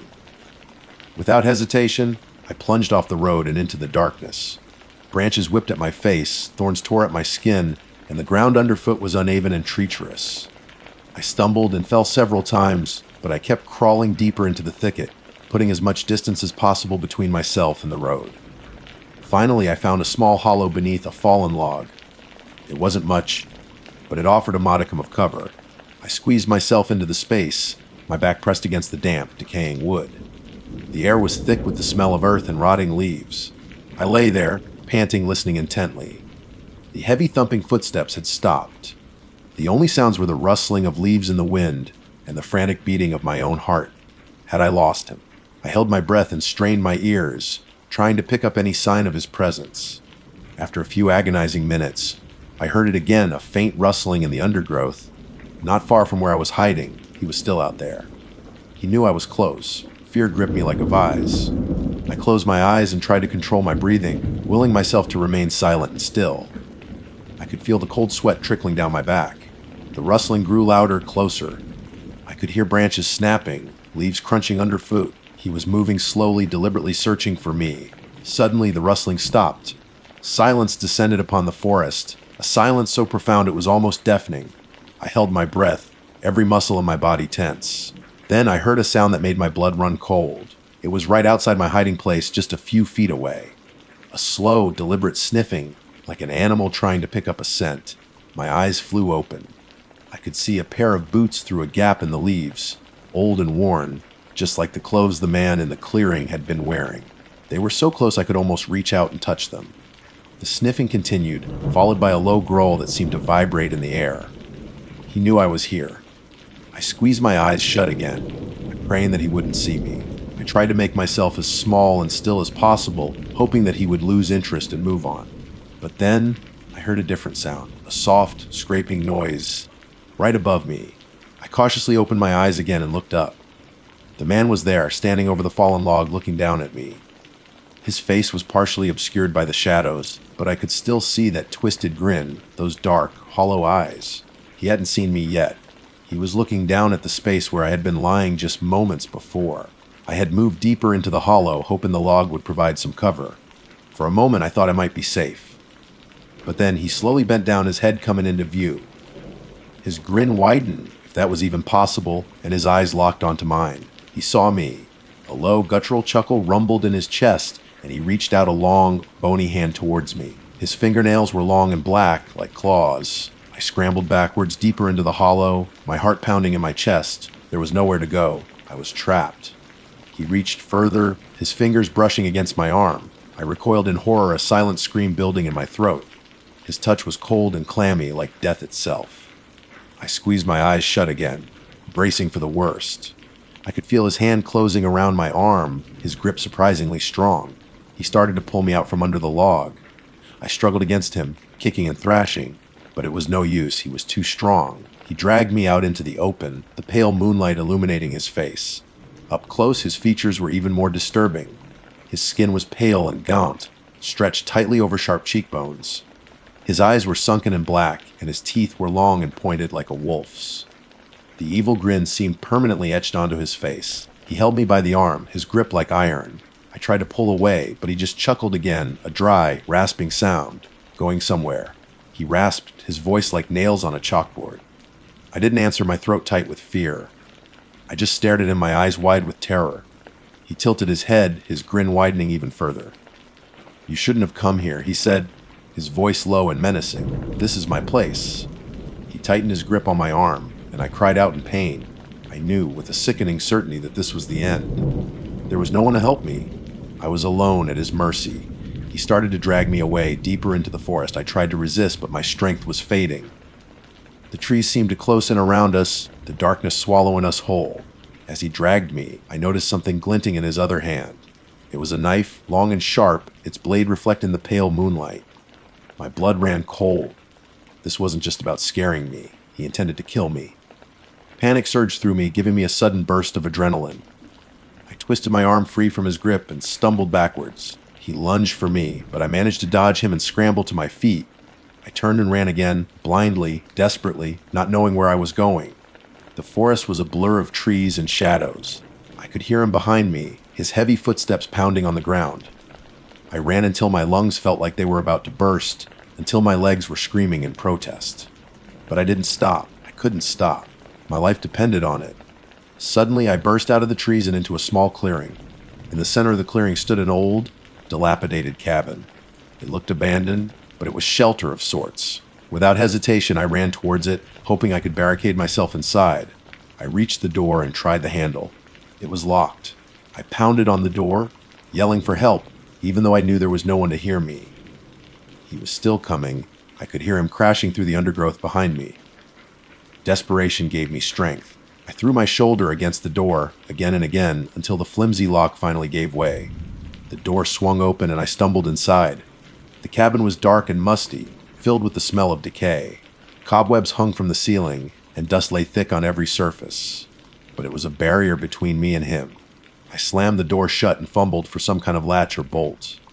There was nothing, just a simple wooden bar that looked like it wouldn't hold against a strong wind, let alone a determined madman. I pushed the bar into place anyway, a futile gesture, and then turned to face the window. It was small and grimy, but I could see him through it. He had emerged from the trees and was standing at the edge of the clearing, his eyes fixed on the cabin. The evil grin was still on his face. He didn't rush towards the cabin. He just stood there, watching me as if he knew he had all the time in the world. Then, he slowly raised his hand and pointed towards the woods behind the cabin. I followed his gaze and saw something that made my heart sink. Another figure emerged from the trees, and then another, and another. They were all tall and gaunt, dressed in tattered clothes, their faces pale and their eyes dark and hollow, and they all wore the same terrifying grin. I wasn't just being chased by one man. There were more of them, many more, and as they started to slowly advance towards the cabin, I knew with a chilling certainty that my final hike had indeed come to an end. Panic clawed at my throat, choking off any attempt at a scream. There were at least 5 of them now, maybe more, emerging silently from the darkness of the woods, their eyes fixed on the cabin. Each one wore that same horrifying grin, a silent promise of something unspeakable. The wooden bar across the door looked pitifully inadequate against the threat that was now facing me. I scanned the small cabin frantically, searching for anything I could use as a weapon. There was nothing. Just a few broken pieces of furniture, covered in dust and cobwebs. The figures outside began to move, slowly, deliberately, like predators circling their prey. They didn't speak, didn't make a sound, except for the soft crunch of leaves under their worn boots. Their silence was more terrifying than any scream. I backed away from the door, my eyes darting between the small, grimy window and the flimsy barrier that was all that stood between me and them. The first of them reached the cabin, his long, skeletal fingers wrapping around the door handle. I held my breath, bracing for the inevitable. The handle turned slowly, and the door creaked open, the weak wooden bar splintering under the pressure. The man stepped inside, his grin never faltering. He was even taller and goner up close, his eyes like black pits that seemed to absorb all the light. Behind him, the others began to file in, their silent presence filling the small cabin with an overwhelming sense of dread. I stumbled backwards until my back hit the cold, damp wall. There was nowhere left to run. I was trapped. The first man took a step closer, his long, sharp teeth glinting in the dim light filtering through the window. He reached out a hand, his touch sending a jolt of pure terror through me. "Welcome," He rasped, his voice a dry, rattling whisper. "You're one of us now." His words made no sense, but the look in his eyes told me everything I needed to know. This wasn't just about killing me. It was about something far more sinister. The other figures moved closer, forming a circle around me. Their grins seemed to widen, their eyes filled with a hunger that chilled me to the bone. I tried to speak, to plead for my life, but no words would come out. My throat was constricted with fear. One of the figures, a woman with long, stringy hair that obscured most of her face, reached out and touched my cheek. Her fingers were ice cold. "Don't be afraid," she whispered, her voice surprisingly soft, yet somehow even more unsettling than the man's rasp. "It doesn't hurt for long." Tears welled up in my eyes. This was it. This was how it ended. Alone in the middle of nowhere, at the mercy of these things. The first man chuckled again, that same low, guttural sound that had haunted me through the forest. "We've been waiting for you, Ethan," he said, as if he knew my name. How did he know my name? I hadn't told anyone where I was going in detail, just the general area of the Redwood Parks. A cold dread washed over me. They had been expecting me. "You made a bad decision, coming here alone," the woman said, her grip tightening on my cheek. "But don't worry, you'll have plenty of company now." The circle around me tightened. I could feel their cold breath on my face, smell the musty, earthy odor that clung to them. Their grins were inches from my own face, and I could see the hunger in their eyes, the dark, bottomless void that promised only pain and suffering. I closed my eyes, bracing for the inevitable. I didn't want to see what they were going to do to me. Then, I felt a sharp pain in my arm, like a needle piercing my skin. I cried out, my eyes snapping open. The first man was holding a small, bone-like object in his hand, and there was a drop of blood welling up on my arm where he had touched me. He smiled, a truly horrifying sight. "The first step," he whispered. Another sharp pain, this time in my leg. I looked down and saw the woman kneeling beside me, her long, black fingernails digging into my skin. I screamed, a raw, primal sound of terror and agony. The other figures joined in, their touches like icy brands on my skin. Each touch brought a fresh wave of pain, but it was more than just physical. It felt like something was being drained from me, something vital and essential. My vision started to blur. I felt weak and dizzy. The pain was becoming unbearable. The man who had first spoken leaned closer, his grin stretching even wider. "You'll feel it soon," he whispered. The change. Change? What change? I tried to pull away to fight back, but my limbs felt heavy and unresponsive. My mind was starting to fog, the edges of my consciousness fading. I looked into the eyes of the woman beside me. They were no longer filled with hunger. Now, they held a strange kind of pity. Or was it just a reflection of the emptiness I felt growing inside me? The pain intensified, spreading through my body like wildfire. I could feel my muscles twitching, my bones aching. It felt like I was being ripped apart from the inside out. And then I felt something else.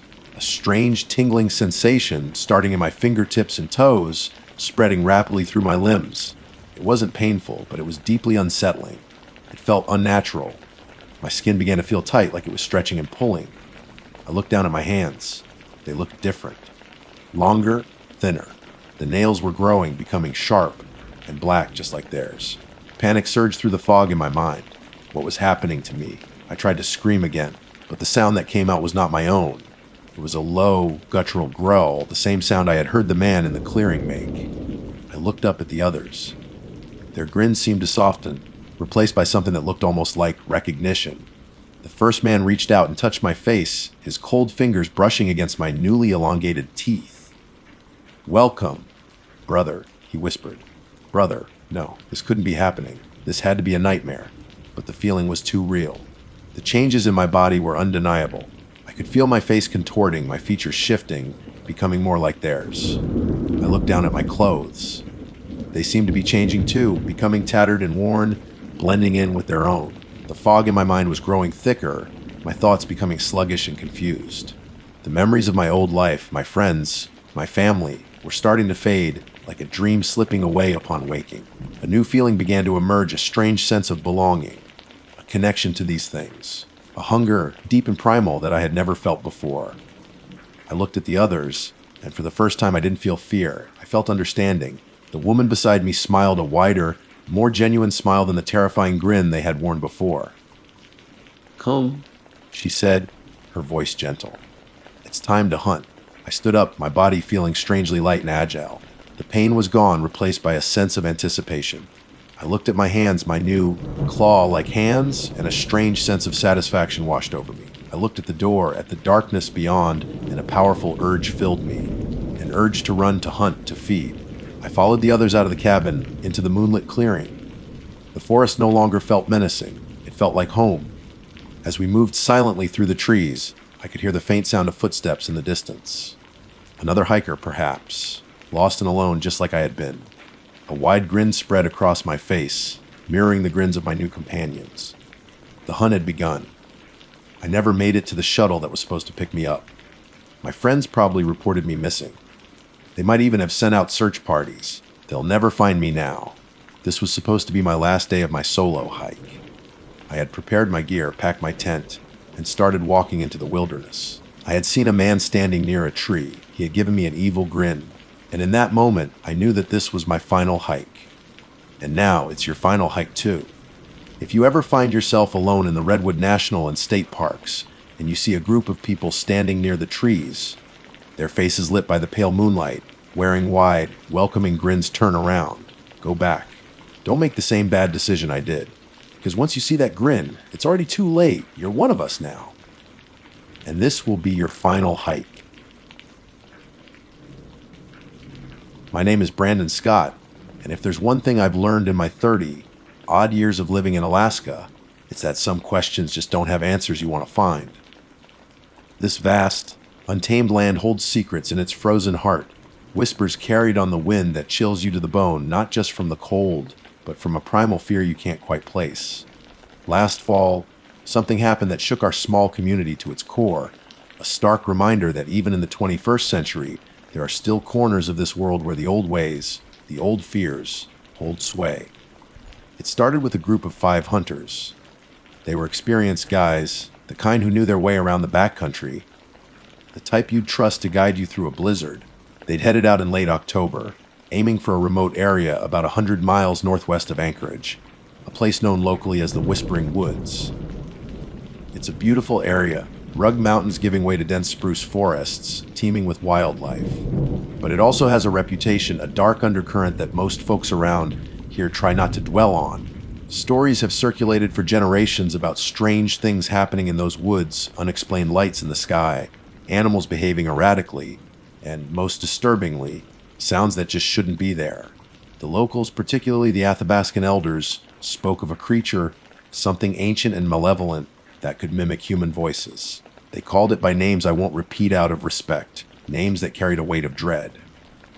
The legend said it used these stolen voices to lure its victims deeper into the wilderness, to isolate them, to break them down before whatever it did to them. Most people dismiss these tales as folklore, campfire stories meant to spook the tourists. I'd always been skeptical myself, chalking it up to the power of suggestion and the often unsettling silence of the Alaskan bush. But then the hunters didn't come back. After a week of no contact, the family started to worry. These were seasoned outdoorsmen. They had satellite phones, emergency beacons. The silence was deafening, unnatural. A search party was organized, a mix of local volunteers, state troopers, and even a few bush pilots who knew the terrain like the back of their hand. I joined the search. I knew a couple of the missing men, good guys who'd helped me out more than once. I felt a responsibility to help bring them home. The search lasted for 10 grueling days. We scoured the area the hunters were known to frequent, battling early snowfall and treacherous terrain. We found their abandoned campsite, tents ripped, gear scattered, a fire pit that looked like it had been extinguished in a hurry. There were no signs of a struggle, no blood, nothing to indicate what might have happened. It was as if they had simply vanished into thin air. But it was the sounds that got to me, the things we heard in the woods that we couldn't explain. One evening, as a small group of us were making camp near a frozen creek bed, we heard it, a voice clear as day, calling out one of the missing hunters' names, David. David, are you there? It sounded just like his wife, Sarah. The tone was filled with worry, a hint of desperation. We all froze, our hearts pounding in our chests. We knew Sarah was back in Anchorage, miles away, and the voice had echoed in a way that human voices don't, a strange resonance that seemed to come from everywhere and nowhere at once. We called out, our voices shaking, but there was no response. We searched the area, our flashlights cutting through the darkness, but found nothing. Just the silent, watchful trees and the biting wind. We tried to rationalize it. Maybe someone else was searching, someone we didn't know about. But it felt wrong, deeply wrong. The way the voice sounded, the sheer impossibility of it being Sarah, it sent a shiver down my spine that had nothing to do with the cold. Over the next few days, we heard other voices. Sometimes it would be a sob, faint and carried on the wind. Other times it would be a chuckle, low and chilling, seemingly coming from the thickest part of the woods. Once we even heard a dog barking, a sound so out of place in that remote wilderness that it made the hair on the back of my neck stand up. None of us had brought dogs. We never found the hunters. After 10 days, the official search was called off. The families were devastated, the community in shock. The official report listed them as missing, presumed deceased, but we all knew deep down that something else had happened out there. Something sinister. I tried to put it out of my mind to go back to my normal life. I work as a wildlife photographer, spending a lot of time in the backcountry myself. I'm used to the solitude, the quiet, the occasional close call with wildlife. But after the search, the woods felt different. The silence wasn't peaceful anymore. It felt heavy, expectant. Every rustle of leaves, every snap of a twig made me jump. I started carrying a larger caliber rifle, something I'd never felt the need for before. Then, a few weeks ago, a friend of mine, Jake, called me up with an idea. He wanted to do a late season camping and hiking trip in the Talkeetna Mountains. He'd heard about some incredible views from a particular trail, and he was eager to get some last hikes in before the real winter set in. I hesitated. The memory of the missing hunters was still fresh in my mind. The thought of spending several days deep in the wilderness, especially with the long, dark nights closing in, made me uneasy. But Jake is persistent.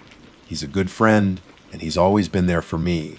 He argued that we'd be sticking to well-marked trails, that we'd be prepared, that we wouldn't be venturing anywhere near the Whispering Woods. He reminded me that I couldn't let fear dictate my life. Eventually, I relented. I told myself it would be good to get out there, to clear my head, to prove to myself that I wasn't going to be paralyzed by what had happened last fall. We spent the next few weeks planning our trip, poring over maps, gathering our gear. We made sure we had plenty of supplies, extra layers of clothing, a reliable GPS, and a satellite communicator for emergencies. We even packed a couple of those bear bangers, just in case. Looking back, I realize how much more cautious I was than usual, a subtle shift in my mindset that I tried to ignore. The trailhead was about a 4-hour drive from my cabin. We left early last Saturday morning, the truck packed with our gear. The drive was beautiful, the fall colors still clinging to the trees, the snow-capped peaks of the mountains looming in the distance. We talked and joked, trying to keep the mood light, but I couldn't shake the feeling of unease that had been growing in the pit of my stomach. As we pulled into the empty parking lot at the trailhead, a shiver ran down my spine. The air felt different here, colder, heavier. The silence was more profound than I'd expected, broken only by the whisper of the wind through the trees. It was a silence that felt watchful. Jake, ever the optimist, clapped me on the shoulder. "Ready for an adventure, Brandon?" He asked, a wide grin on his face. I forced a smile. "A's I'll ever be?" I replied, trying to sound more confident than I felt. We hoisted our packs onto our backs, the weight familiar and comforting. As we started down the trail, the trees closed in around us, and the last vestiges of sunlight faded away. We were alone deep in the Alaskan wilderness. And I couldn't shake the feeling that we had just made a terrible mistake. The first day of our hike was uneventful, at least on the surface. The trail wound through a beautiful valley, flanked by towering pines, and the occasional patch of golden aspen. The air was crisp and clean, and the views of the distant, snow-dusted peaks were breathtaking. Jake was in his element, pointing out different types of trees and animal tracks, his usual cheerful self. I tried to relax to soak in the scenery, but the nagging feeling of dread from the trailhead wouldn't quite leave me. We saw a few squirrels and a couple of ptarmigans, but no larger wildlife. That struck me as a little odd. Usually, in this area, you'd at least see some signs of moose or maybe even a black bear. The silence of the forest felt heavier than normal, almost expectant. Every now and then, I'd catch myself scanning the trees, my hand instinctively resting on the rifle slung across my shoulder. Jake noticed my unease. "You all right, man?" he asked as we stopped for lunch by a small stream. Yeah, just a little on edge, I guess, I admitted, unwrapping my sandwich. Remembering what happened last fall, I suppose. Jake nodded, his usual jovial expression softening. I get it. It was rough. But we're not in the Whispering Woods, Brandon. This is a different area. We'll be fine. I wanted to believe him. I really did. But the feeling persisted. It was like a low hum beneath the surface of everything. A sense that we were being watched. That something was just not right. As the afternoon wore on, we started to notice other things. Tracks in the mud beside the trail that looked at dogs, but far too large. We hadn't seen any other hikers, and it was unlikely someone would be out here with a dog that size this late in the season. We dismissed it as maybe a wolf, though the prints seemed off somehow, the gait too human like in its spacing. Then there were the sounds. We'd hear a twig snap in the distance, or the rustling of leaves. But when we looked, there was nothing there. It could have been the wind or small animals, but sometimes the sounds felt deliberate, like something was moving just out of sight, keeping pace with us. We reached our planned campsite around 4 in the afternoon, a small clearing beside a frozen lake. The sun was already starting to dip behind the mountains, casting long, eerie shadows across the snow, dusted ground. We quickly set up our tents and started gathering firewood. The temperature was dropping fast, and we knew we'd need a good fire to keep warm through the night. As Jake was chopping some dead branches with his hatchet, I heard it again. A voice, faint, but unmistakable. It sounded like a child crying, a soft whimpering sound that seemed to come from the woods just beyond our clearing. I froze, my axe halfway through a log. "Did you hear that?" I asked Jake, my voice barely a whisper. He stopped chopping, his brow furrowed. "Hear what?" "A kid crying, out in the woods." Jake listened intently for a few moments, but the only sound was the gentle crackling of the small fire we had started. "I don't hear anything, man. Maybe it was the wind." "No, it sounded like a child. Definitely." I felt a knot of unease tighten in my stomach. There were no trails leading off into that part of the woods, and it was miles from the nearest road. What would a child be doing out here alone? We listened for a while longer, but the crying didn't return. Maybe I had imagined it, the stress of the past year playing tricks on my ears. I tried to convince myself of that, but the image of a lost, frightened child out in the freezing wilderness wouldn't leave my mind. As darkness fell, the temperature plummeted. We huddled around the crackling fire, drinking hot coffee, and trying to ignore the oppressive silence of the surrounding forest. Every shadow seemed to writhe and twist in the firelight, taking on monstrous shapes. Every gust of wind sounded like a whisper just beyond the edge of our camp. Around 10 o'clock, Jake decided to turn in. He was an early riser and wanted to get a head start on the trail in the morning. I told him I'd stay up for a bit longer, wanting to keep the fire going and my senses alert. I sat there for what felt like an eternity, the only sounds the snapping of the burning wood and the occasional hoot of an owl in the distance. Then, I heard it again, the crying. This time, it was closer, clearer. It definitely sounded like a child, maybe a little girl, sobbing softly. "Hello," I called out, my voice echoing in the stillness of the night. "Is anyone there?" There was no response, just the continued whimpering. It sounded like it was coming from the trees just beyond the edge of our clearing, maybe 50 or 60 feet away. "Hey!" I called outer this time. "Are you lost? Do you need help?" The crying stopped abruptly. For a moment, there was only silence. Then I heard a voice. It was soft, high-pitched, and sounded exactly like a little girl. "Daddy," the voice whispered, "is that you?" My blood ran cold. This was wrong. So wrong. There was no way a child would be out here alone in the middle of the night, calling for their father. And the voice, it had a strange quality to it, a subtle echo that made the hairs on my arms stand on end. "No," I replied, my voice trembling slightly. "My name is Brandon. Are you lost?" There was another moment of silence. Then, the voice spoke again, this time a little louder, a little more insistent. "Daddy, I'm scared. I can't find you." The voice sounded so real, so vulnerable. My instincts screamed at me to stay put, to not venture into the darkness. But the thought of a scared little girl alone in the freezing woods tugged at my heart. "Where are you?" I asked, trying to keep the concern out of my voice. "Can you see my fire?" "Yes," the voice replied. "I see your fire. Can you come get me, Daddy?" That word, Daddy, sent another jolt of fear through me. This wasn't right. This couldn't be right. "I'm not your daddy," I said firmly. but I can help you. Just stay where you are, and I'll come to you. I grabbed my flashlight and my rifle, my heart pounding in my chest. I knew this was a bad idea, a terrible mistake. But I couldn't just ignore a child in distress, even if every fiber of my being was screaming at me to stay by the fire. As I stepped out of the circle of light cast by the fire and into the darkness of the trees, I heard the voice again. This time it wasn't a whisper. It was a perfect imitation of Jake's voice, clear and cheerful. Hey, Brandon, what are you doing? Come back to the fire, man. It's freezing out here. I froze in my tracks, my blood turning to ice. There was no way Jake could have woken up and spoken so casually. His tent was on the other side of the clearing, and I hadn't heard a thing. And the voice, it sounded like Jake, but there was something subtly off about it. A flatness, an echo, just like the other voice. I slowly turned back towards the fire, my rifle raised. Jake's tent was still zipped shut, no sign of movement. The fire crackled merrily, casting dancing shadows on the surrounding trees. Jake. I called out, my voice barely a whisper.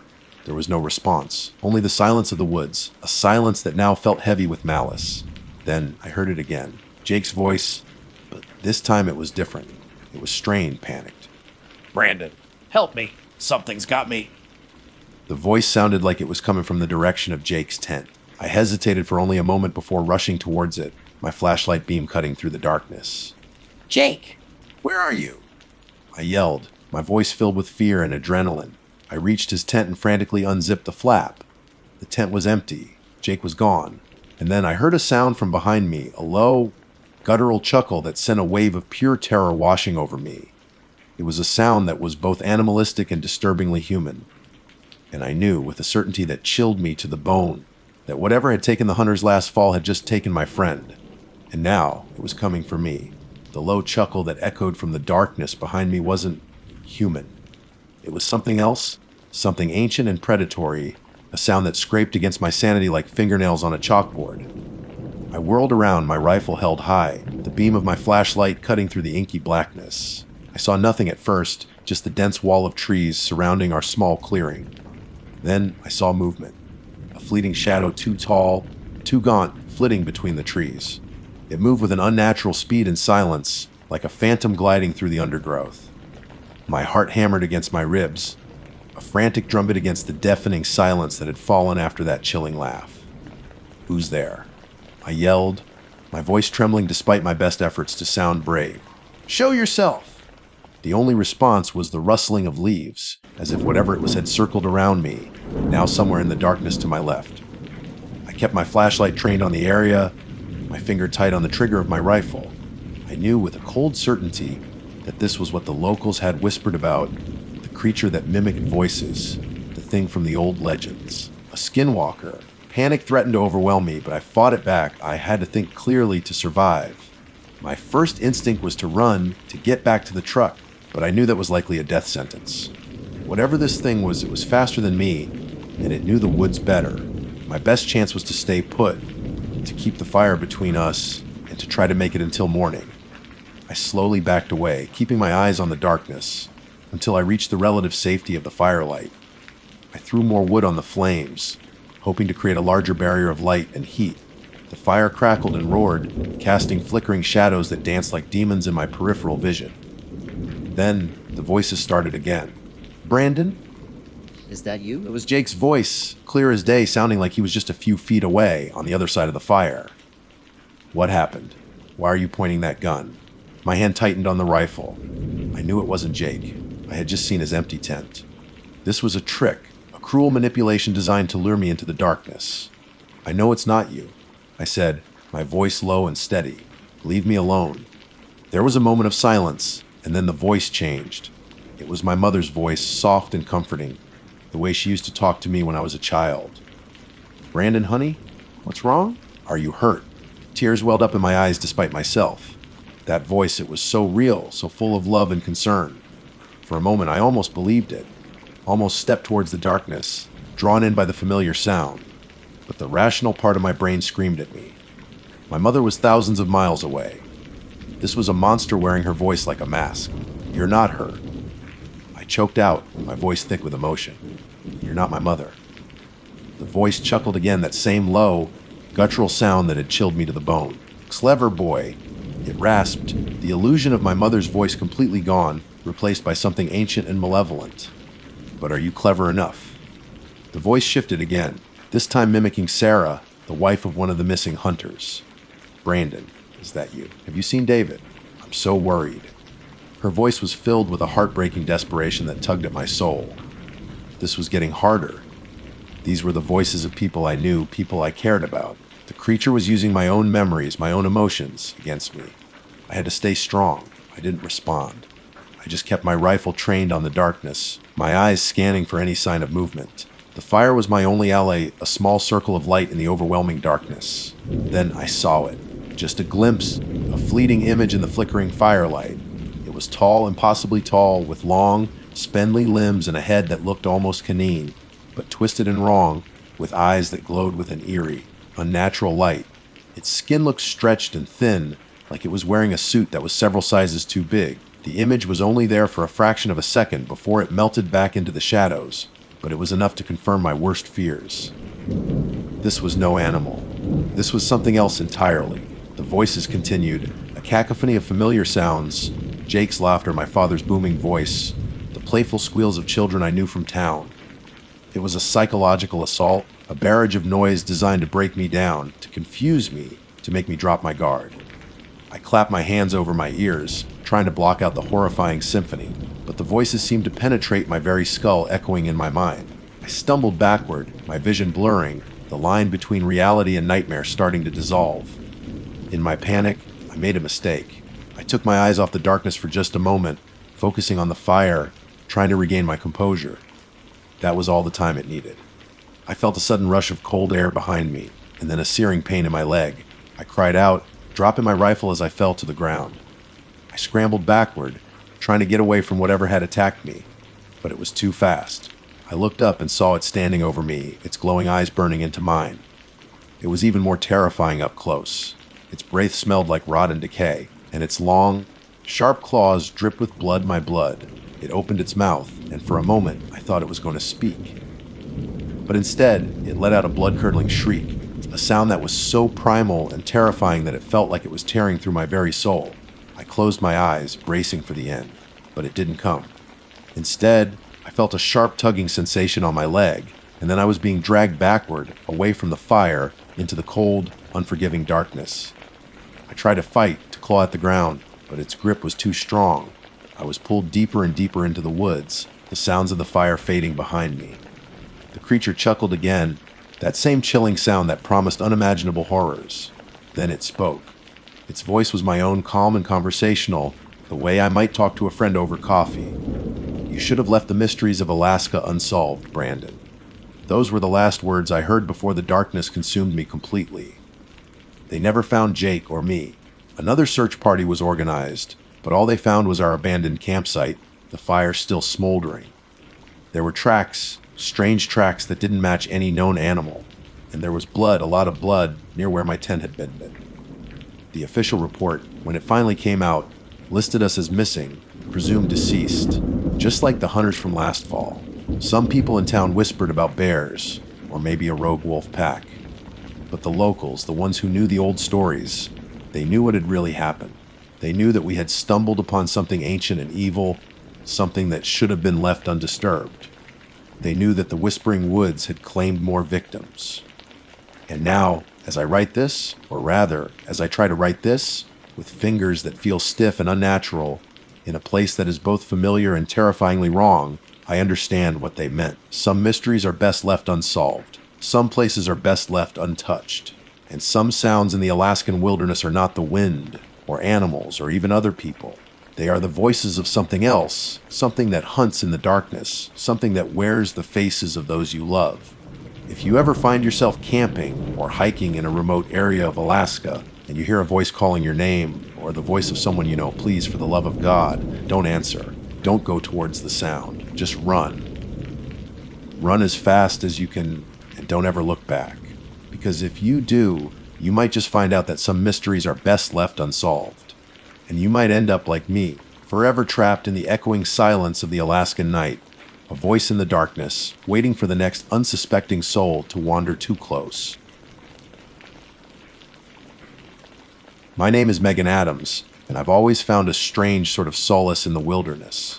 The quiet hum of nature, the scent of pine needles and damp earth, the feeling of being utterly and completely alone with my thoughts, it's always been my escape. That's why, even after hearing the local whispers and the hushed warnings, I couldn't resist the allure of Wonder Lake. It's nestled deep within the Adirondack Mountains, a place of breathtaking beauty, they say. A place where the water reflects the sky so perfectly, it's hard to tell where one ends and the other begins. My friend Liam wasn't quite as enthusiastic. He's more of a city guy, prefers the concrete jungle to actual jungles. But I'd been talking about this trip for months, painting vivid pictures of starlit nights and crisp morning hikes, and eventually, his resistance crumbled. We'd planned a 3-day kayaking and hiking trip, a chance to disconnect and recharge before life inevitably dragged us back into its chaotic rhythm. We arrived at the Wonder Lake trailhead on a Friday morning, the air thick with the promise of a hot summer day. The parking lot was surprisingly empty, which I initially took as a good sign. Fewer crowds meant more peace. Liam, however, seemed a little unnerved by it. "Doesn't this strike you as a little off?" he asked, his gaze sweeping across the deserted expanse. "It's a beautiful day. Where is everyone?" I shrugged it off. Maybe it's still early. Or maybe people know something we don't, I joked. A nervous flutter in my stomach that I tried to ignore. We unloaded our gear, the weight of our kayaks a familiar and comforting pressure on our shoulders. The path down to the lake was well maintained, winding through a dense forest of towering pines and leafy maples. Sunlight dappled through the canopy, creating an ethereal glow on the forest floor. The only sounds were the chirping of unseen birds and the rustling of leaves under our boots. It was exactly the kind of peaceful solitude I'd been craving. The first glimpse of Wonder Lake took my breath away. It was even more stunning than the pictures I'd seen. The water was a deep, shimmering blue, so clear that I could see the smooth, moss-covered rocks on the bottom. The surrounding mountains rose majestically, their peaks still touched with patches of late-season snow. It was a scene of perfect tranquility. We launched our kayaks, the gentle splash of our paddles breaking the silence.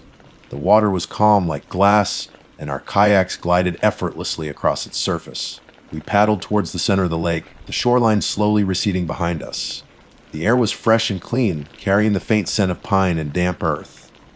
"Okay, I have to admit," Liam said, his voice echoing slightly across the water. "This is pretty incredible." "Told you?" I replied, a smug smile on my face. We spent the morning exploring the lake, paddling into hidden coves and along the rocky shoreline. We saw a few loons, their haunting calls echoing across the water, and a couple of bald eagles soaring overhead. It felt like we had the entire lake to ourselves.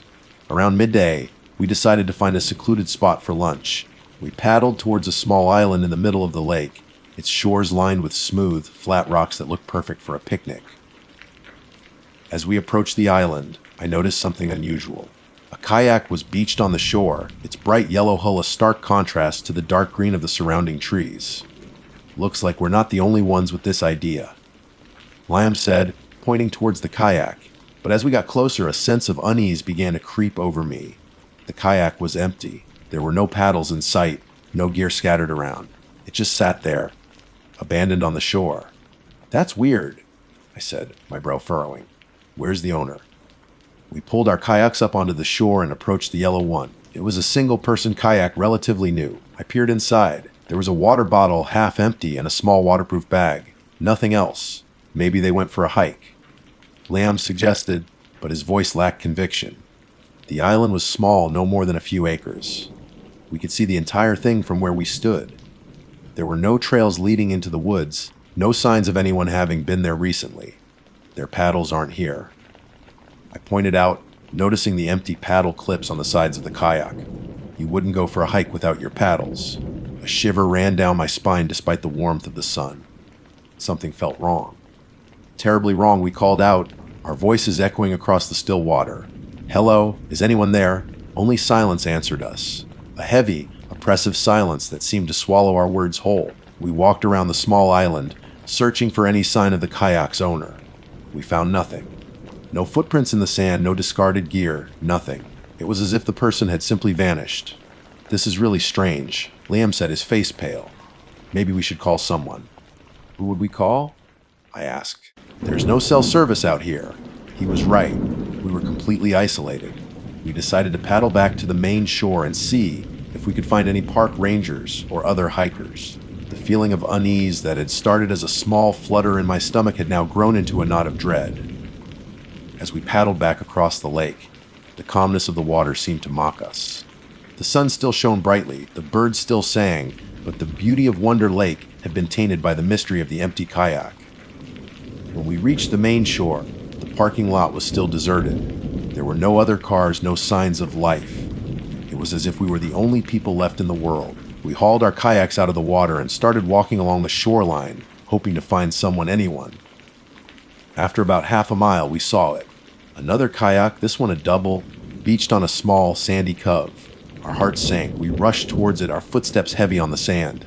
This kayak was also empty. But unlike the first one, this one had something inside. 2 paddles neatly placed in the bottom of the boat. Oh God, Liam whispered, his voice trembling. I felt a wave of nausea wash over me. 2 empty kayaks. No sign of their owners. The calmness of the lake, the silence of the forest, suddenly felt menacing, suffocating. We stood there for a long moment, staring at the empty boat, the paddles inside a chilling reminder of the people who were no longer there. Just then a small gust of wind rippled across the surface of the lake. The water, which had been so still just moments before, now seemed to churn slightly, as if something was moving beneath the surface. And then we heard it.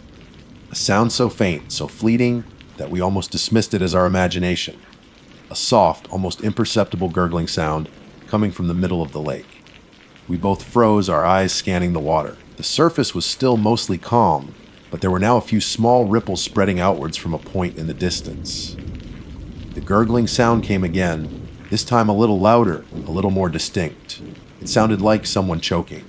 Liam grabbed my arm, his grip tight. Did you hear that? I nodded, my throat tight with fear. We stood there, listening intently, but the sound didn't come again. The lake was silent once more, but the silence was different now. It wasn't the peaceful silence of nature. It was a heavy, suffocating silence filled with unspoken dread. We stared out at the middle of the lake, our imaginations running wild. What had happened to the people in those kayaks? Where were they now? And what was that sound we had heard? The sun began to dip lower in the sky, casting long, eerie shadows across the water. The air grew cooler, and a sense of urgency began to build within me. We couldn't stay here. Not anymore. We need to get out of here, I said, my voice barely a whisper. Liam nodded in agreement, his eyes wide with fear. We turned and started walking back towards our kayaks, our pace quickening with each step. The beauty of Wonder Lake had vanished, replaced by a sense of profound and terrifying unease. The silence after we found the empty boat was terrifying. A group of kayakers had gone out that morning, and their boat was found adrift later that day. Their paddles were still inside, but they were gone. The water was calm, no signs of a struggle. It was as if the lake itself had swallowed them whole. And now we had found another empty boat. And we had heard that sound, that horrible, choking sound. As we reached our kayaks, I glanced back at the lake one last time. The sun had almost completely disappeared below the horizon, and the water had turned a dark, ominous gray. A thick fog was beginning to roll in, obscuring the far shore. I shivered, pulling my jacket tighter around me. Wonder Lake didn't feel like an escape anymore. It felt like a trap, and I had a terrible feeling that we had just stumbled into something truly horrifying. We practically threw our gear back into our kayaks, our movements fueled by a primal urge to get away from Wonder Lake. The fog was thickening rapidly, tendrils of white mist snaking across the water, obscuring the shoreline and making it difficult to see where we were going. The once calm lake now had a choppy surface, the small waves slapping against the sides of our kayaks like insistent whispers. Which way? Liam asked, his voice tight with anxiety. I hesitated, my sense of direction completely thrown off by the fog. I think we came from that way, I said, pointing vaguely towards where I remembered the parking lot to be. We started paddling, the silence broken only by the rhythmic dip of our paddles and the eerie whooshing sound of the fog swirling around us. The visibility was down to maybe 50 feet, and the world beyond that felt like a vast, unknowable void. Every shadow in the mist seemed to take on a menacing shape. Every rustle of leaves on the unseen shore sent a jolt of fear through me. The feeling of being watched intensified. It was a subtle sensation, a prickling on the back of my neck, a feeling that there were eyes on us from the fog-shrouded woods. I kept glancing over my shoulder, half expecting to see something or someone emerging from the mist. Did you hear that? Liam suddenly whispered, his paddle freezing in mid-air. I held my breath, straining my ears. At first, there was only the sound of the wind and the water, but then I heard it too. A faint, rhythmic splashing sound coming from somewhere behind us. In the fog, it sounded like someone else paddling. My heart pounded in my chest. Could it be the owners of the empty kayaks? Had they somehow gotten separated and were now trying to find their way back? Or was it something else? Something worse? We stopped paddling, listening intently. The splashing sound grew slightly louder, closer. It was definitely someone else in a kayak. "Hello," I called out, my voice trembling slightly. "Is anyone there?" The splashing stopped. For a moment, there was only silence. Then a voice answered us. It was faint, distorted by the fog, but I could make out the words. "Help us." Liam and I exchanged terrified glances. That voice, it sounded weak, desperate. "Where are you?" I called back. "We can help," the voice replied, closer this time. "Lost can't see." We tried to pinpoint the direction the voice was coming from, but the fog played tricks on our ears. It seemed to be coming from everywhere and nowhere at once. "Keep talking," Liam said, his voice low.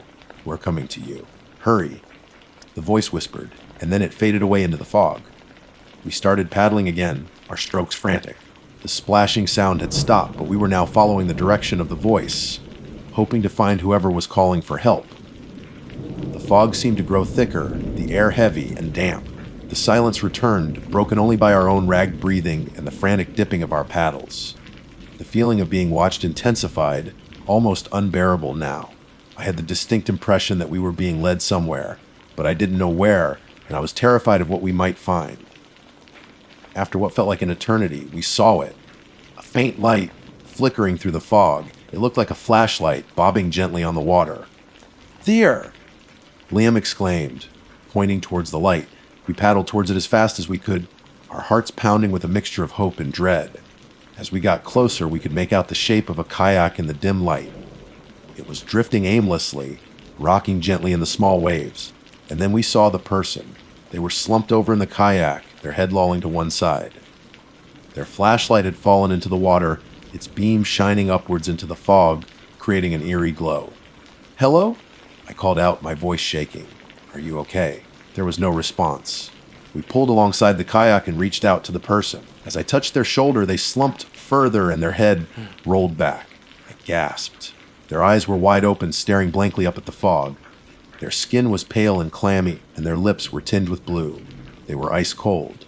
They were dead. Liam and I recoiled in horror. The flashlight slipped from the kayak and sank beneath the surface, plunging us into near darkness. Oh God, oh God! Liam stammered, his face white in the gloom. I felt a wave of nausea rise in my throat. We had found one of them. But who were they? And what had happened to them? As we stared at the lifeless body, I noticed something else. A small, dark stain on the front of their life vest. It looked like blood. A chilling realization washed over me. This wasn't just an accident. Something terrible had happened here. Suddenly, we heard it again. The splashing sound. It was closer this time, much closer. And it was coming from the fog right behind us. We whipped around, our hearts leaping into our throats. Two figures were emerging from the mist, paddling towards us in another kayak. Relief washed over me, quickly followed by a fresh wave of fear. Were these the other kayakers, or were they something else? As they got closer, I could see their faces. Their eyes were wide and wild, their expressions a mixture of terror and something else, something cold and empty. "Help us." One of them croaked, their voice raspy and weak. "It's in the water." "What's in the water?" Liam asked, his voice trembling. The other figure pointed a shaking hand towards the middle of the lake. It took them, it took the others. Their words sent a shiver down my spine. What took them? I pressed. Their eyes darted around nervously, as if they expected something to emerge from the fog at any moment. "The lake, it's alive." Their words sounded insane, but the sheer terror in their eyes made me believe them. "We need to get out of here," I said to Liam, my voice urgent. "Now." We started paddling again, trying to put as much distance as possible between us and the two figures in the other kayak. But they kept pace with us, their paddling surprisingly strong despite their apparent fear. "Don't go towards the shore!" One of them shouted after us, "It's waiting there." Their warning only intensified my panic. If the danger wasn't in the lake, and it wasn't on the shore, then where was it? The fog seemed to press in on us, suffocating and disorienting. I could hear the frantic splashing of the other kayak behind us and their ragged breathing. Their fear was palpable, contagious. Suddenly, one of them screamed. A high-pitched, blood-curdling scream that echoed across the water and sent a jolt of pure terror through me. We spun around to see what had happened. The kayak carrying the two figures was now still, rocking gently in the waves. One of them was gone. The other was slumped over, their body half submerged in the water. And then I saw it, a dark shape moving beneath the surface of the lake, near their kayak. It was large, too large to be a fish. It moved with a sinuous, unsettling grace. The remaining figure in the kayak let out another scream, a strangled cry that was abruptly cut short. The dark shape beneath the water surged upwards, and then nothing. The surface of the lake went still again, the only sign of what had happened, a few faint ripples spreading outwards. Liam and I stared in horror at the empty kayak, bobbing silently in the fog. We didn't need to say anything. We both knew what we had just seen. Something was in the lake. Something big, something deadly. We paddled faster, our strokes fueled by pure adrenaline. The shore was still shrouded in fog, but we could hear the faint sound of waves crashing against the rocks. We had to reach it. We had to get out of the water. Just as we thought we were about to reach the shore, something slammed into the bottom of my kayak with tremendous force. The impact sent a jolt through my body, and I nearly capsized. What was that? Liam yelled, his voice filled with panic. I didn't know. But I had a terrifying feeling that whatever it was still there beneath the surface, waiting. The bottom of my kayak scraped against something hard. Rocks. We had reached the shore. We scrambled out of our kayaks, dragging them onto the sand with trembling hands. We didn't stop to gather our gear. We just ran. We ran as fast as our legs could carry us, away from the lake, away from the fog, away from the unspeakable horror we had just witnessed. We didn't stop running until we reached the trailhead, our lungs burning, our bodies aching. The parking lot was still empty, the silence broken only by our ragged breathing. We looked back towards the lake, but the fog was too thick to see anything. It looked like a white, impenetrable wall hiding whatever horrors lay within. We didn't say a word. We just got into my car and drove away, leaving Wonder Lake and its terrifying secrets behind. But I know I'll never forget the silence after we found the empty boat, and I know I'll never forget the screams. And I know, with a chilling certainty, that something in Wonder Lake is still waiting. And I pray that no one else ever has to find out what it is. The drive back was a blur. Neither Lam nor I spoke much, the silence in the car heavy with the weight of what we had seen. Every now and then, one of us would flinch, a reflex reaction to some imagined sound or movement. The image of that dark shape beneath the water, the screams echoing across the fog, were burned into my mind. When we finally reached civilization, the normalcy of it felt jarring. People walking their dogs, cars driving by, the bright lights of the gas station, it was all so ordinary, so completely detached from the terror we had just experienced. It felt like we had stepped out of a nightmare and back into reality, but the nightmare still clung to us, a cold, clammy residue. The first thing we did was try to call the authorities. Liam's phone finally got a weak signal a few miles out of town. We recounted our story to a disbelieving dispatcher, trying to convey the urgency and the horror of what we had witnessed. We told them about the empty kayaks, the dead kayaker we found, the two others who were taken by something in the lake. The dispatcher sounded skeptical, asking for names and details we couldn't provide. We didn't know who the kayakers were. We hadn't seen any identification. All we had were vague descriptions and the horrifying images etched in our memories. They promised to send someone to investigate, but their tone suggested they thought we were either mistaken or had simply panicked. We knew what we had seen, though. We knew the terror was real.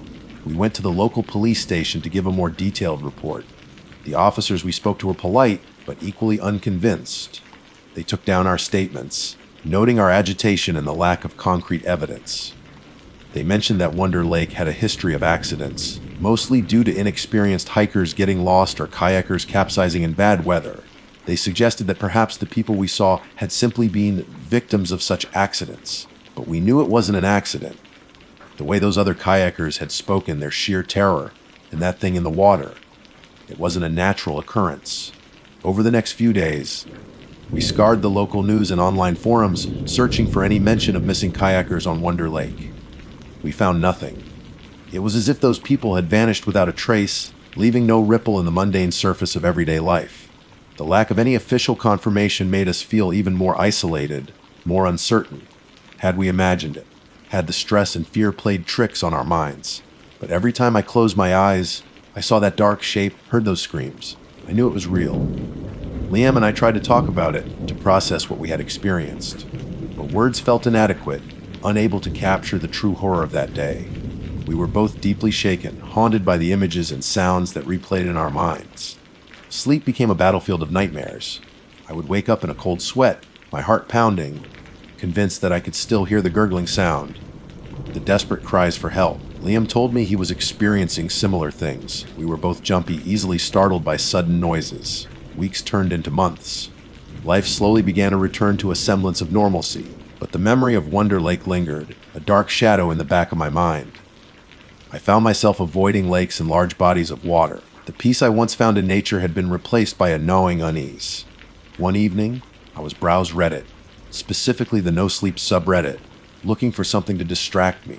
I stumbled upon a thread discussing unsolved disappearances in national parks. Intrigued, I started reading. Some of the stories were unsettling, tales of hikers vanishing without a trace, leaving behind no clues. Others spoke of strange occurrences, unexplained phenomena, and a sense of something ancient and malevolent lurking in the wilderness.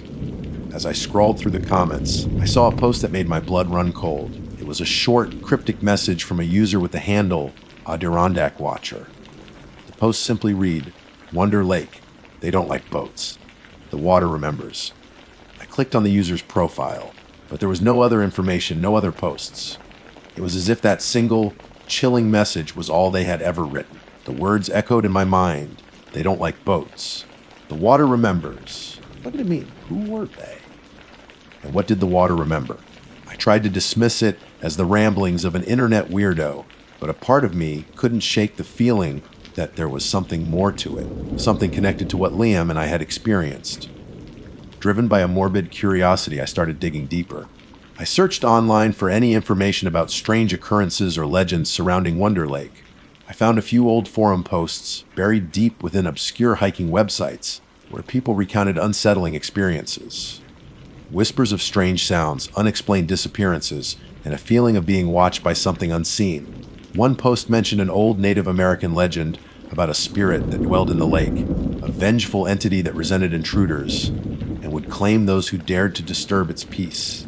The legend spoke of the spirit dragging its victims down into the depths, their bodies never to be seen again. Another post, more recent, described a group of hikers who had camped near Wonder Lake and claimed to have heard strange, guttural noises coming from the water at night.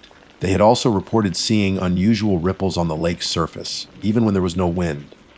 The more I researched, the more uneasy I became. The pieces started to fit together, forming a terrifying picture. The empty kayaks, the desperate cries for help, the dark shape in the water, it all pointed to something unnatural, something sinister lurking beneath the surface of Wonder Lake. I told Liam about my findings, my voice barely above a whisper. He was understandably disturbed. He had been trying to put the whole thing behind him, to forget the terror we had experienced. But my research had brought it all rushing back. We talked late into the night, trying to make sense of it all. We knew what we had seen. We knew it wasn't just our imagination. There was something wrong with Wonder Lake, something deeply wrong. We decided to share our story, to warn others about the potential danger. We knew that many people would dismiss it as a fabrication, a product of overactive imaginations. But if our story could save even one life, it would be worth it. So here I am, writing this down, sharing our terrifying experience on Reddit, in the hopes that someone will listen. If you ever find yourself near Wonder Lake, please be careful. The beauty of the lake hides a dark secret, a terrifying presence that lurks beneath the calm surface. The silence after we found the empty boat was terrifying, a prelude to the horror that unfolded. The lake didn't just swallow those kayakers whole. Something in it did. And I have a chilling feeling that it's still hungry. Stay away from Wonder Lake. Trust me, you don't want to know what's waiting there. The water remembers, and it doesn't forget.